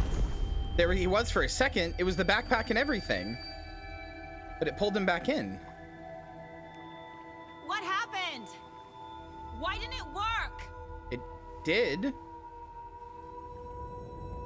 I did everything right. Art to bring him back? Clicker to make it real? Why didn't it work? So where the fuck is he? Oh. Alan, what did you do?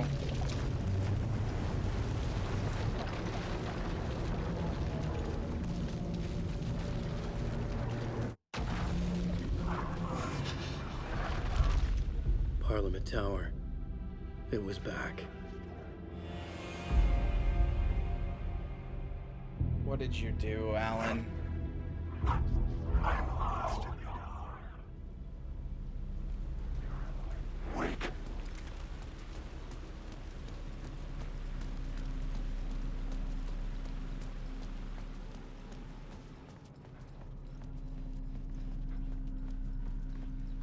I'd been here many times before. I didn't know how many. This felt different, like my last chance, if it wasn't already too late.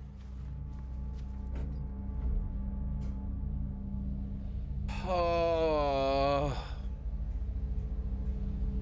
Alan, I'm gonna shit.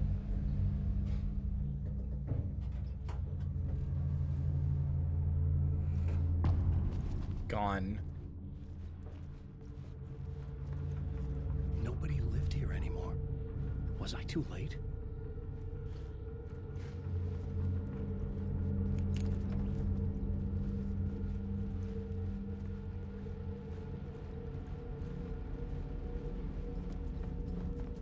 I mean, I'm assuming the New Game Plus, I know it adds new story content. It's not going to be like a whole new ending and like a radically different thing. It's probably just going to be smaller extra stuff, but...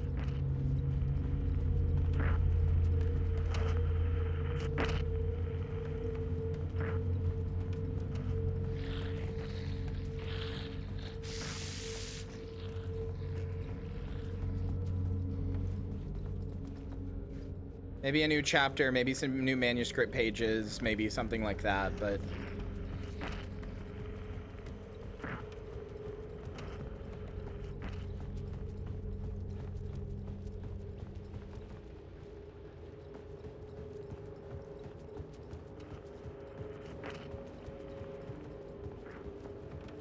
Okay, before I go into that, I need to go into this, I think. Scratch was in there, writing his horror story. Oh, good. There was still time to stop him. I needed to get inside.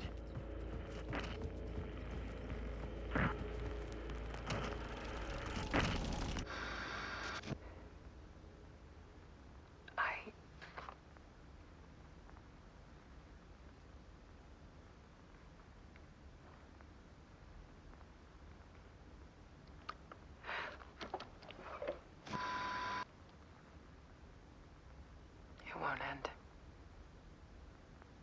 Like a nightmare I can't wake up from. I thought I could contain Ellen in my photos, but I can't. The monster just keeps coming back. Every night. Like waves hitting the shore.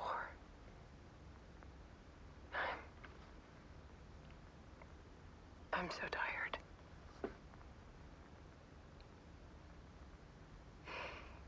He's here all the time now. There's so much rage inside of him, I can't stand it anymore. God, I tried so hard.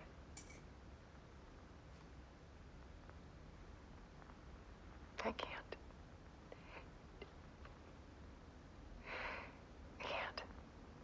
Is she talking about Scratch? I wish F&V games would make a comeback. I love those games. Every F&V game I've ever played on here, I've loved. Most of you won't understand. Uh-oh. Why does this sound like the I'm about to kill myself talk? People call me an artist. But I don't care about any of that. I just wanted to show the world what I see. I can't keep going like I have been. It's time for a perspective shift. To go from photographer to subject. This wonderful little place you can take pictures called Cauldron Lake. It'd have no ill or adverse effects.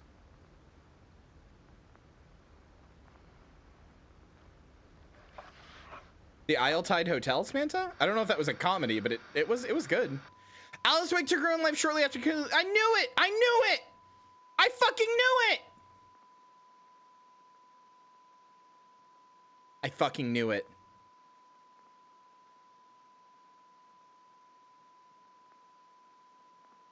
I said this sounds like suicide talk.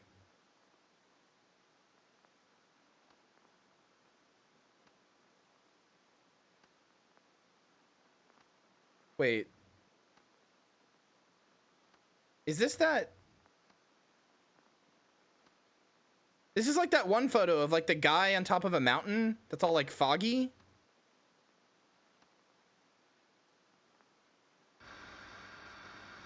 No, I'm not happy. I'm sad. I don't want her to be dead. Though I guess Alan has now lost everything. Was dead. Scratch tortured her until she couldn't stand it anymore. Until she broke. And all that time, she thought it was me. Scratch was still here. He hadn't escaped the dark place yet. He was scratching my edits out of return. Wait, no, that's you. Oh no, it's a spiral. It really is a spiral. Scratch and Alan are the same. Like I've been saying. I had seen this before. This was not Scratch. This was me. Caught in a loop.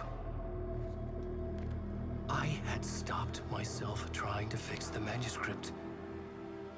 I was the one haunting Alice. It was always me. I killed her.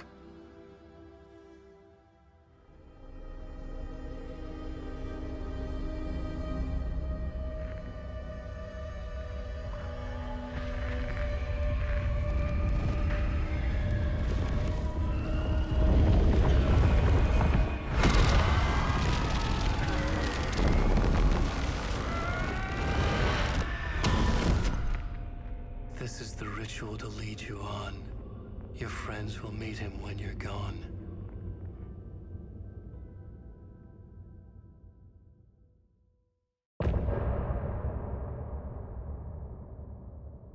Sure does. I'm getting off this time.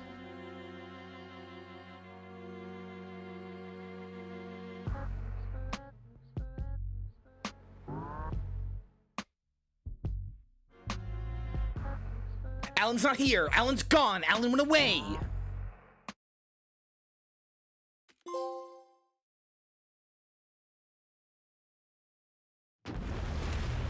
Scratch was always Alan chasing himself.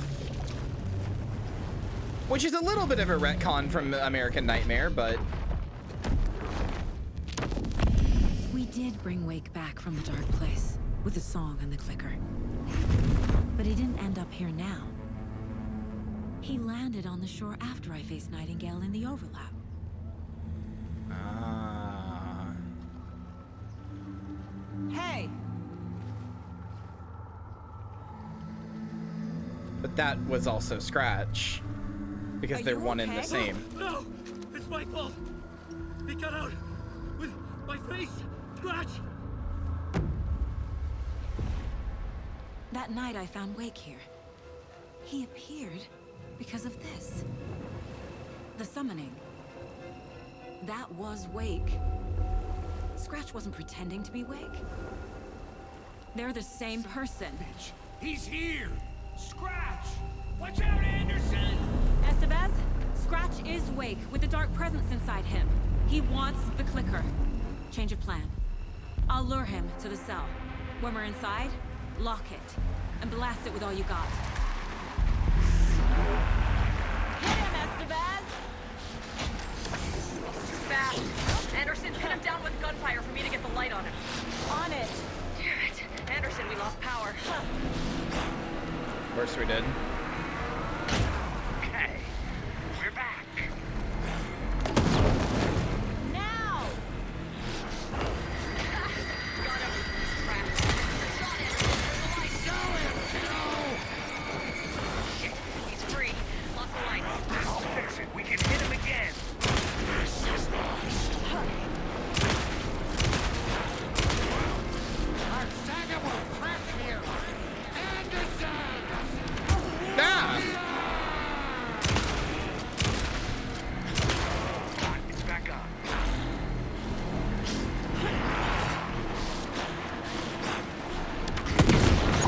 Got it. Get the light on him. More ammo, baby. Go, go, go. What am I supposed to be just shooting him now? Hang in there, Anderson. What am I supposed to be doing now? Shooting him? Need to get blue lights facing the cell.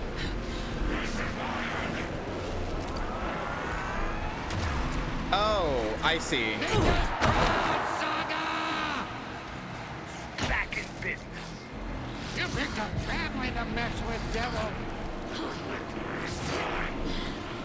Hit him where it hurts. Drop him now. I'm trying. We lost power. He's free. Look out, Anderson. Gotta turn the lights.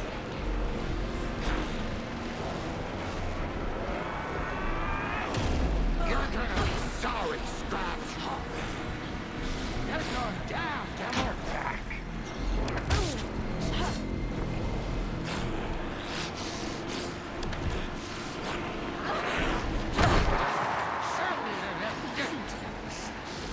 We're here for you, Saga. He's too fast. Shoot him.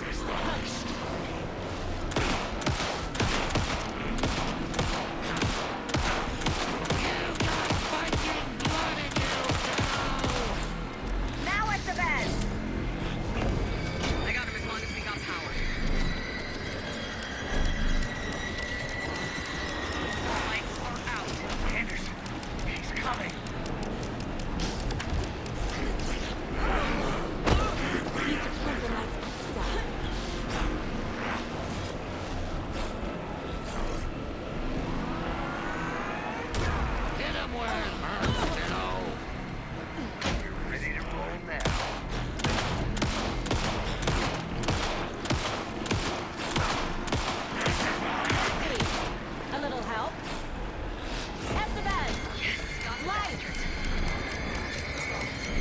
Got a delivery for you, Anderson. Power is out. He's coming for you. I'll get it running. Just be ready.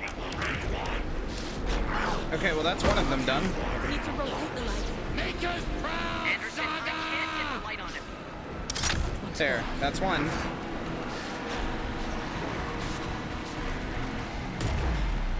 Back in business. Wait, shit. Not what I meant to do.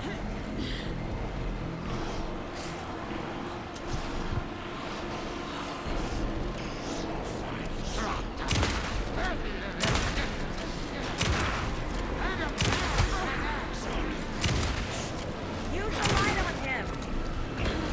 I got his hit. Hurry, Anderson.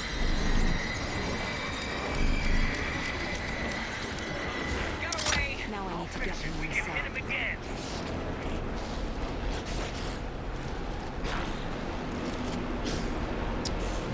I know one way to do that. But I'm gonna need something. If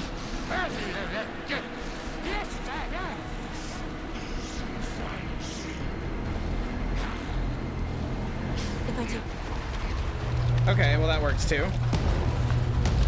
Estevez, Casey, now!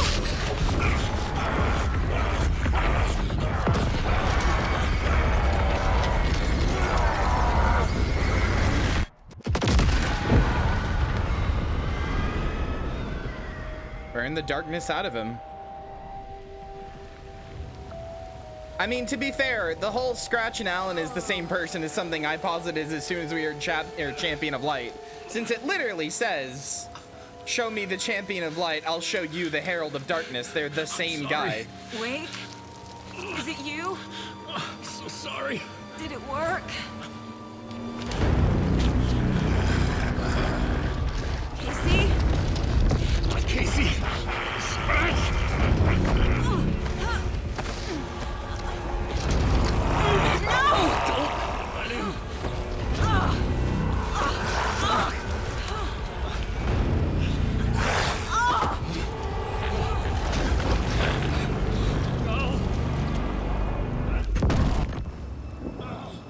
Well.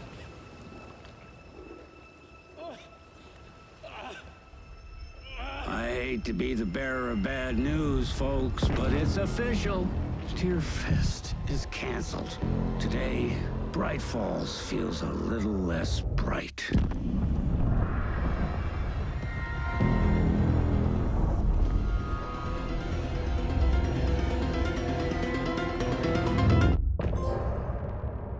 Wait, who caught that though? Who caught that? What about the light switch and the bullet of light?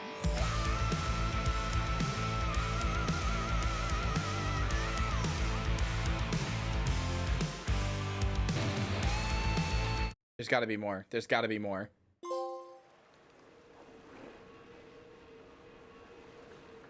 What are you guys doing in the lake? Get out of there. We need to get to our next gig. We're doing this for you and our lovely saga. What does that mean? You take care of things on this side. Don't screw it up, Tom. I'd seen it all play out. Like a horror movie I'd been forced to watch. I mean, I guess if anybody's gonna get out of it, it's gonna be them. I actually trust them to get out. I trust them to get out, no problem, to be honest with you. I trust them to get out, no problem. Remember you saw the Andersons in Dark Place?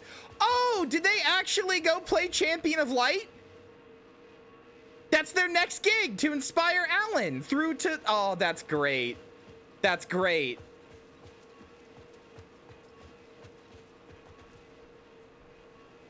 Where's Welcome Saga? back, Wake.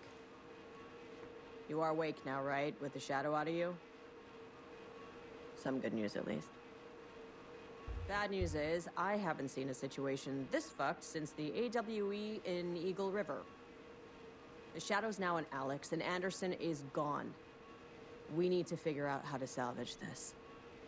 I'll do anything it takes to fix this, Agent Estevez. I'm the reason this is all happening. It's never that simple. But I should have put you in a box and shipped you off to a containment facility the second I laid eyes on you. The only question now is, are you able to fix this? Put me in front of a typewriter. Not the most encouraging answer, but we'll make it work. What's the situation? I've never seen an entity break a bureau containment unit like that.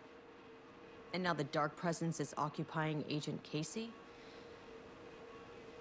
When it attacked him in the woods, it must have been preparing for this. And now he has the clicker. Okay, hold on.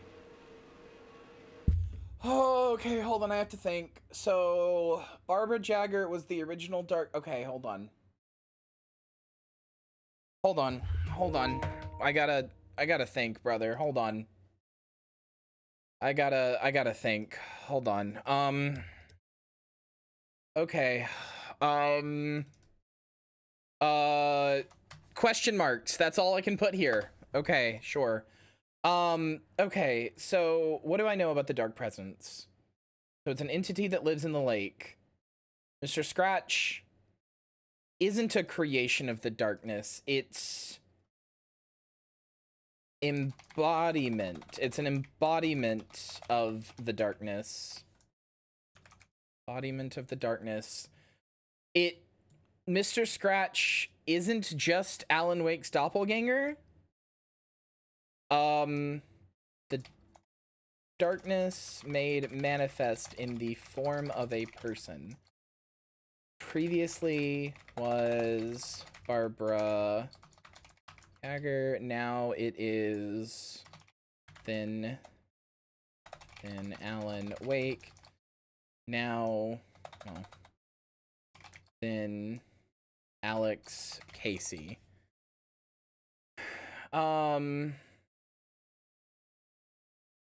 I guess I just have to take this out. Worth noting that when it was possessing the body of Alan Wake, its name, okay.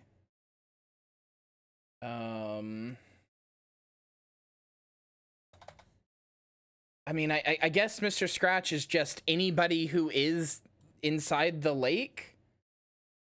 We'll put this in quotation marks then. And do, like, this. Along with...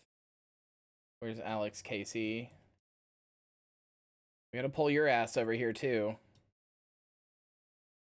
Oh, this fucks up everything, man. This fucks up everything, brother. That's how Zane knew who Scratch was in the first game? What do you mean? Let me just delete this one.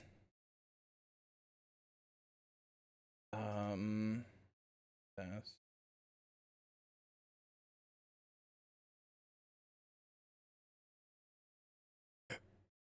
Oh, okay, here we go. With arrow, and we'll put text on this that says, with you and some bits of similarity, you didn't accept me for the story. I mean, yeah. Possessed by.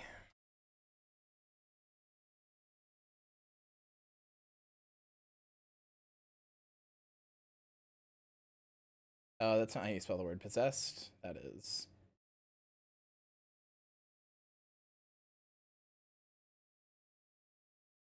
Brother, this throws a lot of things that I have as my understanding of the world into question, and I'm a little miffed. I'm a little miffed. I worked hard on this, brother. Fuck you, Remedy.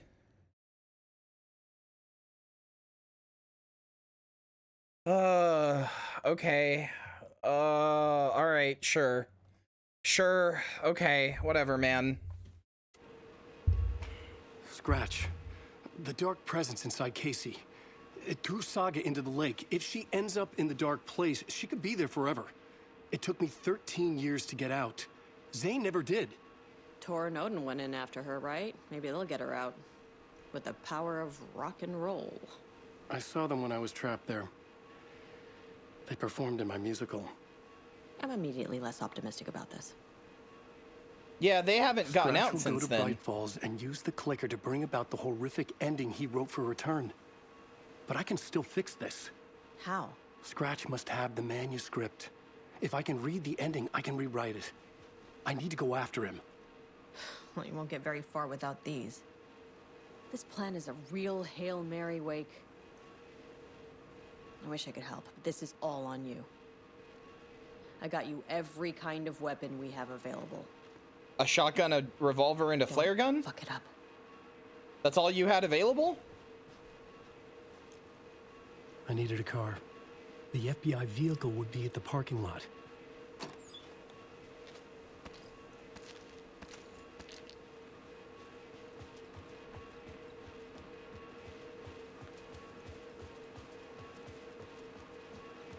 I mean, that's basically the only weapons I used in Alan Wake 1, so like, yeah, you're right, that is all I need, but... Well, to be fair, it sounds like the FBC has legitimately, unironically fallen on hard times. She was talking about how they, like, don't even have, like, 1/10 of their resources anymore, so... And how, there was a thing saying that they may have abandoned, the oldest house. Felt like a lifetime. I was back exactly where I left. A dark forest outside Bright Falls. A gun in one hand, a flashlight in the other. Haunted by my own writing. Alice taken from me. I knew what I had to do. Stop the horror story from coming to stop through. all the ghosts that were coming through. He's here to fight for me and you. He's gonna write them all because he's Alan Wake. Prowling the woods. Animal. Poker.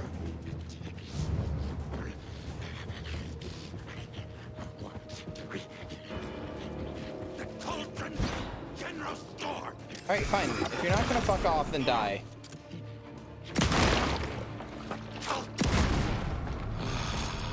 Oh, I can't go to my writer's room anymore. My like head space. Oh shit.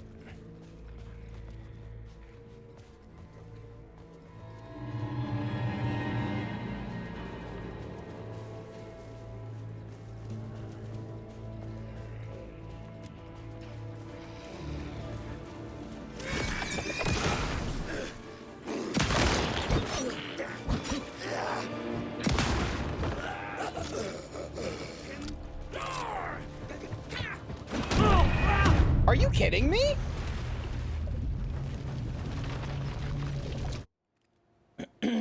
Okay.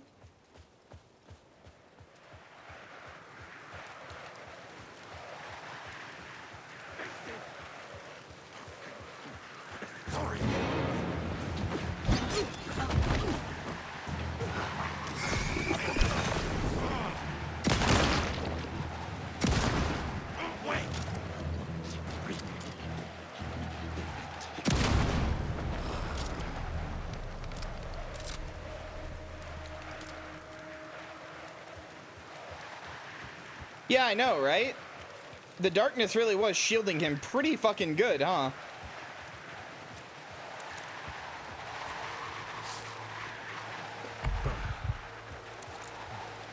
I do miss Saga, though. She was cool.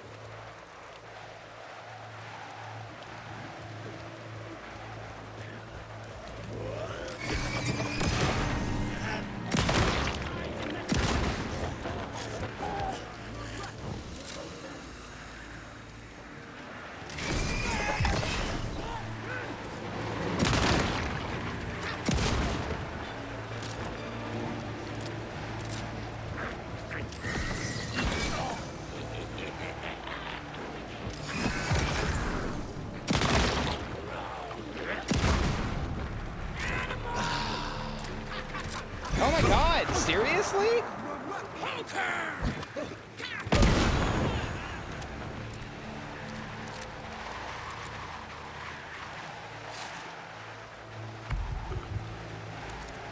I'll be honest with you, I do not particularly have the resources or the inventory to deal with this many guys.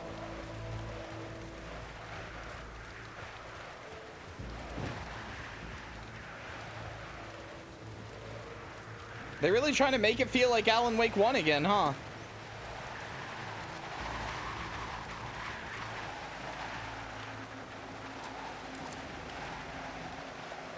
God damn it, it will feel like Alan Wake 1 again, and you will like it.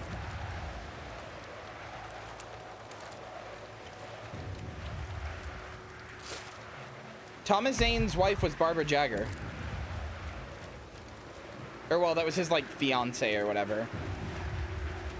Running out of resources, huh? I'm at the end of the game where I had all my resources taken away from me. You have no excuse. You were running out of resources the whole game. I literally had my resources forcibly taken away from me. You have no excuse, Molly. Place, the dark presence went into me. When I was pulled back here, crossing over weakened it, made it dormant. I couldn't remember what had happened, but I could feel it, getting stronger, waking up. I thought it was hunting me, closing in. It was inside me the whole time, and then it took over. Turned me into scratch. I was awake again, clear-headed for the first time in what felt like a lifetime. I was back exactly where I left. A dark forest outside Bright Falls. A gun in one hand. Wait, why is it repeating the dialogue? Haunted by my own writing. Alice taken from me. I knew what I had to do. Stop the horror story from coming true. Stop the dark presence.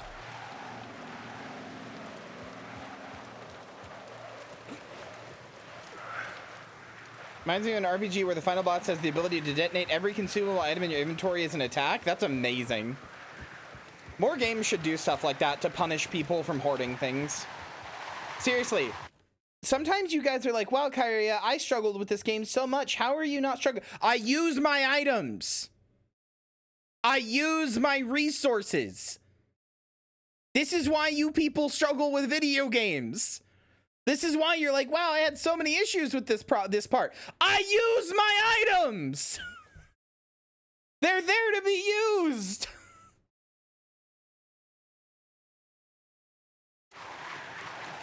Once I stopped hoarding my items and started using them, I got so much better at video games.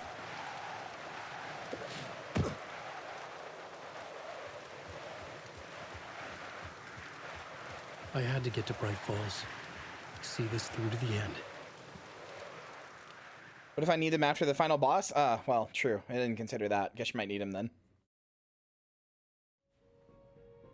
What if I need them later? You need them now? Exactly!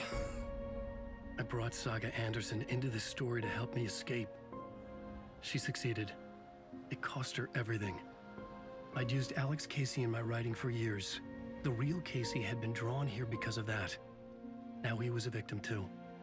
Saga, Casey, Alice, all this horror originates from me. It's my fault. I think you should just like get a job as like a fry cook after this, Alan. I've driven down this road before. Been driving on it forever.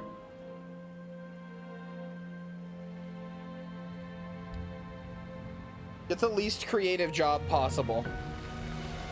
If Scratch had brought the dark place here, this would take me back inside. In 2010, I dived in. A leap of faith for Alice. Go write Marvel movies. There we go. The cost would be a nightmare worse than death. It had taken me 13 years to get out. Now Alice was dead. Calling getting Tuck and Chef art is art, true. And I was gonna make that leap again, this time knowing the cost all too well. Wait, what do you mean? Is his ass going back into the dark place?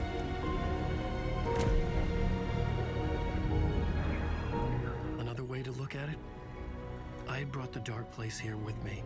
I never had gotten out. Maybe after this I finally could. It was a fool's hope. I had no choice. I had to do it. That didn't make me any less terrified.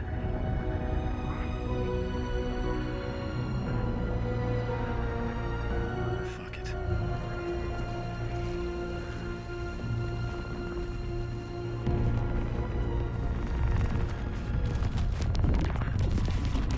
Alan goddamn Wake.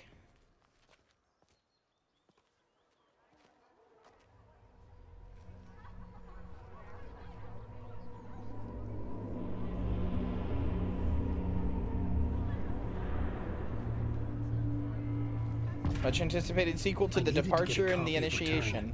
I needed to read the ending to have a shot at changing it.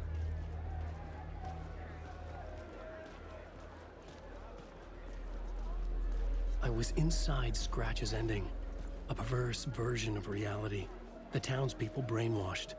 Everyone and everything revolved around Return, as if it had just been published. The unanswered mystery is what stays with you the longest. Was Achi really a resident of the nursing home? Perhaps we'll never know. Oh my god, we're in the good place.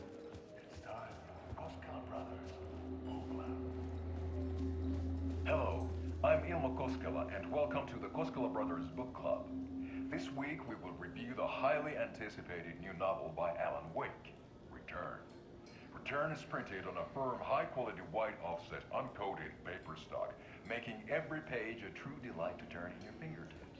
Alan Wake's brilliance is on full display with his choice of a hardcover book jacket made of a premium enamel stock with gloss lamination that is both tasteful and pleasant to the touch.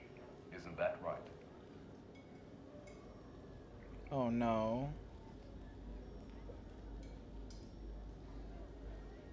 Wake set a high standard with his previous novels, but I can say without hesitation that Return contains the best and most compelling book description on a back cover that I have ever read. This book cover is truly riveting and will keep you on the edge of your seat from start. +2! It is accompanied by a tasteful photograph of Alan Wake's home here in Bright Falls. The book weighs 1 pound and 3 ounces. Return is a true masterpiece. I'll give it a perfect score of 5 Alma beers out of 5. How about you? Ilmo, you gotta accept that Yako is dead. There you have it. Alan Wake has done it again. This was the Koskela Brothers Book Club. What's happening to his voice? Cheers.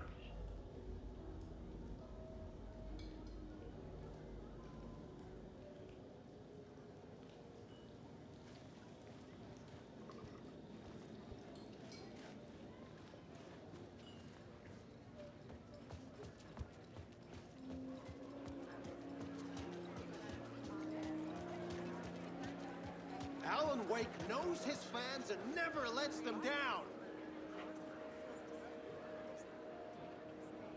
Why would Scratch write this ending? Oh yeah, no, this is some of the best graphics I've ever seen in a video game. There are certain parts of this game where, like, especially with like some of the lighting issue, or not issues, some of the times the lighting, especially in the dark areas where there's like just one like very colored light source or whatever, where this game is indistinguishable from real life, and I am not joking.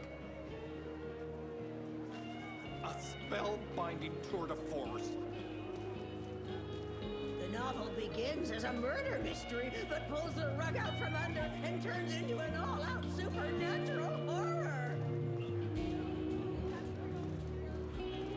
The tragedy of Saga losing her family is a blatant commentary on a woman's struggle to balance her personal and professional lives.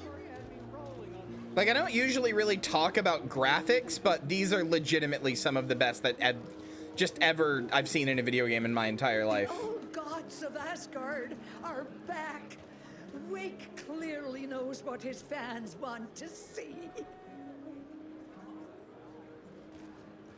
Where do I sign up to live at the Valhalla nursing home? Its residents are laugh out loud funny! Okay.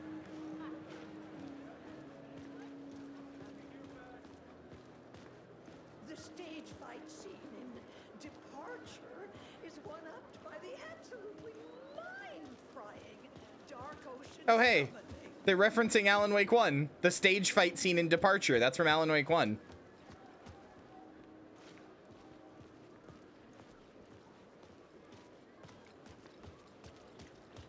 That's Ilmo.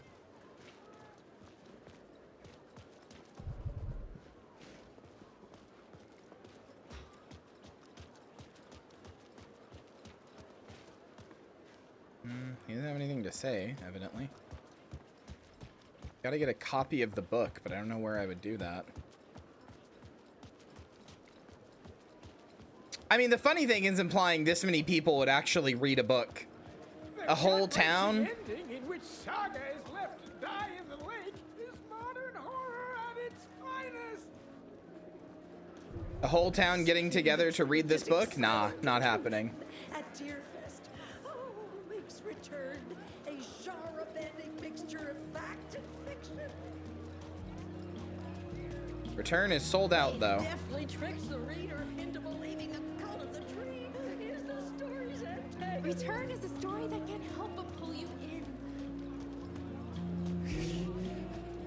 Why no love for Barry? Is our dear author planning something for the future? I hope so. I love Barry. Whatever it is, I'm on board.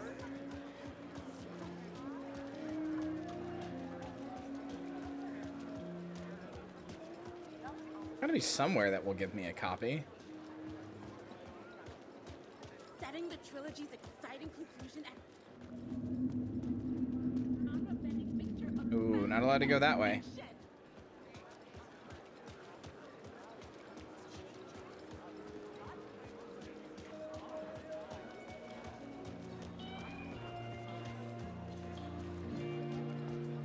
The worlds and characters echo each other in unique and surprising ways. The overlap scenes in particular are rich examples of this theme. These simultaneously sound like AstroTurf comments, and it also sounds like the game dev is desperately trying to explain to you what the game is about. Okay, maybe they don't all sound like that. Thanks for immediately shitting on my point, game. Thank you.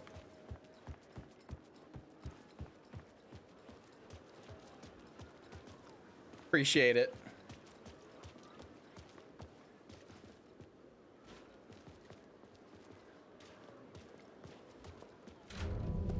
Oh, of course. There was one in my thing. I could see the round windows of the writer's room in the photo. That's where I had to go. To rewrite the ending of Return. It's a sick story. And I love it. To die for. Shit.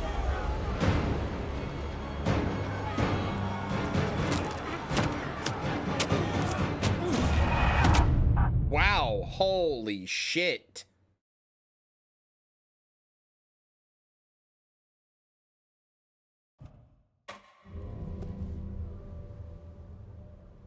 Well, you don't have anything to fight them off, so they grab you, and that grab without... Normally, you're supposed to use a flare to, like, put it in their mouth. Fuck, okay. You're supposed to put a flare in their mouth, and that pushes them back, because, like, that's why it, like, goes into that cutscene, but I don't have anything, so I just insta-die.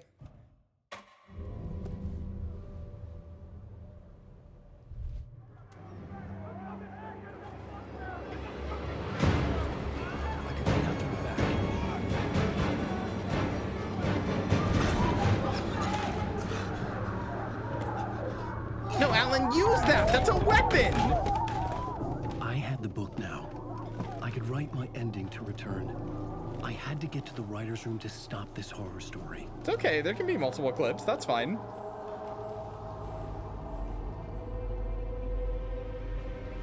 This was an obsessive, egocentric nightmare, all revolving around a vain monster of a writer and his final divine work of art. The novel Return come true. It wouldn't stop here. It would keep spreading.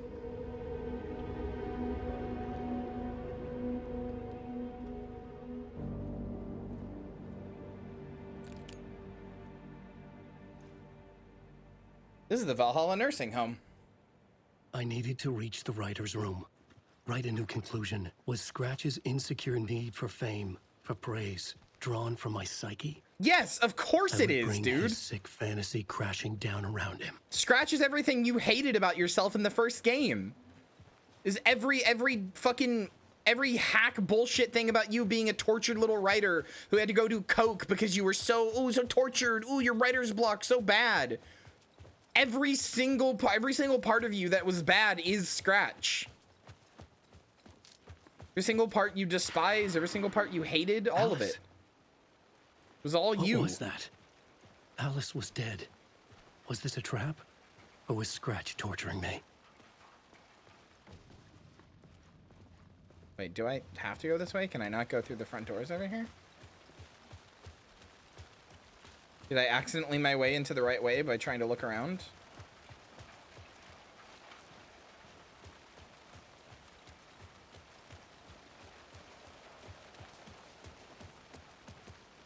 Oh, can't go down there.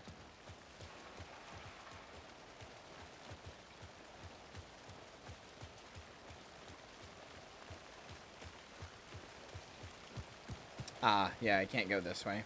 I had to find another way inside. I accidentally lead my way into the right way just by being curious.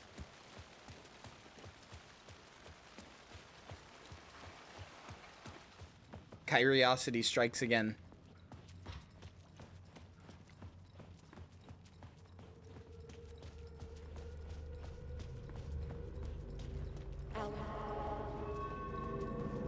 Alice? It's too late, Alan. I've already written myself as the Chad and you as the Wojak. That's like literally almost actually this plot. Like that's actually unironically genuinely this plot. Shit, scratch!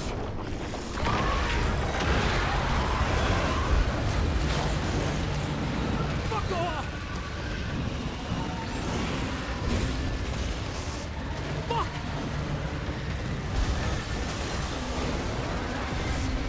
Shut the fuck up!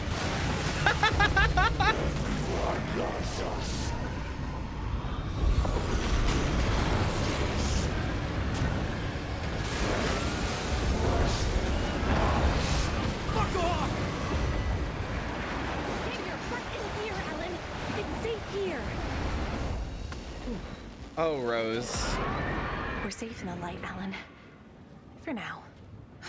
But he's very pushy. Rose, right? From the diner. How are you here? I'm here to save you, silly. I got your instructions. I found every hidden message you left for me. In the radio, in the wind, in the forums on my Alan Wake fan site. What? No, Rose, I haven't been leaving you any messages. Oh, I get it. Yes, Alan, only a crazy person would think you've been leaving them secret messages. I mean, he definitely had to have been, even if he didn't mean to, because she's been doing all the right things. Alan. This shit won't write itself, no matter what William Shakespeare said. Right. Thank you, Rose. I'll do what I can. She should get help, but also it's very clear that Alan was doing something. Because, like, she did literally all of the right things, even without knowing how or trying. That's not an accident, you know? Upstairs. The writer's room must be in the attic. That's where the windows were.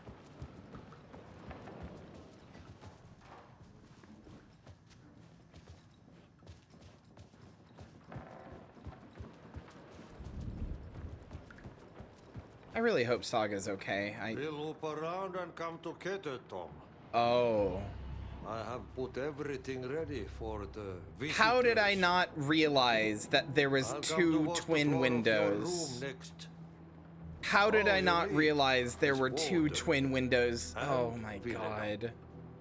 Water is the oldest pulp. Water finds its way. What water brings, it takes away. It can be clean or dirty. It can give life or drown it. Ahti. I didn't expect to see you here, but it makes sense. Does it? Can you help me find my way? One last time. Now there's a devil in the fish trap. Don't be spooked by it so that shit won't start beating your underpants. Okay, Ahti. Okay. I'll get the door open for you, Tom. There you go. The matter is a stake. I mean, if God existed, he would be a Now janitor, comes right? the end of the ride. What else would he be? Thank you, Ahti. It makes sense.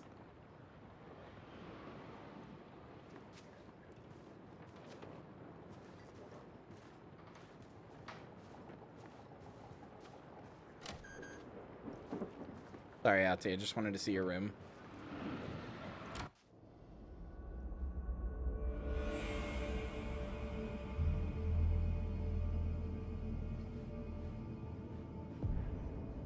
Writer's room, new scene, I plot needed to board. write the ending. I only had one chance to get this right. One chance where you're lucid, anyway. I needed an ending that took everything already in return and extended it into a conclusion that would save us. Only the perfect ending would work.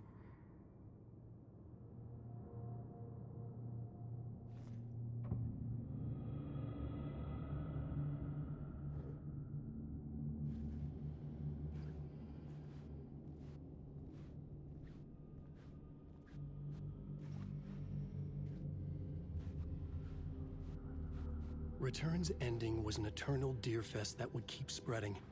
Given time, Scratch would plunge the world into his nightmare. I had to stop that from happening. I had to write one more chapter for Return. A perfect ending that would save us all. I was the only one who could write it. Everything depended on this. On me. Any second now, Scratch would burst through that door to stop me.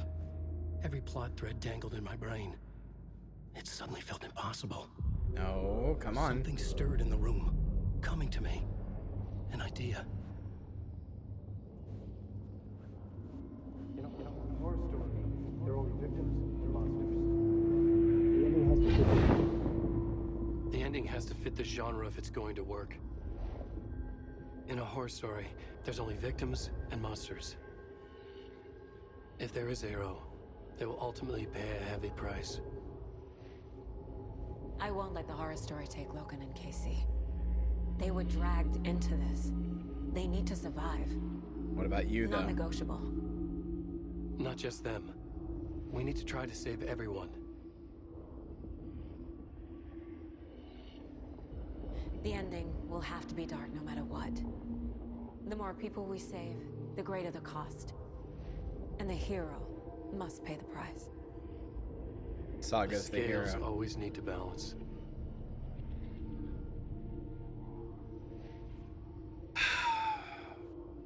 Come on, I love Saga.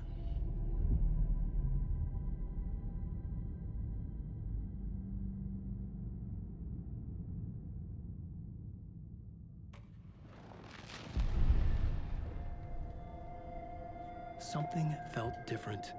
I'd never seen myself in a vision before, but it fit. Saga and I were both at the center of this story. She was now my co-author. This was the beginning of the end. We were characters in a horror story, charging blindly towards the finale. We still didn't have everything we needed. This would not work without the clicker. There's more! It never ends. It's the game that never ends. It's the game that never ends. It's the game that never ends. It's the game that never ends. There's got to be like 2 more chapters left.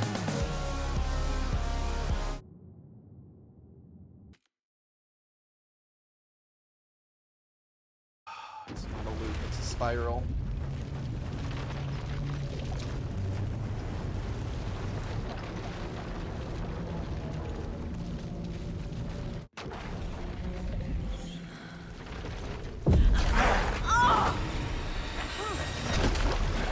No!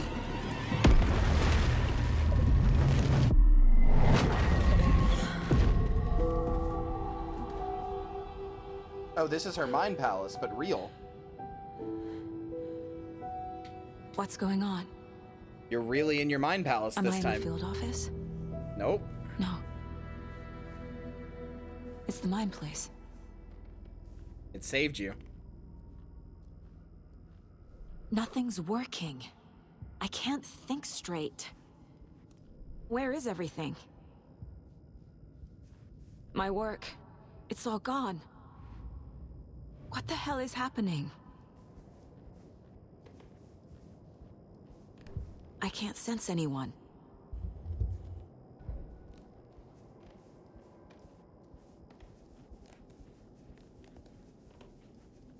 I can't leave. Why can't I leave? Ah. There's a case you need to solve. The Dark Presence took over Casey, stole the clicker from me. The last thing I remember is him throwing me into Cauldron Lake. I fucking love I'm in the dark Saga. place. I'm lost. I don't know how to get out. I don't know what to do. That wasn't me. Was it? What? Failed who? What's happening to the case board? It's finishing itself. It feels foggy. Why am I in the mind place and why can't I leave? Something's wrong. I have to get out of here. Scratch took Casey. Casey is scratched now and he has the clicker. Seeing it doesn't explain why I'm in the mind place. She's right. Cauldron Lake is the getaway or gateway to the dark place. I'm in the dark place. How do I leave? Failed them. I'm gonna profile myself. The Mr. Scratch version of me. Wait, oh my god, okay, so, wait. Are there multiple Mr. Scratches? Like, is the darkness able to just be in multiple people at once? The board says I failed them. Who's them? I let everyone down. Logan, Casey, myself. This is my fault. My daughter is dead. My partner was taken over by a monster. I'm trapped in the dark place. So the dark place rips out your fears and insecurities and thoughts about yourself and turns them into a second version of you. This isn't me. A version of you that haunts you and hurts you. Casey. Casey depended on me, and I let him down. I wasn't watching his back. That makes so much wrapped sense. up chasing the wrong lead. He needed me. Now he's turned into a monster. He needed me. No, wait, that makes so much sense. Because Saga is already this, like, confident, like, well-adjusted person for the most part. So the other version of her wouldn't be like Scratch, which is, like, powerful and angry and just pure hate and vitriol. Because those aren't the parts of her that she hates. Those aren't the parts of her that she has. The parts of her that she doesn't like is when she isn't confident, when she isn't in control. It's the version of you that is the thing you fear about yourself the most. And the reason that Mr. Scratch is so powerful is because the version of Alan that he feared the most is seeing himself as a monster. As a coked out monster ruining his family and his life and his fame and everything else. Losing everything he had. That's why Scratch is obsessed with getting his fame back. The Dark Presence just accidentally picked the angriest writer in, angriest, most self-hating writer in existence and used that to make a guy who was just, like, American Psycho levels of detached. Oh my god. Logan, I neglected my family for my job. I was too thrilled by That's the why cases, Torn Odin can't be taken the over. mysteries. They don't hate themselves. They think they're great. How dangerous the work was. And now that danger has And they know destroyed they're my family. powerful. It killed my daughter. No.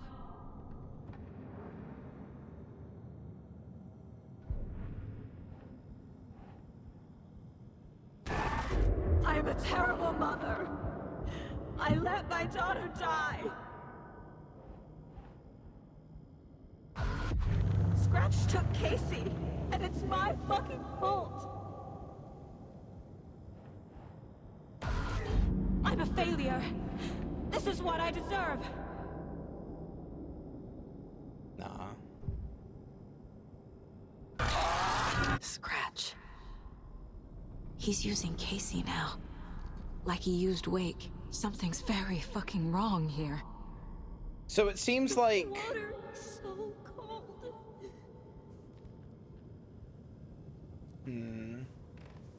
Casey was hurt.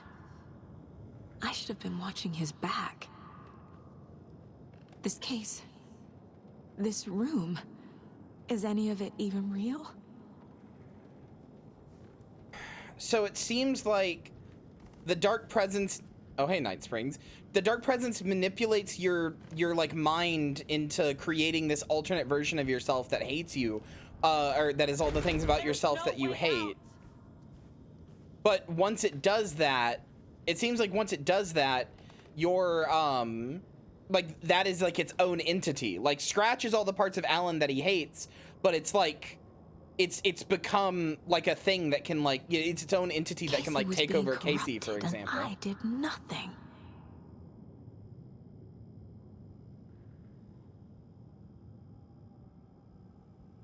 You knew he was hurt. This is the same report we read before, but it ends with you knew he was hurt. You knew the presence did something to him. The presence did something to him. You didn't care. You only pretended to care when it was convenient. And the second he became a liability, you let Scratch have him. Scratch was Wake. How could I miss that?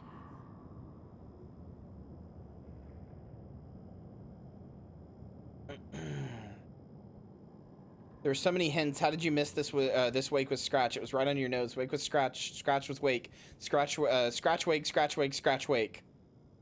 Okay. So this is it's trying to unravel her psyche. I never should have trusted these. Night Springs. Logan and David love that show. Their weekly ritual.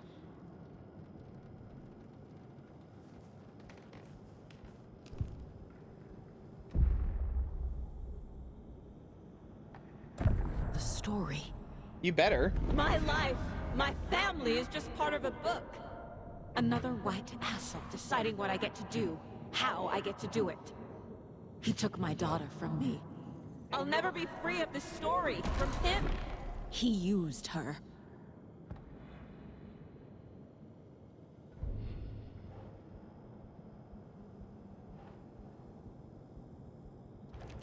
She's not dead. God damn it. The only one who won't accept she's dead. She's dead because of you. Oh my god. You just have to keep adding this card. What makes sense? Everyone is wrong or you are? You just have to keep adding this card. This is so this is such an interesting way to unravel a character like this.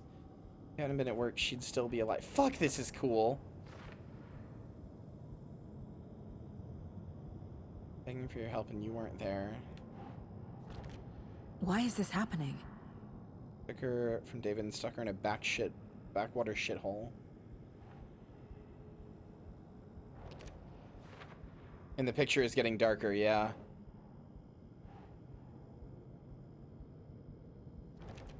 Wait, what? Ages were your excuse for always being one step behind? That doesn't even make sense.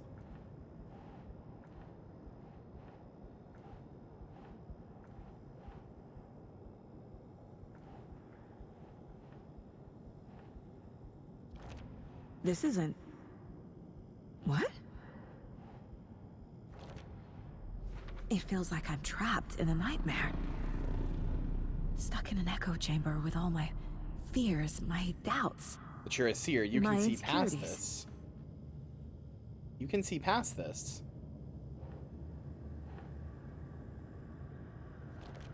What? No.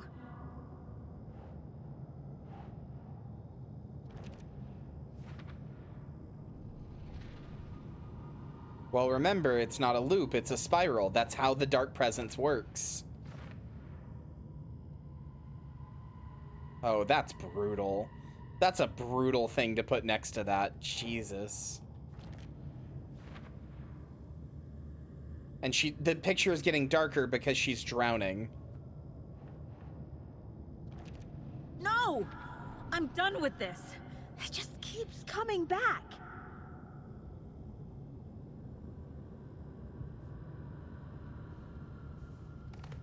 I'm cold, Mom. I spent too much time away from Logan.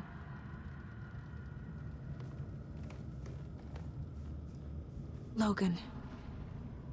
The horror story used her. I've had it with you cultist maniacs! I never should have left Casey at the hotel by himself. The cult was just the beginning of the spiral.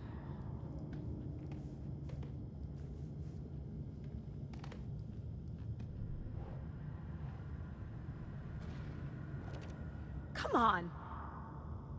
Fuck this case up so badly the FBC took over. Left him behind.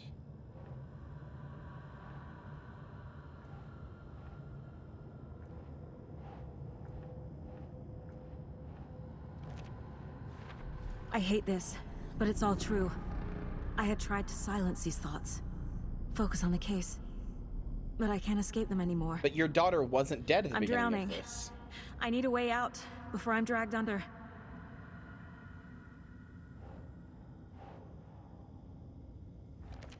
God damn it!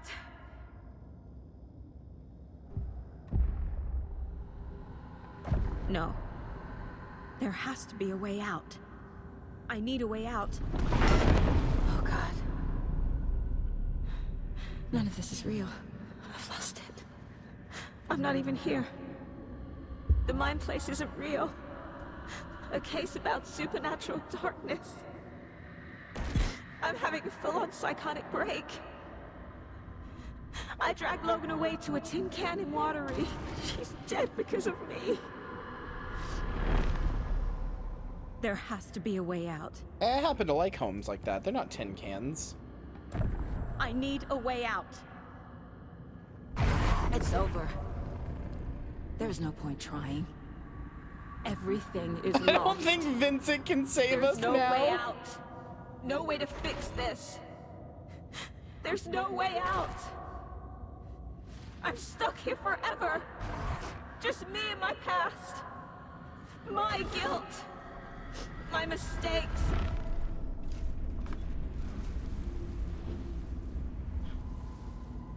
Are we gonna get an explanation on the deer motif? I'm not getting anywhere.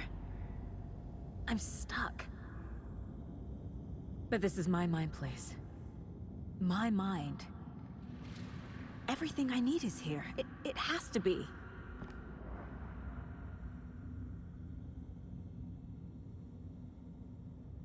You're right. Everything you need is here. Oh! The lights. No. No. I'm not giving up. Focus, Saga. The answers I need are here somewhere. I just have to look.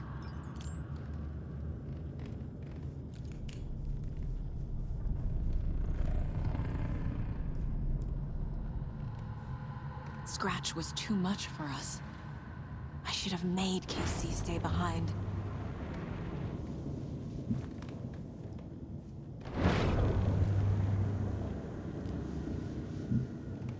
My badge. Never should have taken this case.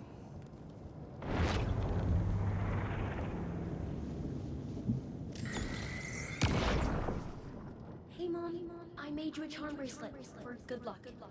I made a matching one for me, so bring me back something cool from Washington.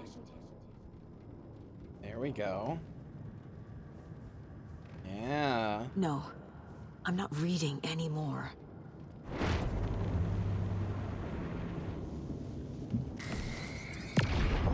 I am honored by this award. Thank you. While our agency must continue to improve, the work we do here, protecting communities, pursuing the truth, it's the most important work there is. You can fight it back, Saga. Look at that. The lights are coming back on. You can do this. Hey. Just calling to say thanks for your note. Oh, sometimes I just get in my head too much. So, thanks for pulling me out. You're really the best, Mom. Really. Okay. Talk soon.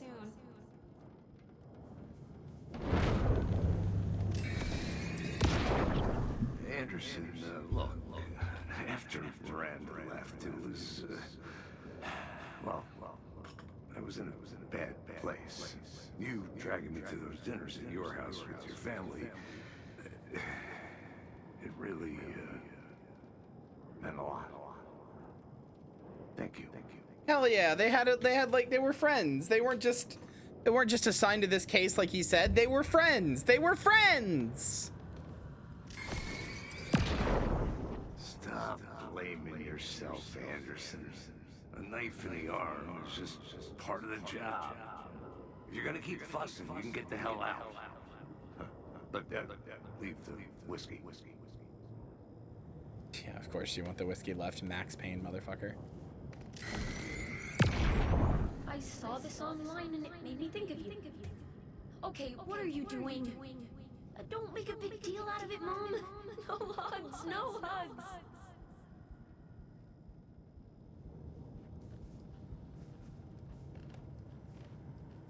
This is gonna make me cry, dude. This is so sweet. So obvious the Koskela brothers were behind the cult. Just drowning in these fears and insecurities and like remembering all the ways and all the times that people cared about you and loved you instead.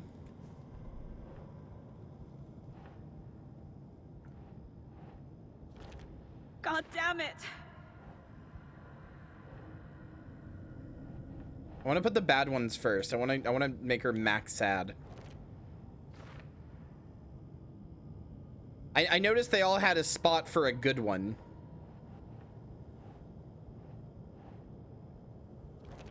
No, no, no!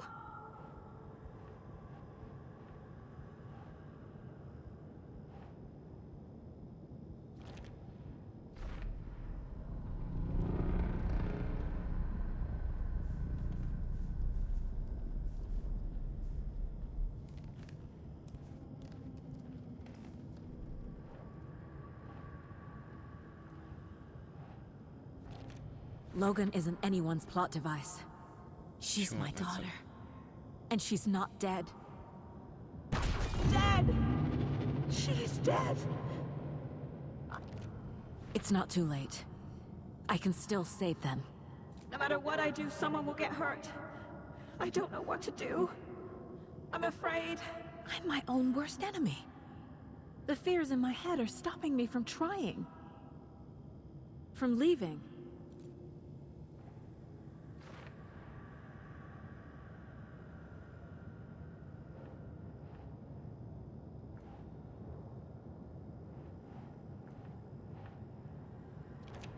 Our job is dangerous. Casey himself told me I that. know you wouldn't want me to blame myself for this. Can't It's no control every one's outcome. fault. Fault! It is! Good night, Janko. Casey trusts me. I know he does. I'll just let him down again.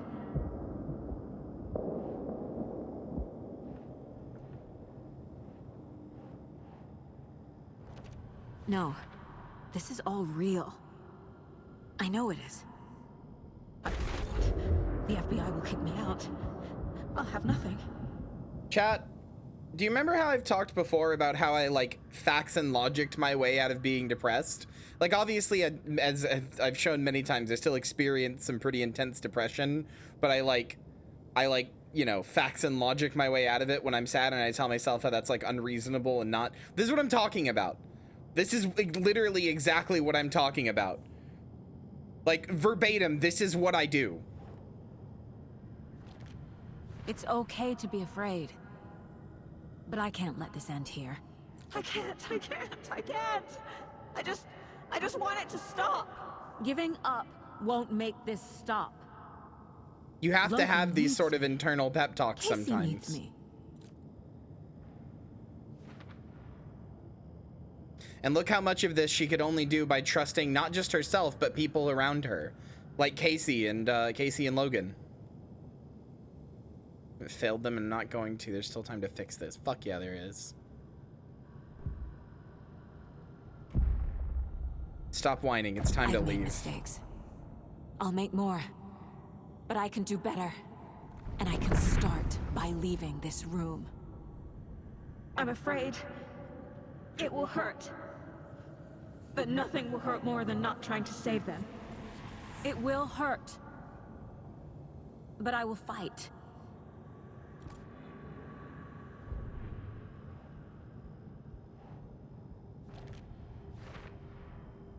The Dark Place tried to trap me here. The only way to leave is facing it head on. Wake called it a nightmare. I need to dive into that nightmare and find a way back home. Case closed, motherfucker.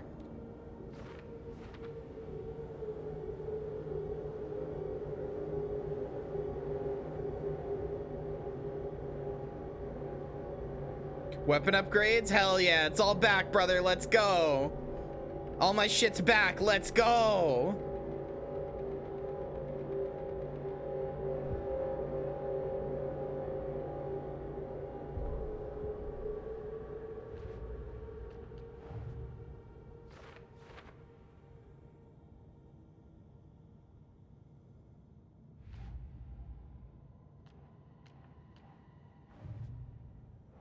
Still for later, huh? Okay. And still for later here? Yep. Okay. I think I must have not found some manuscript pages, and that's why those aren't working. I'm really mad that one of the trophies is to find all of the Koskela Brothers commercials, and I missed one because I don't know where I would miss it, and I'm not even sure if I can go back and get it since they seem to play at specific times.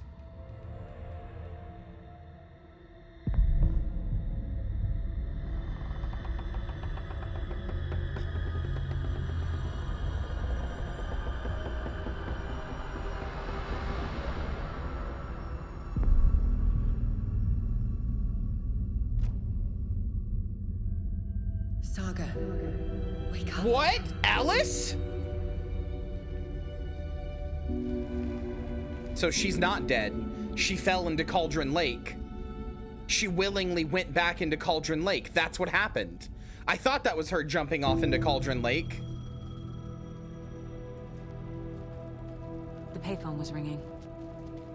Somehow I knew the call was for me. I fucking thought that was her jumping into Cauldron Lake.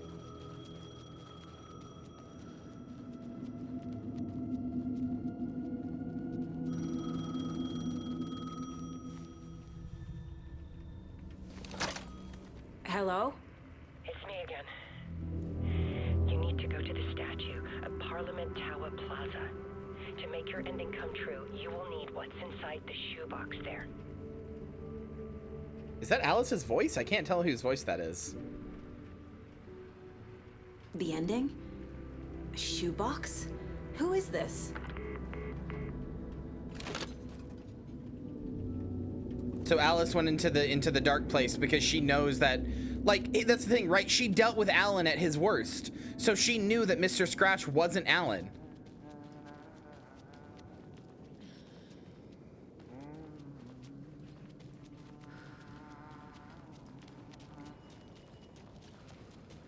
Agent Anderson.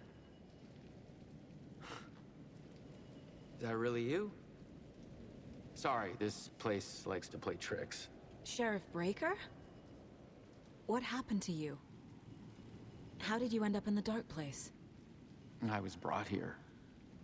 Snatched away from the morgue by a man named Warland Dorr. Been trying to piece it together for... well, it feels like a long time now. Who is this Dorr person? He's here. Somewhere. I've been seeing his face in my dreams for years. This whole thing is insane. But he is much more than he seems. He's connected to all of this. I need to get I can profile him? Plaza. Do you have any idea where it is? This place, it's like trying to find your way around in a dream. I've been trying to map it, but it keeps looping, shifting. Like there are many versions stacked on top of each other. There is a page. Describes Dorr finding his way through this place. I tried to follow the steps, but no luck. Can I see that page, Tim? Of course. In fact, it's the page I tried to give you back in the morgue in Bright Falls. Huh. Now that I think about it, maybe Dorr brought me here to keep you from reading it. Here. I'm gonna keep looking for Dorr. The closer I get, the closer I feel to waking up. I need to find the man behind the curtain. Warland Dorr walked across the rain-slicked tiles of Caldera Street Plaza. He stopped at the door to the construction yard. A poster for his talk show hung there. He stepped through, willing it to take him to Parliament Tower Plaza. I know what I need to do. The door to Parliament Tower Plaza was at the construction yard. Hold on. I need to profile this man. Warland Dorr, where are you?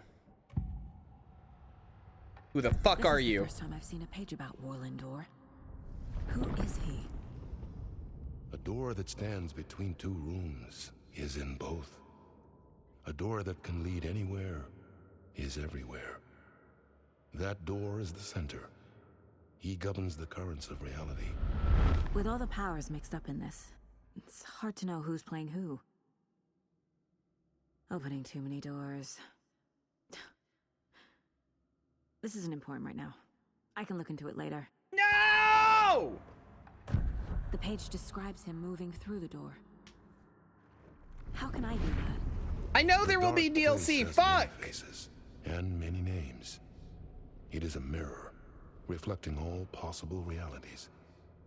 The family of Doors have the power to shift between these realities, here and elsewhere. If I can find a way to navigate through this nightmare, maybe I can find a way to get back home. I'm assuming by family he means all the versions of himself in other realities. Warland Dorr walked across the rain-slicked tiles of Caldera Street Plaza. The rain didn't seem to touch him. He sensed his steps were being observed, documented into the story. He allowed it, this one time for this one reason, to be passed on by his unwilling disciple to read at the right time. The ocean that was the dark place took the shape of New York City, drawn for the mind of Alan Wake.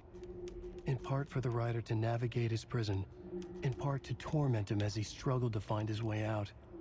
Dorr was not bound by the rules as Wake was. He came and went as he pleased. For now, Dorr entertained the writer's fantasy, for a purpose known only to him. At the edge of the plaza, he stopped at the door to the construction yard. A poster for his talk show hung there, another part of Wake's fiction. He stepped through, willing it to take him to Parliament Tower Plaza.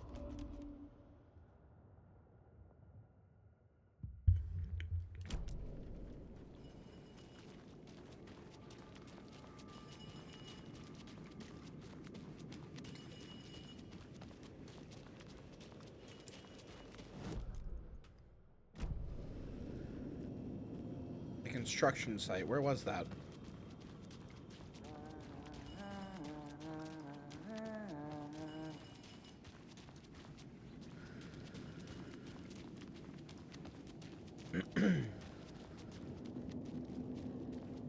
Wait, I can't go this way? I sure can't. Okay. I guess it must be this way.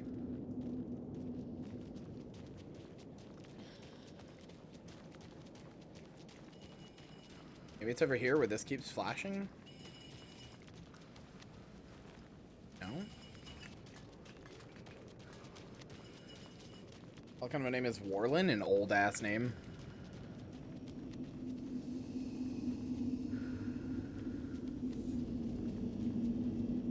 I don't remember where the construction site was. Was it over here? No? How old? Caveman old.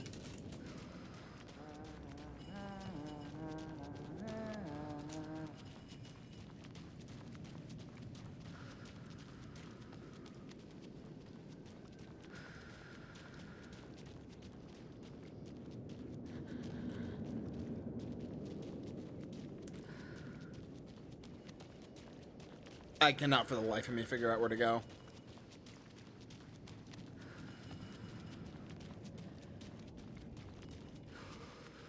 Is this it?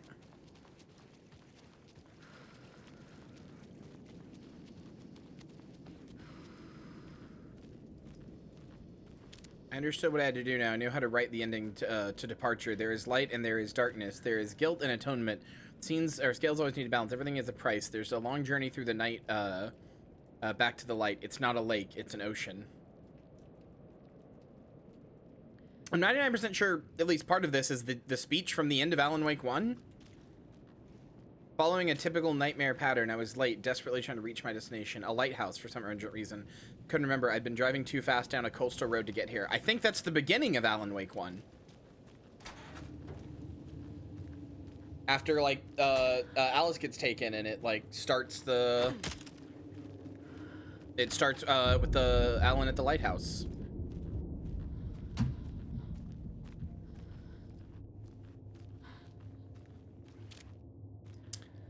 I've always had a vivid imagination, but this dream unsettled me. It was wild and dark and weird even by my standards. So yes, it began with a dream. This is from Alan Wake 1! I made it. I need to get up to the street and find that statue.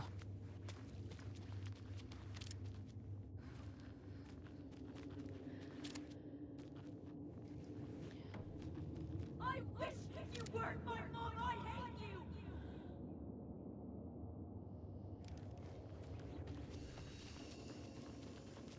May not be the only you out there.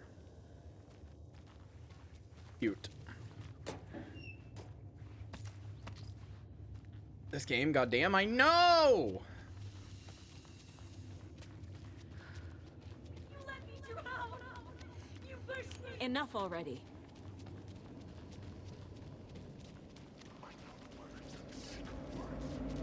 She's in the dark place? Yeah, when Scratch took over Alex Casey, it threw her into the dark place. Like, he physically threw her into the ocean, or into the, Cauldron Lake. There's the shoebox. The clicker. And some kind of bullet. Shining with light. How did the clicker get here from Washington? Good question.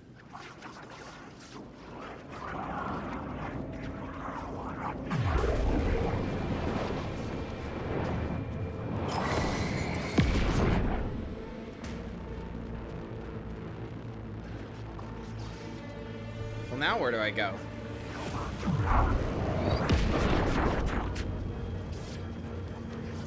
This is my story.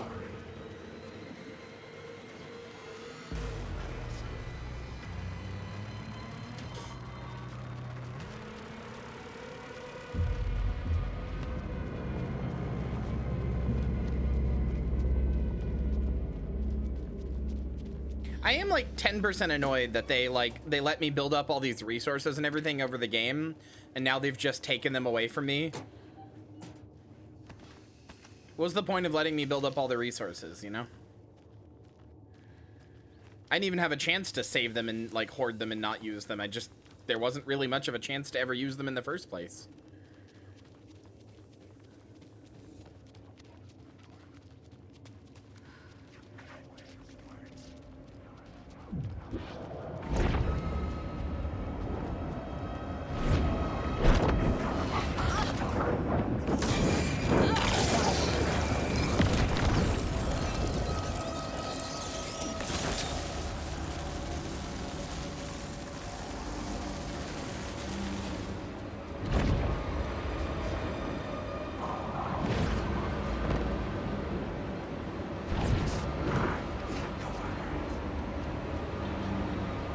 Brother, I don't know where I'm going.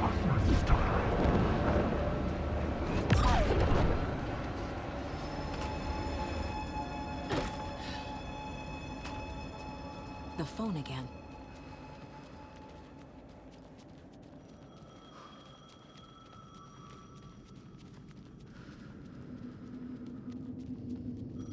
No, it makes sense. It's just a little annoying.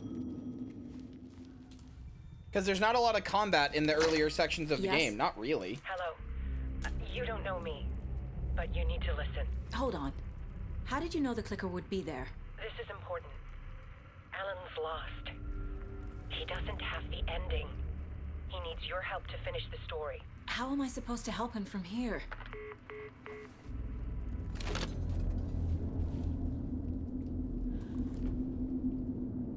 Okay. I'm in the dark place. Wake is in Washington. I could talk to him in overlaps before. My mind place is more powerful than I ever knew. I can try to contact him. I like that the pop-up said, "We need to talk." Alan, we gotta talk. Alan, we need to talk about the ending. Saga, what is this? My mind place. I've reached out to you like this before. But I understand more about it now. You see visions too. I used to think they were ideas, inspiration, but they're real. Just like this now. I try to use them to make the story come true. So this is coming from both of us. Maybe that's how we could communicate in the overlaps. We could use this to stop Scratch.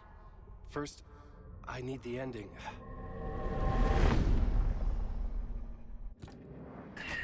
All right, yeah, what's the problem with the ending? Sorry, I was getting up and stretching. So there's a problem with the ending? I don't have the ending. It has to be perfect, but I don't have time to figure it out. I don't know what to do.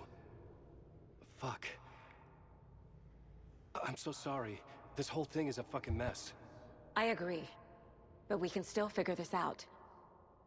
And what exactly does perfect mean? The elements of the ending need to come from the story's pre-existing parts. To make matters worse, this is a horror story.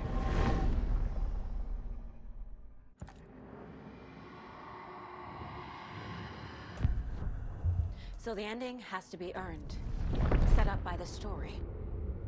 You can't build a case without supporting evidence. That's Can't the only just way make to up make it shit that you want, yeah.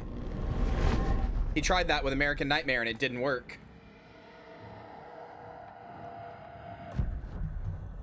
You don't need to tell me this is a horror story. I've decided to headcanon that American Nightmare is Alan just trying to write his cool badass, like cool badass thing that lets him escape, and it just doesn't work because it's too, like, on his side. There must be a way to bring a hero into the story. If there is a hero, they will ultimately pay a heavy price. Why is it such a picky reader? I can't let the horror story take Logan and Casey. Non-negotiable. They were dragged into this. They need to survive. Non-negotiable. Not just them. We need to try to save everyone. I have an idea how to help Casey. He's a real person who I twisted into a character. He isn't my creation, so he isn't a suitable host for the Dark Presence. I can write that into the ending to drive that fucking thing out of him. Okay. How I see the ending. Well, if the ending has to fit the story, this is how I see it. Return is a story about a story that comes true. And I'm a character in the story. Not just a character. The hero. Okay, a hero. In any case, I've been through hell to be here. And this is my life. It feels earned to me that I rise above the story and be there to create the ending. Yes. That's what we're doing. Here, now. We're figuring out the ending I need to write.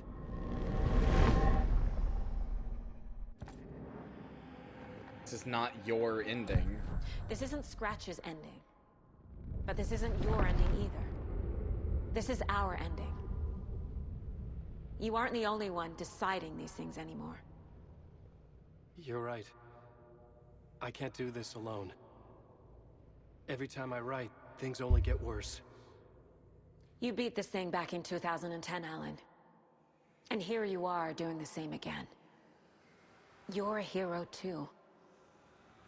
We're in this together. Then let's bring it home. Hell yeah, brother. The price must be paid. The ending will have to be dark, no matter what. The more people we save, the greater the cost. And the hero must pay the price. One of the heroes. The scales always need to balance. Fuck it. Let's go with this. Are you sure? There's no time for anything better. Scratch could be here any second. Then that's our ending. I have the clicker. I'll find a way to get it to you. What is their ending? And I'll get the pages down. Alan, are you going to self-sacrifice yourself to put you in there again?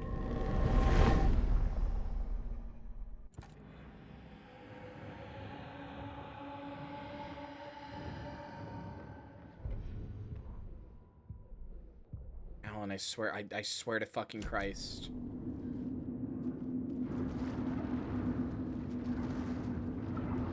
You've spent 13 years trying to get out.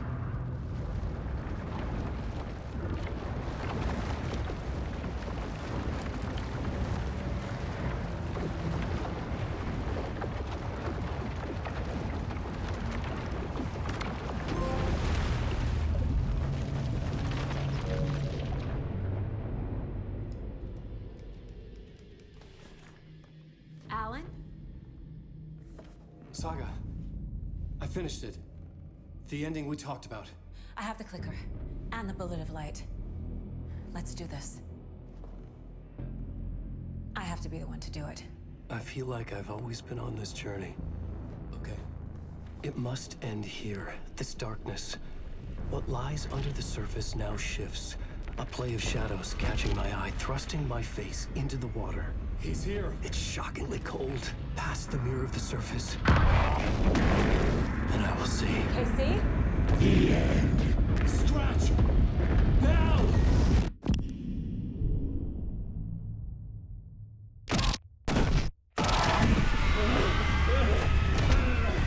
A white, searing light of truth that for a flash pierces the shadows and reveals the hidden horror. And in that moment of silence, the whispered message finally heard.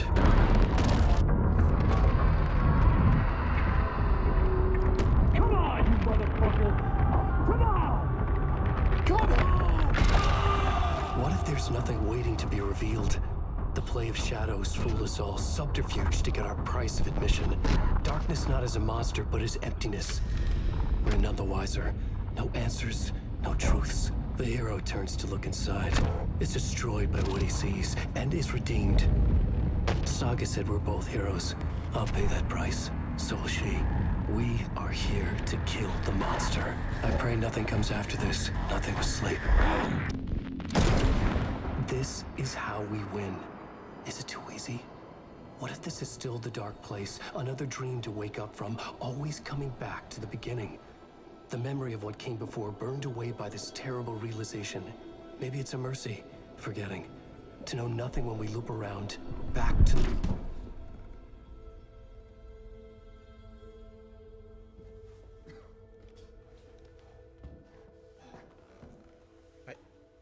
I guess being dead is better than being in the dark place.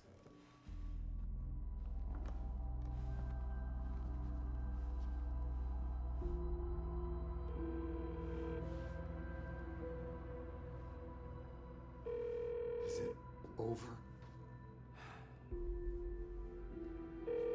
Anderson?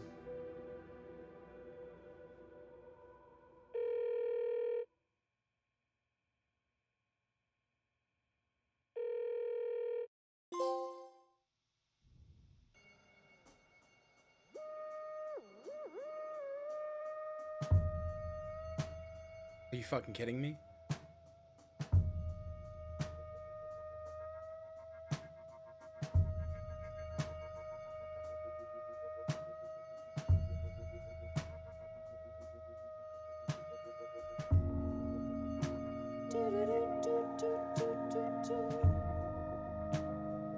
There's a post-credit scene, chat. Hold on. If I skip these credits, is it gonna skip the post-credit scene, Molly? Oh, I can speed up. Sorry, everybody who made this game. As childhood died, the old year made the soldier reappear.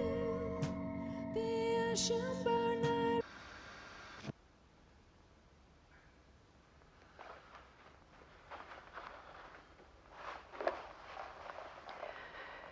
This part is just for you. After the haunting started, I got in touch with an organization that was still looking into what happened in Bright Falls. The FBC. I went to their offices and something happened there. After I got home, I could suddenly remember everything. I remembered being trapped inside that lake. A dark ocean with echoes of myself. My fears, my photos. Inside a dark tide of madness. The same events and images looping again and again. And then I saw a light. Your light. You dove in just as I swam out. That's Alan. You never drowned. And you're still there reaching out. That is what the haunting is. I can see you because I've been there too. I chose to come back to the dark place. That is why I put on this exhibition. I had to mislead you, so that I could get you to where you needed to be. The only way out of your loop is destruction or ascension, light or dark. And we've covered the destruction part many times over. And we're getting to the ascension bit by bit. Time means nothing here. You'll still need to go through the loop. But I will keep showing you the images you need to see. The light you need to see. Until you're ready. Alan, I think we're getting close.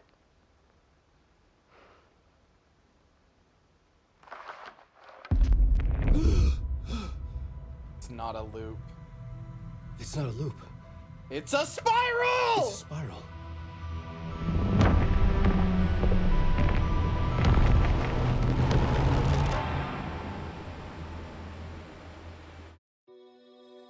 This is why New Game Plus has new stuff. This is why, oh my god. Every iteration, every turn, it's not looping, it's spiraling, either up or down, but it's spiraling. Wait. Wait. When I needed support to feel the burn, to lift me. Did Alan Wake and Gurren Lagann have the same plot? And I'm closer to the edge. Temptation alluring, yet I taste regrets. Who will pay that price? The lost over time. We push on ever forward. The memories of those who have fallen. The futures of those who have yet to come. They weave together to form a double helix, a spiral. That's how a drill works. I actually think they're about the same thing. I actually unironically think they're about the same thing. They're just going through it in really, really different ways. Gurren Lagann is like, fuck the darkness, we push through the light. And Alan is like, only when you've hit the complete bottom can you ascend to the top. Only when you faced what like puts you to the bottom can you ascend back to the top. But both of them are about following the spiral up. It's not a loop! It's a spiral!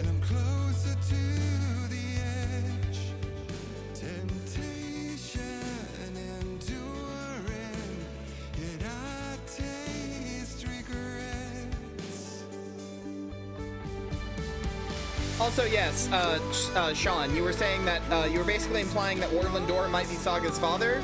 I believe that, yes, that is the case.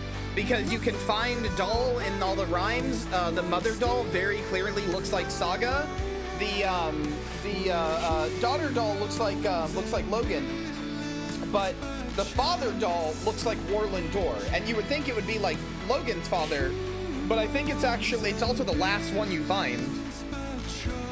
I think that it is about, or that it is her father. I think the implication is that, yes, Warlin Door is her dad.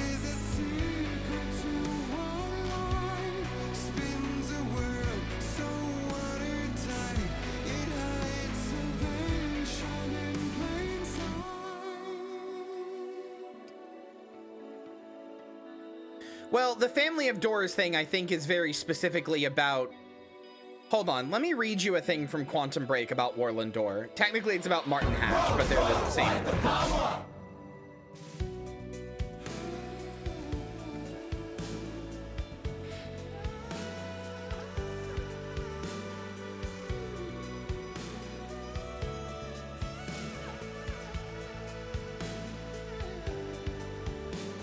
Well, they only took... No, they took Odin's eye. The darkness took Odin's eye because he's Odin. Like, it was making him closer to being the god.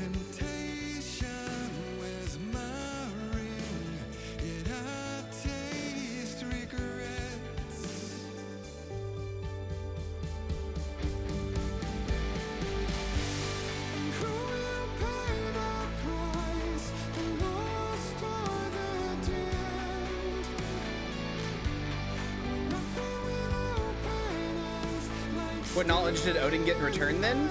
The knowledge of how to use and manipulate the dark place to, like, however he wants without, like, dying? The journey through the night continues. I didn't see what it said above that. Fuck, I didn't see what it said above that, but oh well. Do we get cosmetics? No, I still have the pre-order. I love that there's just this useless cosmetic screen where you can make Alan's gun white and you can put Saga in a slightly different sweater. What a useless cosmetic screen.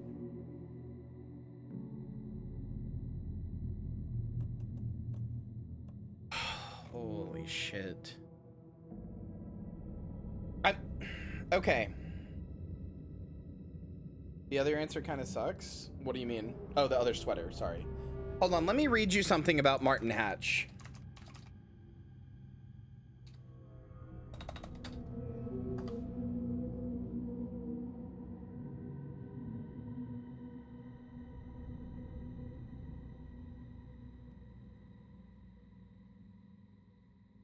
Where is it?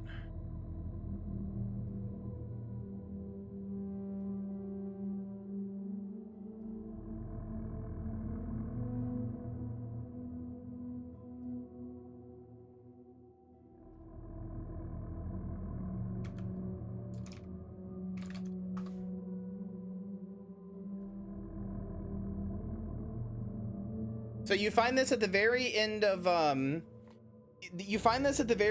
game in Quantum Break, and it's an untitled note from Martin Hatch. It is directed towards Jack Joyce, who is Shawn Ashmore, who is Tim Breaker. I've left this message here for you to find so that soon when the time comes and I ask you to choose, you can do so with your eyes open and with some hint of understanding. I have no secrets, and the only things I chose to omit are the ones that you, in your current limited state, would not be able to grasp no matter how hard I tried to make you understand. Very early on, you said you were pretty sure you knew what the last words were going to be. Was it going to be a spiral in your prediction? Yes. I thought the final words were going to be, it's not a loop, it's a spiral. Yeah, I think that the thing he cares about, the person he cares about is Jack, is Shawn, is Tim. Tim Breaker is Jack Joyce in Quantum Break. Like, they're the same guy. I think he cares about him because, not his daughter? I guess it could be his daughter, but also he did explicitly pull Tim in, so I don't know. The only things I've I have no secrets. The only things I've chosen to omit from you are the things that in your current limited state you would not be able to grasp, no matter how hard I tried to make you understand. I have walked down the same path you were on, or you are now on, once from your perspective a long time ago, although time no longer has such meaning to me. I too came in contact with a time machine. In my case, it was not a man-made device, but a natural one, in a cave. It should come as no surprise, really, that such things exist. Much like natural nuclear reactors do exist, such as the now defunct ones at Oklo, Africa. After all, the Meyer-Joyce field has its irregularities. I too became Cronin active. I too developed Cronin syndrome, and in time, I too lost control and became a shifter. Became at once everything and nothing, was everywhere and nowhere, died countless deaths and was still alive, my every probability, every possibility happening at once. I promised I would not lie, and thus I tell you. The noise and the pain and the rage were more than anyone could suffer and not go insane. I burned in this fire for a long time. There were brief moments of awareness in this endless nightmare, different versions of certain key moments in my life that I found myself reliving again and again to make things right, like a puzzle, on and on and on. I am convinced that the stutters and the end of time saved me. Bring me a nice crisp piece of meat! Tomo, thank you for the raid. I just finished Alan Wake. I'm reading a 17 thingy from Quantum Break. Hi, thank you for the raid. Welcome in. I'm gonna keep reading, but thank you. 1 second. Where was I? I was convinced that the stutters and the end of time saved me, for those were the only places, the only times where I could even briefly stop and rest and slowly find focus and control again, and ultimately master this state, not emerge from it, not be cured, and not go back to what I was before, for there is no such thing, but to learn to be in one place and everywhere at once. My perception is altered, like that of someone who has seen a perceptual illusion and discovered that the picture is both a young girl and an old woman at the same time. Once you see them both, you can never not see them. We are such limited beings. We play with just one piece, and on one square on an endless chessboard, just one life, one timeline, and an infinite multiverse of possibilities. Am I an exception? The only one who has found his way to the other side? Or is this just a shifter's brief dream before a stutter collapses? There are other shifters. You, your best friend who is now your mortal enemy, Dr. Kim, others, some of whom you know, it doesn't matter who, because they are gone, and when they emerge, if they ever emerge, they will not be who they were, just as I am not who I was before. I have done my part in helping you all achieve this state. If time is an ocean with a frozen surface, then the stutters and the end of time are holes in that ice, opportunities to come up for air. I have a plan, it's already in motion, but it would be futile to try to explain it to you, like trying to explain 3 dimensions to someone who can only see 1. But make no mistake, I do not look down on you. I strive for humility even as I shift this world from one state to another. I will make this possible. I will stand in between. I don't see myself as a gate. I remain humble. I'm something smaller, a hatch. Hi, that's who Warlindor is. He's a guy who exists in all realities at once, and I think the person he cares about it's either gotta be Saga or Tim, but it's probably Tim too, if nothing else, because he shows a lot of leniency to Tim to Jack rather, and helps him out a lot. Like, he's not really on his side, but he does seem to care about him. And Warlindor, you know, specifically pulled Tim away from Saga. Now, granted, he did pull Tim away so he couldn't give her a thing about him, but still. I think that is fair to say that he definitely cares about Warlin as well, or about Tim as well. So I don't know. Anyway, hi Tomo. Hi Raiders. We just finished Alan Wake 2 and I am in shambles. I'm real. Cry. Holy shit, what a story.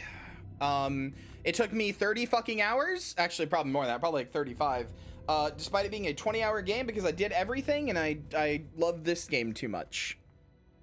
I'm curious if I start here, is there going to be a different start, or is it just going to instantly start on the opening?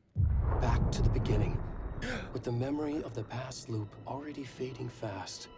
But while it lingers, I know there's hope. We're not doomed to repeat our failures in an eternal loop. It's a spiral. Is a spiral. So you can go again, but you can do something new.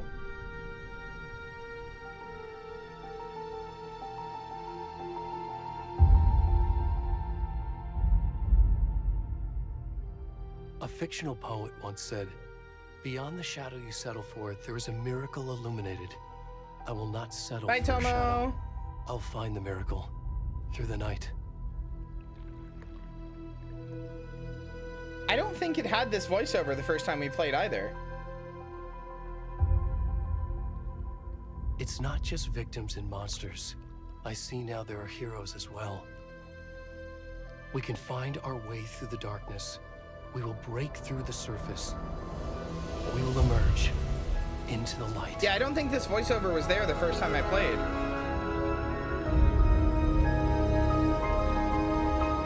I can literally just go check. Hold on.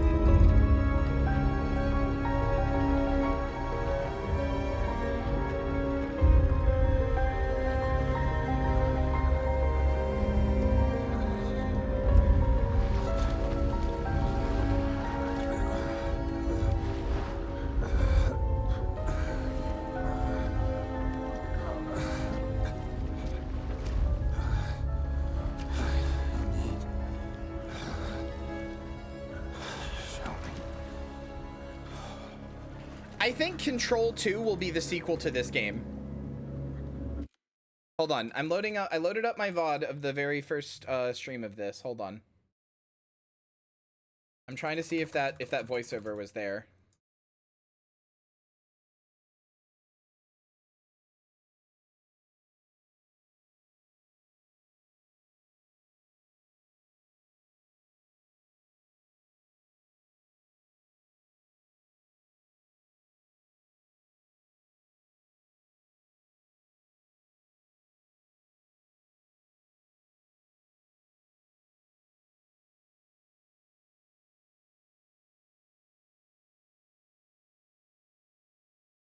No, the game actually started with the same thing, with Alan with the light in his head. It actually started the exact same way. The voiceover is different though.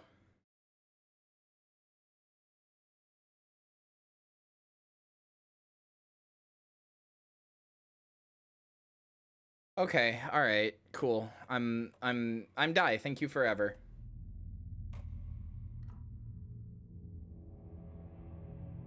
Yeah, this is a totally different monologue at the beginning. It's much more hopeless. He's like saying the story is a monster. It's gonna eat us alive. There's basically nothing we can do. Oh, well, time to play the final draft. Jesus Christ. Okay.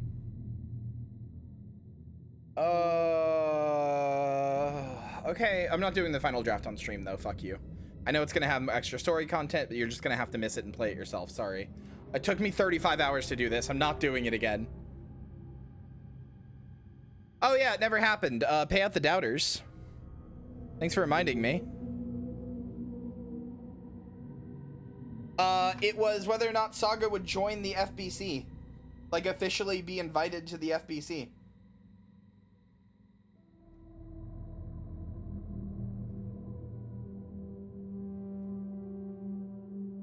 All right, Jesus Christ. Why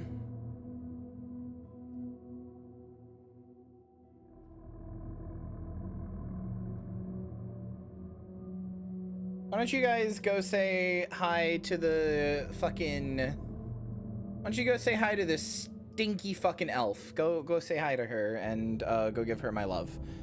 Okay, I need to go decompress and think and oh wow. Thanks for joining me for the midnight showing. Thanks for joining me for Alan Wake 2. It's finally over. If you haven't been into this, I'm sorry it took so long. I do actually genuinely feel really bad about that, but I hope you were into it and I hope you had fun. My Gotti is between this and my Gotti is between like this and Hi-Fi Rush. Anyway, bye.